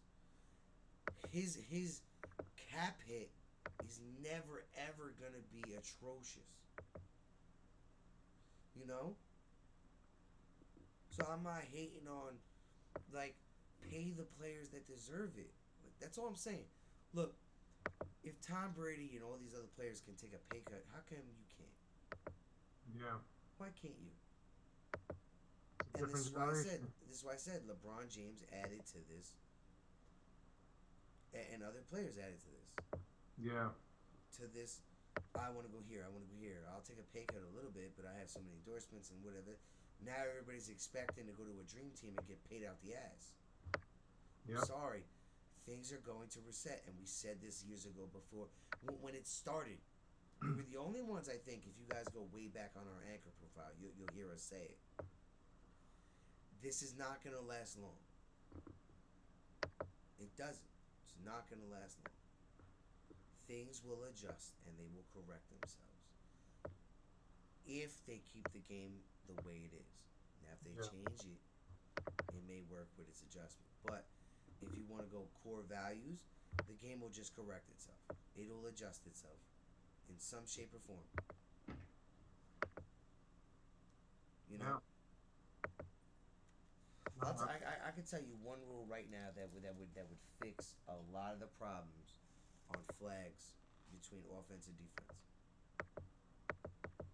Remember, it was 10 yards, right, of space that you can make contact with a wide receiver, right? Yeah. Now it's 5. Give him 7 with what they were doing years ago, right? So the minimum of that. Anything outside of that is a flag, right? If you don't want to do that, give them the 5. But within that 5, I could damn near pick you up and slam you. Yeah. You know what I mean? If we're gonna minimize it like that, give the DBs a chance to be competitive. I mean, give these guys. The last person to flux the cornerback market was fucking Terrell or Richard Sherman. Yeah. We haven't had a flux like that since. I'm sorry, that's unfair to the majority of the guys on the field. Because football, as we know it, is a core team achievement. Right. It's down to that 52 because damn near all 52 players touch the field every game. Right? Right. So everybody deserves to get paid. But there's no way other players are going to get paid if these quarterbacks keep getting paid for underachieving.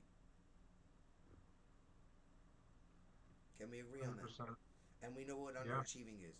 Not meeting milestones. Division, championship, Super Bowl.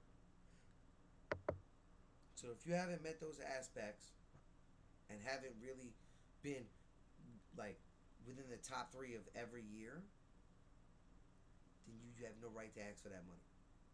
Yep. You have no right. And especially for Kyler to have the balls to ask that after I brought in everybody. Now I brought in everybody. You got hurt. We didn't amount to shit. We started out hot. We were nothing. We got bounced, right? Now we lost half our defense to free agency. DeAndre Hopkins is going to be out for the first 6 weeks because he got PED disciplined. Where are we now? Yeah. So where's it going to be? Oh, you want $250 million, and then what? You don't even keep us competitive? Dude, if anybody deserves to get traded, it's not Lamar. It's Kyler. If I was Arizona, I'm the GM. I tell the whole staff, I tell Murray, take a walk. Bye. Go find your value somewhere else. Yeah. Because the price you're asking is asinine, as in terms of what I have to reek of it. Right. There's no reek of a benefit. If we're talking about millionaires here, which are NFL owners, they need to reap some benefit of it. They're businessmen. They don't invest unless they see a profit. Right. So if you're telling me the only profit I'm getting is ticket sales from week 1 to 17. That's it? For the amount I'm paying you? Yeah, you can go fuck yourself. It better be playoffs every year and building steps. Yeah. There's no way. There's no way. Put it this way. If Brett Favre possibly felt healthy enough and able enough, if you offered Brett $200 million, Brett would probably be like, well, howdy fucking ho, let's go do it. Right. I gotta take a piss. Hold on. So do I. Like I said, I may not understand the market, but I'm getting familiar with it where these prices are getting set. And like I said, my problem with it is there's nothing to show for it from an organizational standpoint. Okay? I'm not mad at the players. I'm mad at the organizations. You're allocating so much money to one position where it cripples you, maybe not in the first 2 years, but it cripples you further. And then you're just in a lost situation because now after the 4 years you've allocated so much money that you've hurt yourself in other positions of your team, and now this guy leaves and then you're up shit's creek. If money is paid to the statistical value, right?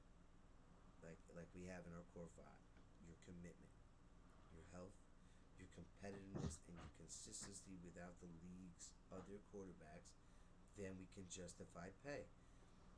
Other than that,